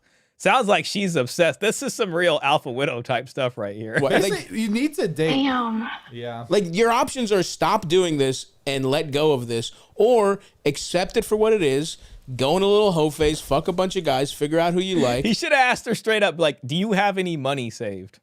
Like, what else can you offer that if this guy's out of your league, what else can you offer him since just you by yourself ain't enough? You better be coming with something out here. Date a little bit, because right now you are basically in a relationship with this guy and he doesn't give a fuck at all. Yeah. You know what I mean? Like, that's what you're doing emotionally. And the longer you do this, the more you're just allowing yourself to catch feelings slowly over time. And my actual advice to you is like, yeah, you don't want to do, like, look at this as a bonus. It was fun that it happened, but it's ultimately a hollow exercise here. If that's not what you want, again, if that's what you want, then it's perfect. Someone like this on your roster is awesome, but you clearly aren't in that mindset. You know what I mean? That's like, that's just such a strange thing about polyamorous relationships. It's like that. Oftentimes you hear about the guy on this end of the stick. So it's like the guy just has one lover and then the woman has a bunch of other lovers, and, you know, he's basically stuck on her and he's hurt. But this one's interesting because it's the other way around, but it's just like, it seems like asking for trouble to engage in something like this and then only want to be with one person. Like, why isn't she with other people? Like, isn't that what polyamorous people do? Right. And so, you know, this is a hard-learned 22-year-old lesson. This is a 22-year-old lesson. It's like the long story short is just like, you don't have the power. He's the one that you can walk away. So you have to. I am reminded of Coach's sayings when he says, "These are your future wives." To force yourself to like get that same power somehow, and just be okay with like if this ends or something. Just trust that you'll get over it. It's hard to see the forest for the And then trees she's just back. like super jealous of the girlfriend of like the guy, you know, with the hair products or Point whatever. where you're like in the thick of it, but like as soon as it's over, maybe not as soon as it's over, but after a little while. Yeah, after it'll take a cooling off while. period, it'll be like, oh yeah, wow, I'm totally fine, and I didn't need to worry. I mean, it will take a while, and who knows, you might cave and try and fuck this guy again, and he'll be like, oh yeah, sure, because you don't matter to him. You know what I mean? Like, that's another thing you have to realize, like, you don't matter to him at all. Like, that maybe that makes it easier to stop, maybe it doesn't, but, you know. Or try getting more threesomes with him and his girlfriend, sabotage them from Right, within. right. You know, put all your I've been energy. settling for just using her shampoo while I'm there, and Yeah, put that's on her been clothes, smell like her, use that'll her that'll shampoo. get you the outcome you desire. Definitely, like, yeah. I'm sorry. It's just so like engrossing. Put all your energy I into know. sabotaging Yeah. them. All right, I guess I'll fuck some other dudes. See that? your energy I into know. sabotaging Yeah. them. All right. I guess I'll fuck some other dudes. Up to you. Listen, or either way, but at some point you need to start preparing yourself that you have to stop fucking this guy at some point. Yeah. That you need to understand that is the end here. How long has this been going on? Well, we first hooked up like a couple years ago, but then after the threesome, Wow, a couple of years ago. So she's 22 now. So like at 20, she was doing this. it felt like having sex with people who loved each other, so I cut for a while. He'd have a nice chuckle if he heard that. Yeah, but this time probably a couple months. Okay.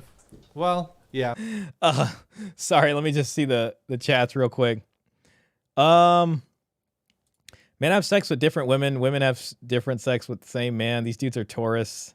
It's all good. Angry. Geez. Other men are 6'6" and jacked. Shah. Victory has defeated her.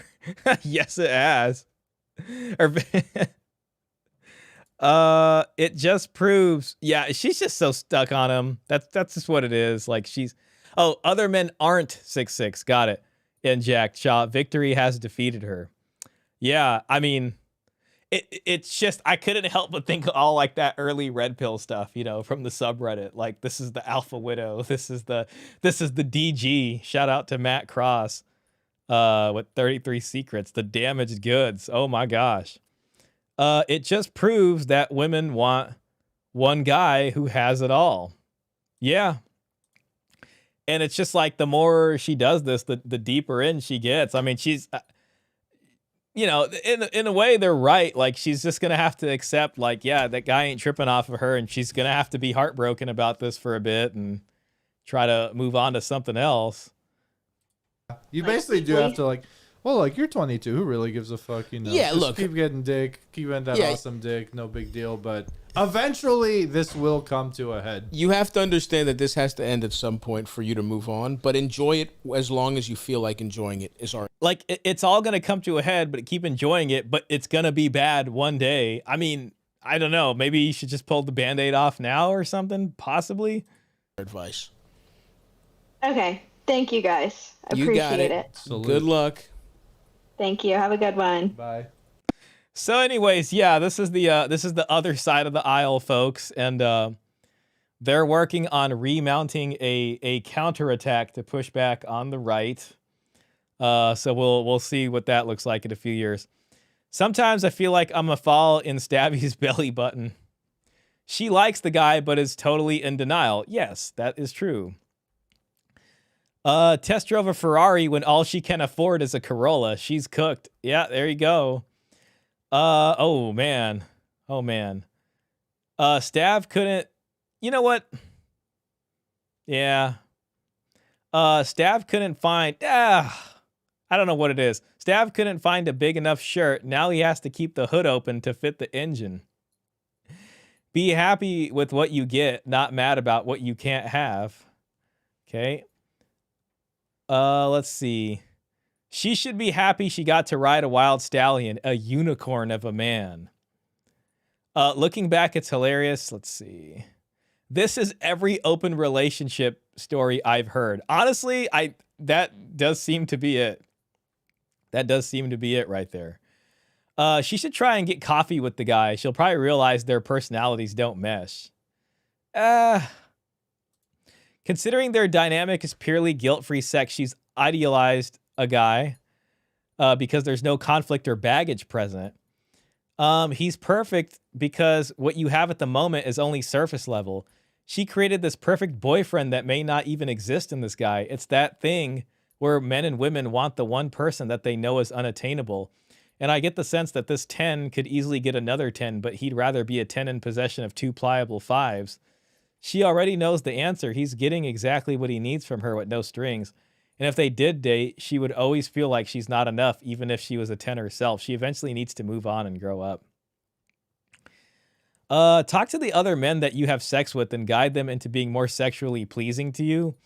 If they don't know what you like, then they can't get better at giving you what you want. Everyone is different and they get off on different things. That sounds like it would work, but, women don't want to have to explain that. At least it seems that way. That would that's just, I don't think that's gonna work for her. Oh man, that hits hard. Drive a Porsche sometimes, only can afford a Civic. Yeah, I know what you mean. I don't know, it's weird. I've driven a Ferrari before, you know, and it's just, but I don't really care to own one, to be honest. Now, most people will be like, oh, well, that's just because you just can't afford one. But to be honest, not really. I've driven a lot of nice cars. It's just not something I can appreciate a Corolla, to be honest. I like being able to be quasi-invisible on the road and just get somewhere from point A to point B reliably in a car that's, you know, easier to work on. There's a lot of positives to a Corolla, you know what I'm saying? But I get it. If you really like a Porsche, you really like a Porsche. Talk to the... Oh, hold on a second. This chick is going to put up triple digits and then have a religious awakening in about a decade. Right there. This is the TradCon thing right here. This chick is going to put up triple digits and then have a religious awakening in about a decade. That's pretty much it. Bro, she caught feelings from hookup. She's not that girl. I don't know. What percentage of women in a stable society do you think are... Let's see. She got alpha widowed. Yep, that's what that is. She's talking about me. Damn. Oh my gosh. Pareto principle is undefeated. The only non-fetish brain males who willingly maintain an open relationship are the ones who are attractive enough on their own to pull regularly so they don't get jealous, aka women are willing to share them.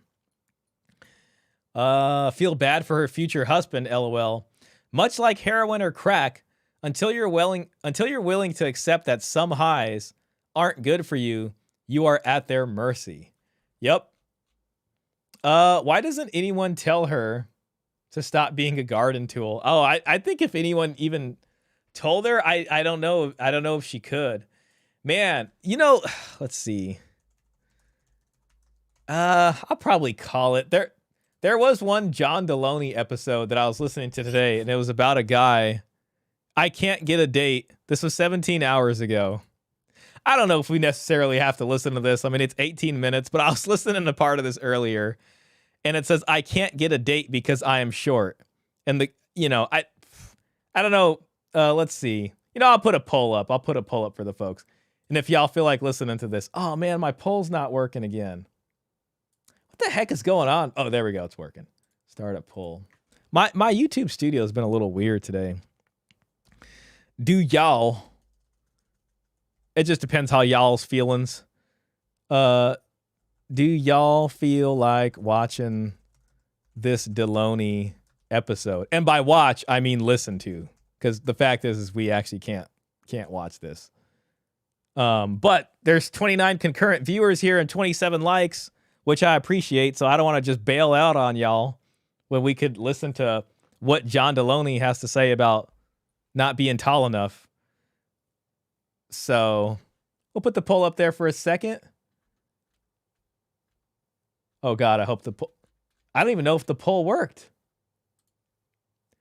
For some freaking reason, I can't even see the poll. That sucks. Let's see if I can pull it up on here. Sorry, my YouTube studio has just been a little finicky today. Okay, you guys can't see the poll. Damn it. I'll try it one more time. Start the poll.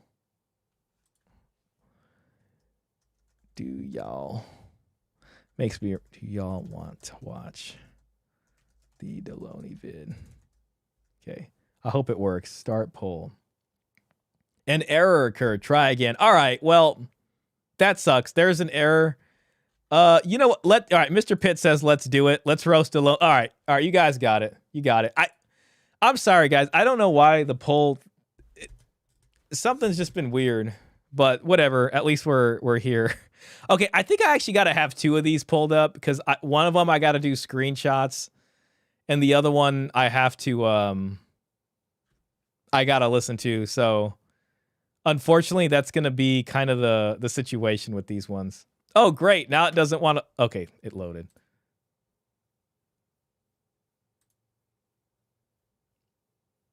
Man, I'm telling you, I pay top dollar for internet out here. Okay, here we go. Beautiful. Okay.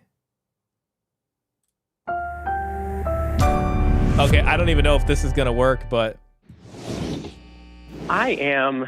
oh my what people god! like to call a short king. I am a Short 5'3". Yeah. All right, this is what I'm gonna do. I'm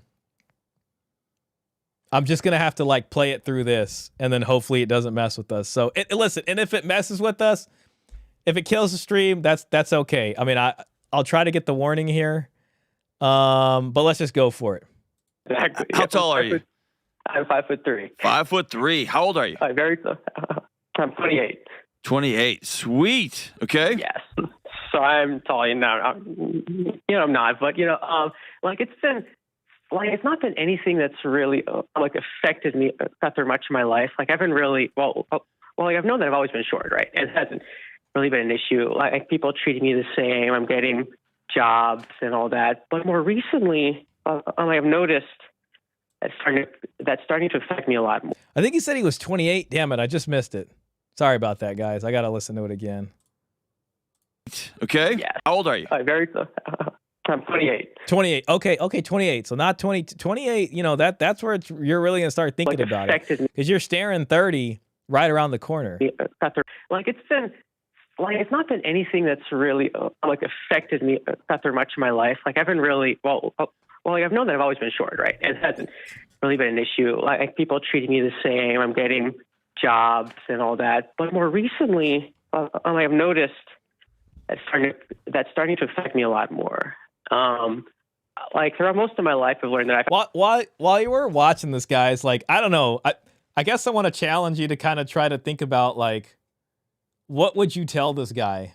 Because that's what I think about. Like, what would I tell this guy? But it's like, I mean, I'm not even that tall. I'm average height. I'm not tall at all. I'm 5'9". So, but I'm not 5'3". You know what I mean? So he's really dealing with something that like, as far as that goes, he's playing on like extreme difficulty. You know what I mean? So it's like this is just like, we got to think about like, what would we tell him? Can we tell him anything? Harder than most people. Like people think that I'm younger than I am, so I have to work harder, I have to be stronger, I have to be faster, I have to be tougher, right? But in dating, this is the self-improvement thing here. It's almost impossible. And I say that because like most people just want a taller guy. Yep. And most of the calls that I've listened from your show, it's all about attraction. Like I feel attracted to my spouse, like I feel attracted to my wife, my husband, or something like that. And I'm just really struggling because I'm so far off the baseline. And like I'm not a loser. Like I have a job, I travel the world, I run 6 marathons, I go to the gym 6 days a week. I have a pretty fun life, I like to think.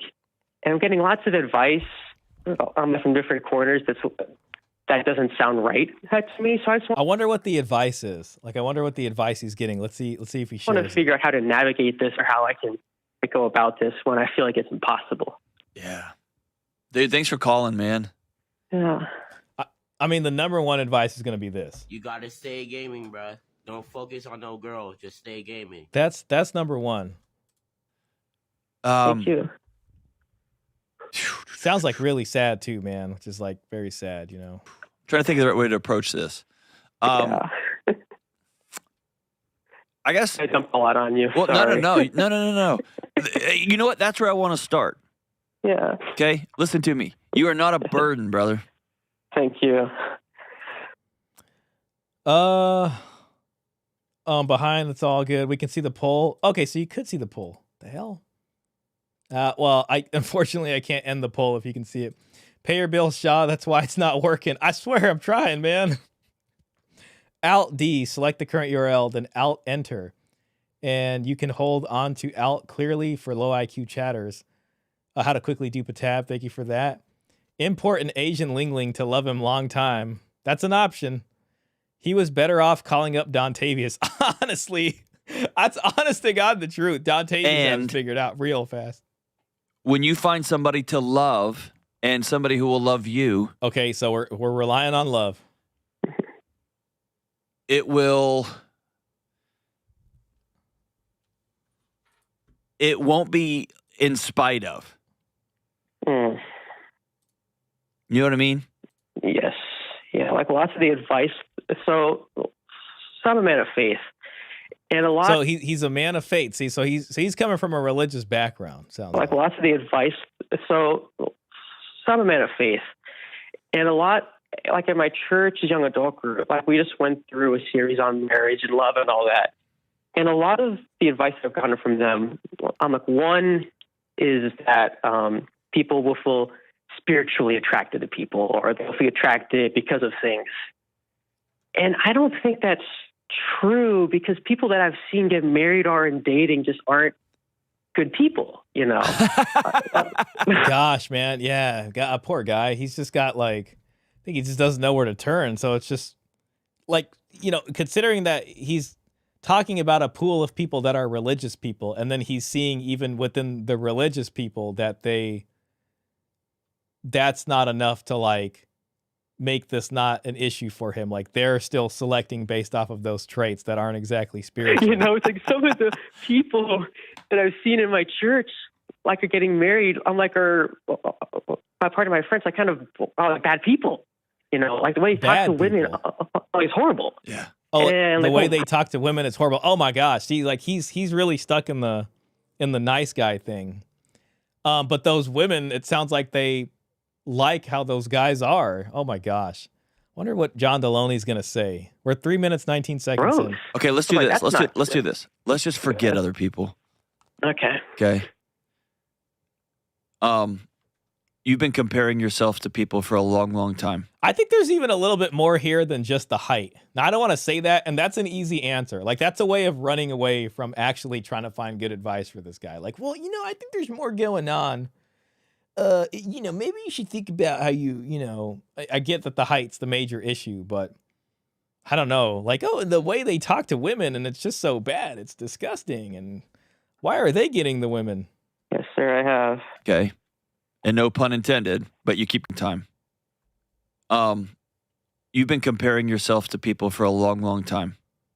Yes, sir, I have. Okay. And no pun intended, but you keep coming up short, right? Yes, sir. Come on now. John, that was a little mean, John Deloney. Klaus says, got to get rich and hire the best possible lawyer for the prenup. Also set up a trust fund for securing his assets. Mr. Prince says, it sounds like he's watched the bad boys have their pick of the litter. Oh, yeah, it's a real one of these situations. Do you have the stomach? Yeah, it's just got an extra layer because it's like he's talking about like people in his church. Like I you know, that must suck a bit. Is that fair? Yep. All right.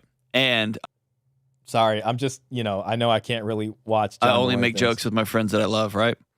Mm-hmm. Okay. So you have to decide I'm done with that part. Okay. Okay? Because here's why. Mm-hmm. Here's why. If you had skinny arms and you were always looking at guys with bigger arms, there's literally a thing you can go do. Mm-hmm. And so comparison, while frustrating and not super helpful, can be an avenue for change when it comes to how much money you make, when it comes to size of biceps, right, or whatever. And there will be genetic limitations, but fair enough. You constantly comparing height, self-conscious, man, is a fool's errand, because that's that can't change for you. Yeah, I can't. Right? Mm-hmm. And I would suggest good. Because you have a resilience and a strength. Good. Okay. So let's see who's going to find other qualities that he's got to maximize. And I could go on forever, because you've known from an early age, as you mentioned to me, I'm going to have to swing harder when I punch. I'm going to have to show up earlier. I'm going to have to work harder. I'm going to have to be more likable. I'm going to have. Well, one guy that I think, gives good advice on this is Coach. One time I heard in a Coach live stream him kind of address this, because I think Coach is like 5'6". Yeah, I met Coach in real life. But Coach talked about, everybody has some kind of flaw or something and you have to find other ways to deal with it, or, work on other things. Coach has the gift of gab, and that's something that's helped him. And, he's clearly in great shape, and he's managed to make his life into something that is good and overcome that. Now I know with this guy, it's like he's 5'3", so it's even tougher in that sense, just because it's like it's a very pronounced issue, even more than usual. You've already seen the world as it is, how uncomfortable it is. What I'm saying here, and by the way, if you don't struggle with this, what I'm saying sounds harsh. If you do struggle with this, you know exactly what I'm saying because it's true. I know the data. I've been looking at that way too long. Women prefer, like on the whole, a taller guy, right? See, that's another thing. I don't know why. When I was listening to this earlier, kind of reminded me with the last one, like that's another sort of manosphere. I don't know if that's really a manosphere talking point. Like, yeah, it is kind of a general thing, but it was something that was more well pointed out in that space, But now even John DeLoney will be like, okay, yeah. That's what the data says. And the dating apps have destroyed this for guys who are less than 6 feet tall, right? Because you can just okay. Now it sounds like I'm just listening to some regular old red pill thing or something. That's a little weird. You can just check a box and it just filters out all these other guys, right? Yeah.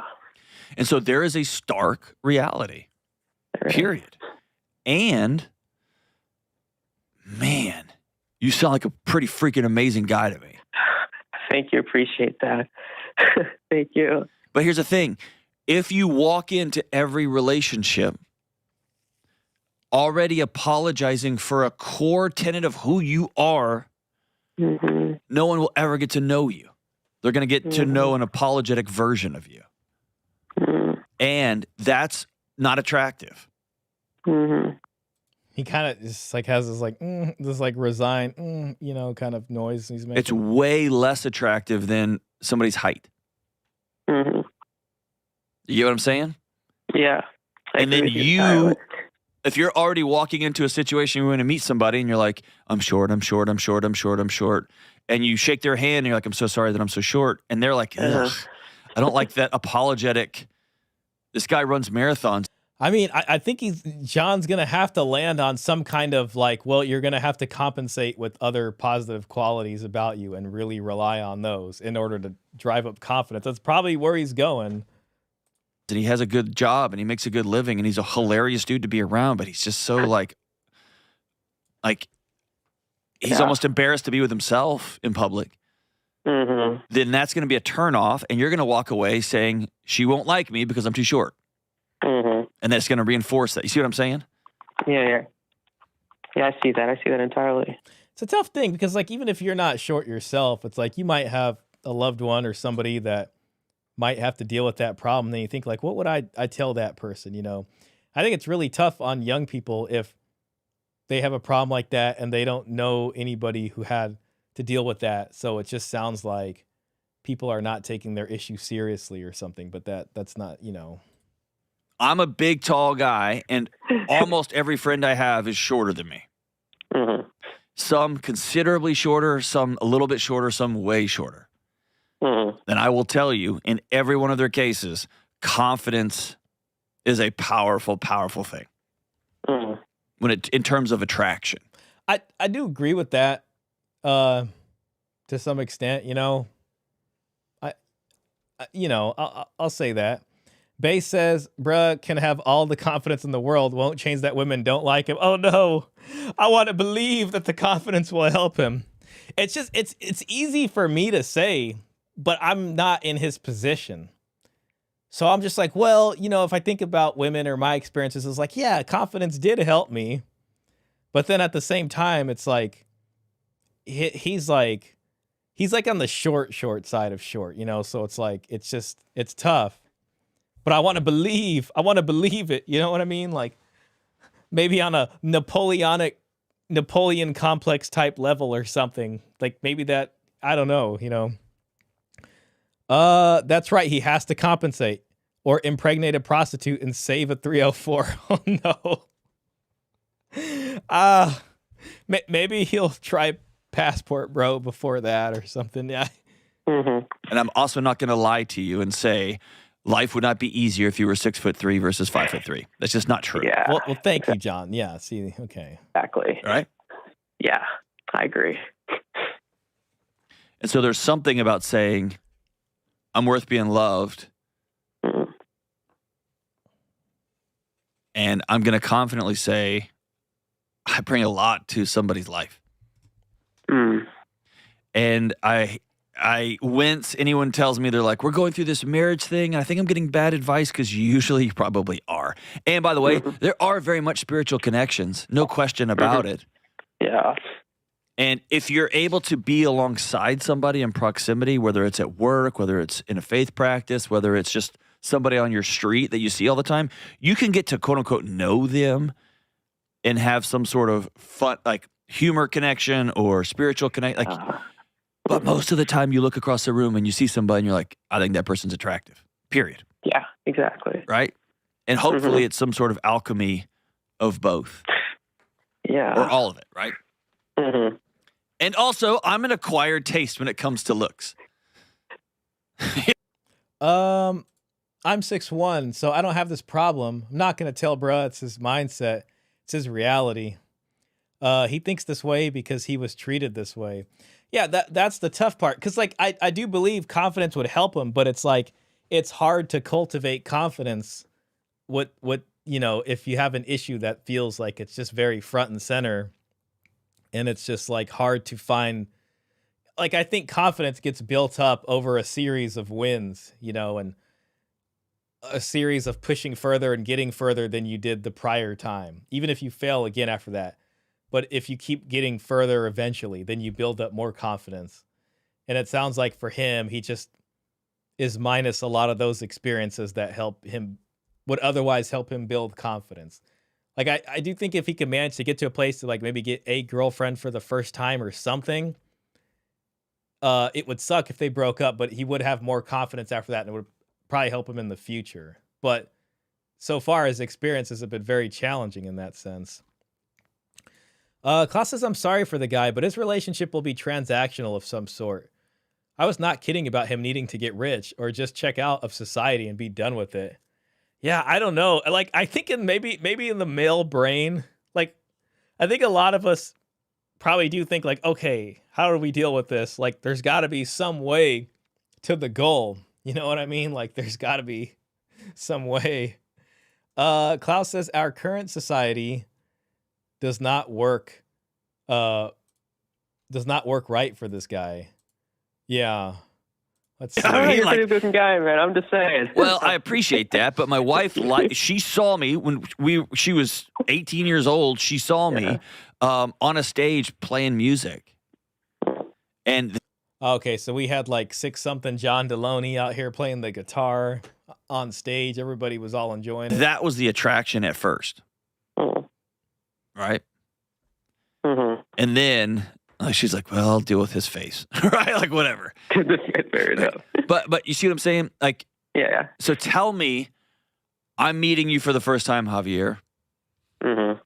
Tell me a couple of things that make you that you, when you look in the mirror, you're proud about you. Okay, so yeah, it seems like it's going towards other qualities that are positive, and how can we maximize that or really lean on those? Yeah, like okay, what other qualities? Like I work hard, of course. Okay. And I just enjoy life. Like, I enjoy running marathons. Like, you know, both of those sound like very generic things. But well, he said enjoy running marathons. I said I've been to 40 countries, I think. I just enjoy life. Like, I enjoy running marathons. Like I said, I've been to 40 countries, I think. Okay, 40 countries. It sounds like he's been doing a little bit of passport broing. And by a little bit, maybe a lot of it. I've done a lot of crazy things. I like to go inside caves and go spelunking. I like to live like an adventurous life. Oh my God, splunking. Oh my God. Before I go to sleep, I watch those splunking videos. And it's just like, he does seem like a very special kind of human to want to go splunking. Right. I just enjoy working hard and try to make people happy, I guess. Who has rejected you? Who has gone out on a date with you and said, man, you're the full package. You'll provide for a family. You'll take me on adventures. You will scratch and claw and fight on our behalf, but you're just too short. Who has that actually happened? It hasn't happened like that, but I feel like it just has implicitly, or just like it's like an unconscious bias, because it's like I hate to compare other people, right? But like I put things like on a list, right? And like the only thing that I can think of like that is different for me based on someone else is my height. That is the only thing I can think of. Fair. Like I can't think of anything else. I've tried logicking this problem out. I've tried to do like the old like Prussian like boomer dad like discipline thing, like try and work hard and logic this thing, but I can't think of it. And this is the only thing I can think of that's like holding me back. And that spark of like attraction that makes, like that side. Giovanni says, buy a dog, get a 4'11" big booty Latina and call it a day. Yeah, I think you're right about that. And it's always really weird to me to see like a really short girl with, just, if it's just like, oh, you got to be 6 feet and above, but like the woman's like 4'11", that would be insane. Like, why wouldn't she want someone that's like 5'3" or 5'4"? Okay, fine, he's shorter compared to other guys, but it's like, I don't know. At a certain point, I got to look at this 6 foot dude and be like, man, you're with the 4'11" chick? Like, I guess. Well, let some of these short dudes get some, I guess. Whatever. It's all really shallow and superficial, unfortunately, but, such is life. Glance, like, or that look that they give, like, it doesn't happen to me. And I feel like I get friend zoned really fast because I'm just not, like, I'm so far off the baseline, and that's what makes it hard. Like, I don't have much experience because of that. Yeah. Like, I never really did. Man, I'm going to be interested to see in the comments after this. In high school, I dated a couple people in college, but it didn't really work out. And yeah, so I don't have much experience in how this works because it doesn't really. Man, I'm remembering someone I knew from high school, and he was like 5'3", 5'4", and like by senior year of high school, this guy was just like super ripped and buff. And I don't know if it was steroids or whatever, but he made his decision, and so he was just like extra with the packet on the muscle. You know what I mean? And that was the balance there. Happened, for lack of a better term. And I remember him getting some chicks too. So, it worked. It worked in that way. I don't even know why I'm doing that.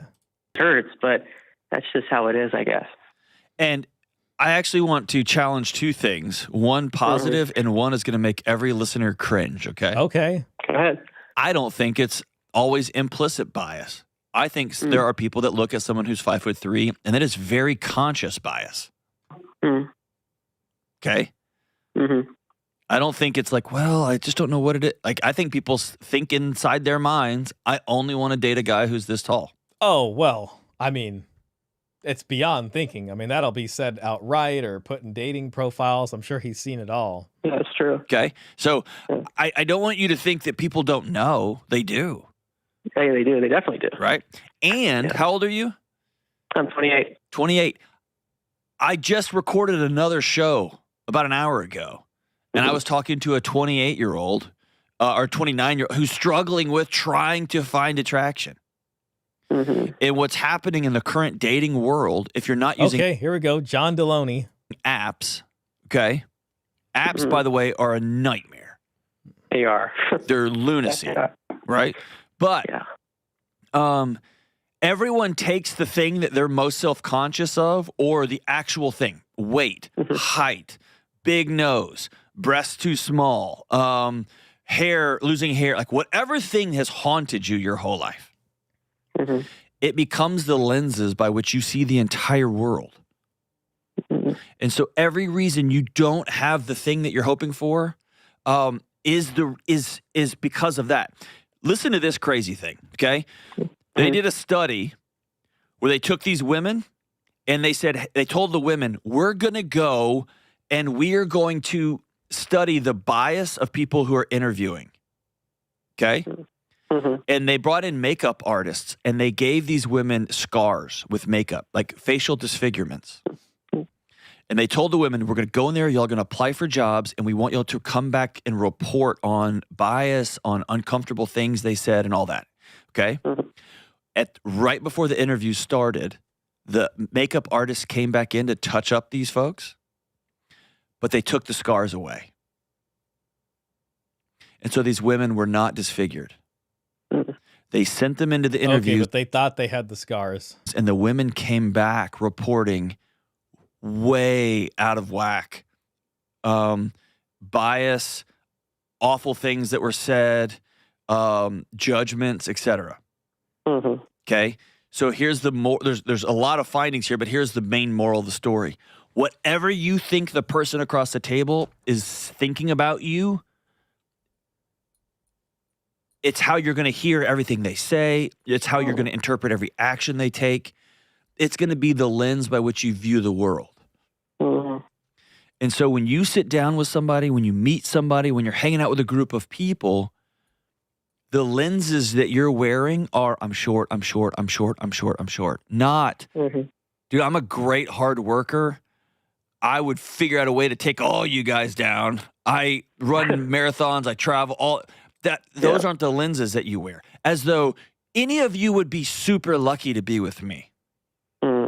Right? The only thing the only glasses you're wearing on, I'm sorry, I have this thing about me I can't fix. And that in and of itself is very unattractive. Yeah, I mean, it sounds like it's more of a mindset, confidence thing that he's going for. Sounds like he tried going the angle of, well, okay, so what else is special about you that, you can rely on? This does not translate one-to-one onto male experience, let alone someone with a long-term disability. Difference between understanding and knowing. Let's see. Giovanni says, dating is hard for everyone. I don't get why this guy is being so hard on himself. That's the part that, I think at a certain point, he'll probably get to the point where he'll just take the pressure off of himself. But I do think in his 20s, that's tough to do. But as he comes to around age 30, because I think age 30 is a kind of like marker for people in their lives. And then he'll probably just be more realistic and pragmatic about things. Maybe he is to some extent now, but I just think it's like when you're staring at that around the corner, like, oh, in 2 years I'll be 30. It's probably like pretty tough on him, Dating is hard for everyone. I don't get why this guy is being so hard on himself, as if he would be drowning in puss if he was tall. Relax, kid. Yeah, it would be nice, like, if he can find a way to take the pressure. It's just, I get that it's tough for him.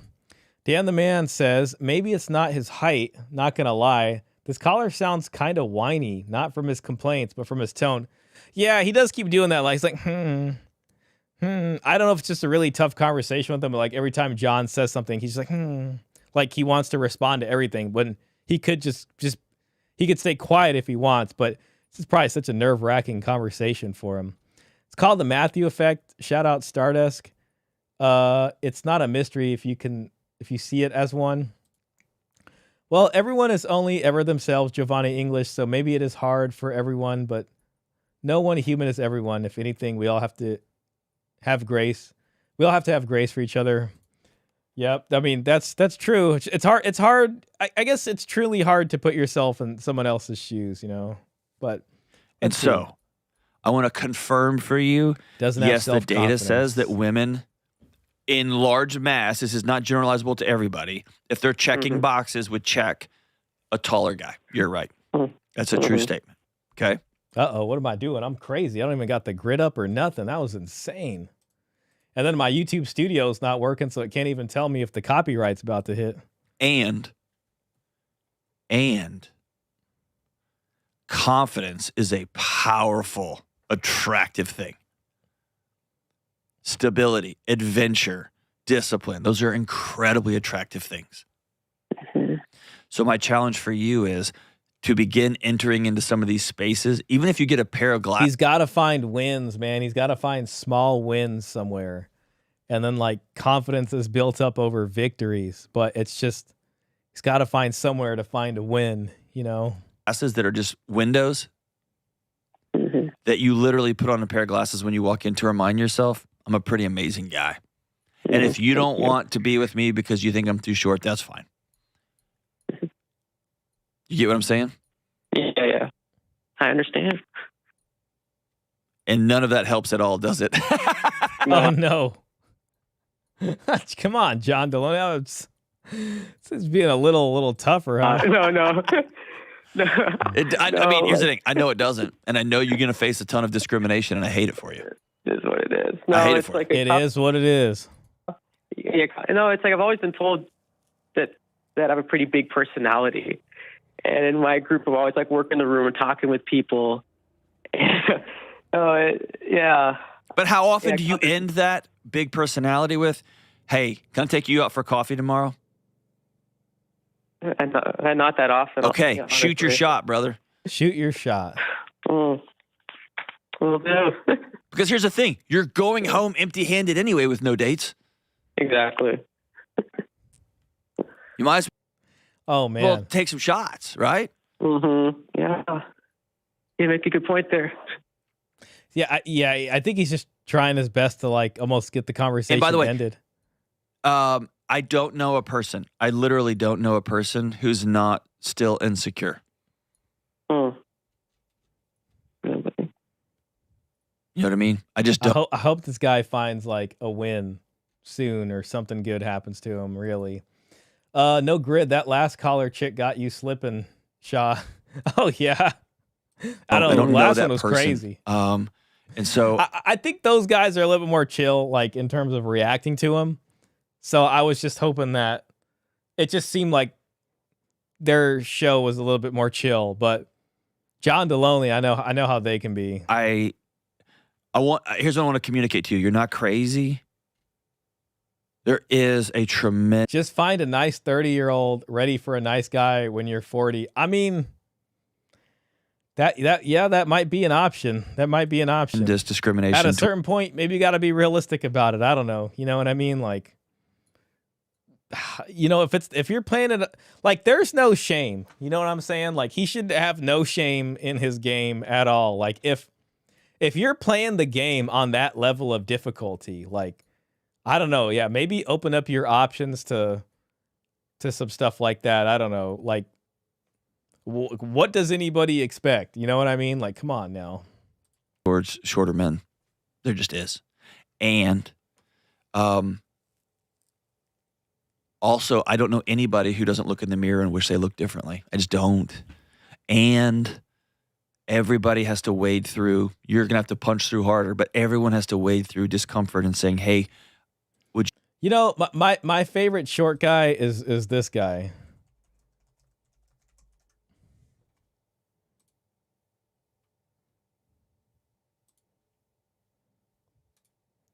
Oh gosh.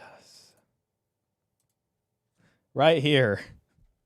Joe Pesci. How tall is Joe Pesci in real life, actually? Let me see. Oops. Joe Pesci. Joe Pesci's 5'4". 5'4". So, you know, he's got an inch on this guy. Man, I want to watch some Joe Pesci movies now. It's been so long. Would you like to go out on a date with me?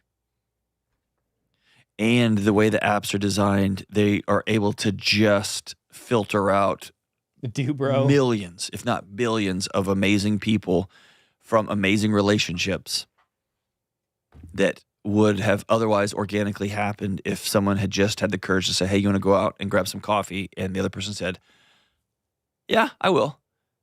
And you all laugh and you have a good time and you say, "Man, that person wasn't my type, but dude, I'm having a great time." And me and my wife, when we met, we were not each other's type by 1,000 miles. And that was almost 30 years ago. So for whatever that's worth. Brother, you are awesome, awesome, awesome. Thank you for your call. Thank you for laughing with me. And thank you for just being vulnerable and honest. I'm going to tell you, change those glasses. Change those glasses. Oh, yeah, his perspective. Yeah, he doesn't see them. I thought, I was like, is he looking at these people on a video call? No, he just means like his metaphorical perspective lenses. Giovanni says maybe he should invest in one of those new spicy lifelike robots I'm seeing on the internet. Oh, no. Okay. Let's go ahead and look at the comments. 5'3" is an absolute brutal height for a man, and anyone disregarding his struggles or saying that height doesn't matter is delusional. I feel for the guy. Bro deserves a medal just for calling out folks at church for being bad people. I think he's simplifying and sort of displacing, but good for him for actually saying it. As a man who is 5'5", so much of how you are perceived, how you carry yourself. I grew up having a general sense that I was behind the proverbial 8 ball. In the back of my mind, I would tell myself that my height was always an issue. I never got any interest from women. I was picked on. God, I forgot about the getting picked on part. No attention from women and getting picked on. When I graduated from high school, I made the conscious choice to believe my height was simply like my hair color or my shoe size. A person doesn't get mad because they can't wear a shoe that's too small or too big. You just find another shoe. I began to live my life for me. Within 2 months of that conscious decision, I was in my first relationship. The point isn't the relationship itself, but that I had realized that my height was not my identity. To this day, people tell me that I am perceived as being taller than I am because the thought of being short doesn't matter to me anymore. Just based on what I hear from this caller, he still identifies as a short guy rather than a guy who just happens to be short. There is hope for all short kings. One of the hottest guys in my high school was 5'4" and was universally acknowledged as such. His face was bordering on plain. It was all in his sense of humor. He was magnetic. John is right about confidence. As a woman who doesn't care about height, a good few short men have put me off early in dating by anxiously bringing conversations back to their size over and over. I'm sure a few look back on our time together and think she rejected me because I'm short when that's not the case. I'm glad John started with his problem with self-rejection. Great call. My daughter is 5'1". Her boyfriend is 5'3". They are darling together. They joke about being small but mighty, and they are. His voice is really attractive to me, and I'm 5'3" and wouldn't mind it. Too bad he's an MD. Keep going. Well, hey, maybe there's some hope out here for him. I'm a woman who's definitely attracted to short men. They are my type. I had the hugest crush on Paul Weil, a former Olympic skater.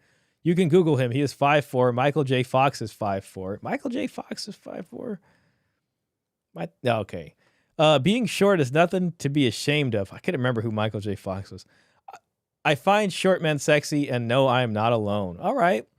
My dad is 5'6". My mom is 5'9". They met in high school in the 60s. They're still together. It's like Joe Pesci and his wife. Except Joe Pesci's 5'4". I think those crazy kids might still make it. The key is to dial into what makes yourself good. What are you into? What are your interests? Find people in those spaces. Also, just be your best self. Be funny, be creative, be confident. Confidence is sexy. Okay. Whew. Look at some of these chats real quick. You know what? We'll go ahead. I don't even know what time it is because I can't even see the time on my YouTube studio, but it looks like we're hitting 5 hours. So we'll go ahead and put some songs on for the folks. Oh, let's see what we got. Let's just go with some of the classics here. Oh, that's loud, isn't it? Okay. Let me read some of the chats, though, before we go. My eyes are, like, super dry for some reason. We made it, folks. Doesn't have self-confidence. Just see. I have to say it. This guy has to look into PUA stuff to get started. Seems like a nice guy who will go nowhere without knowing the game. Yeah, I agree with you, man. I think PUA would do him some good. He definitely needs to at least go out there and try and hopefully try to get some dates, man. Something's got to happen. Those comments gave me a little hope for the guy. It sounded like some folks had it kind of figured out, you know? But it's going to be tough. Let's be honest. But if he accepts that it's going to be tough, so he's playing the game on a different difficulty, I think that would help him to some extent. What's the question? Base, everyone loves to say, look, it can happen. Well, bruh, of course it can happen, but how do we know these just aren't the few and the proud who found someone? Base, bringing us back down to reality, man. I can't argue with that, Base. It's like for every one happy marriage, there's like 5 soldiers who are, rotting in a trench somewhere and had gangrene all over their feet and then finally got blasted into smithereens. But all we see are the people, you know, like that comment on that last video about all the people who died in World War II, you know, instead of just focusing on the folks who came back and were able to get all the good stuff. So I don't know, man. I mean, you're right. It's definitely kind of like he's going for a half-court shot with, you know, not much time left on the clock. But all we got is hope. No question. You just reminded me of Turd Flinging Monkey's YouTube channel. Michael J. Fox is the Teen Wolf actor, if I am not mistaken. The comments so far are like, I like short guy. There is one who is famous actor in the 60s. It's like they can't. Yeah, no, I know. And it's like those same people may even choose tall folks. It's a lot of nice platitudes, you know. I get it, man. I get it, Dan the man. Caesar Cortana says church guys are the most blue pill. That's probably his biggest problem. It definitely sounded that way in the beginning of the call when he was just like, oh, and the way that they talk to women. And it's just like, dude, there's something else going on there. And then there's the shortness, you know? So yeah, he's got a bit of a ways there. Gotta help him, you know. Times are different. They are, man. Oh my God. Man, I appreciate everybody who came out and hung out today. I think we had a good stream. We went over some dowry history. We had some fun watching Effective Purposes video. It was a pretty quick retelling of a timeline. I didn't agree with everything in there. I thought he could have added some stuff. But we had fun watching it. And then there was that, Ron Jeremy looking guy and that woman who kind of proved a lot of red pill talking points. I don't know if that was good or bad for us, but that was definitely the black pill video of the month right there. Either way, I'll try to be back. Well, I will be back next week, and we'll have some good stuff to talk about. So I hope everybody has a good week and a good blessed week. We got Halloween coming up, and that work is good and all that kind of stuff. And, whatever projects you're working on goes well and people could be productive, and folks going through a hard time, I hope that, goes away and gets better for you. But either way, it was fun hanging out. We'll see what we run into this week. I'll try to get some more dowry history for you guys next week. I do got a couple of other articles. And we'll hopefully have a fun thing to react to. And if I really do good, if I really work hard, then maybe I'll get y'all some standalone videos. So we'll make some of that happen. Oikophobic Misanthrop says, thanks for the good show. No worries. Thank you. Base says, I'll be seeing you, man. Thank you, Base, for hanging out, man. I'll be watching and waiting for your uploads. I watch them every time I see them. So thanks for hanging out again, Base. I always appreciate seeing you here. Klaus says, all right, have a good evening, everybody.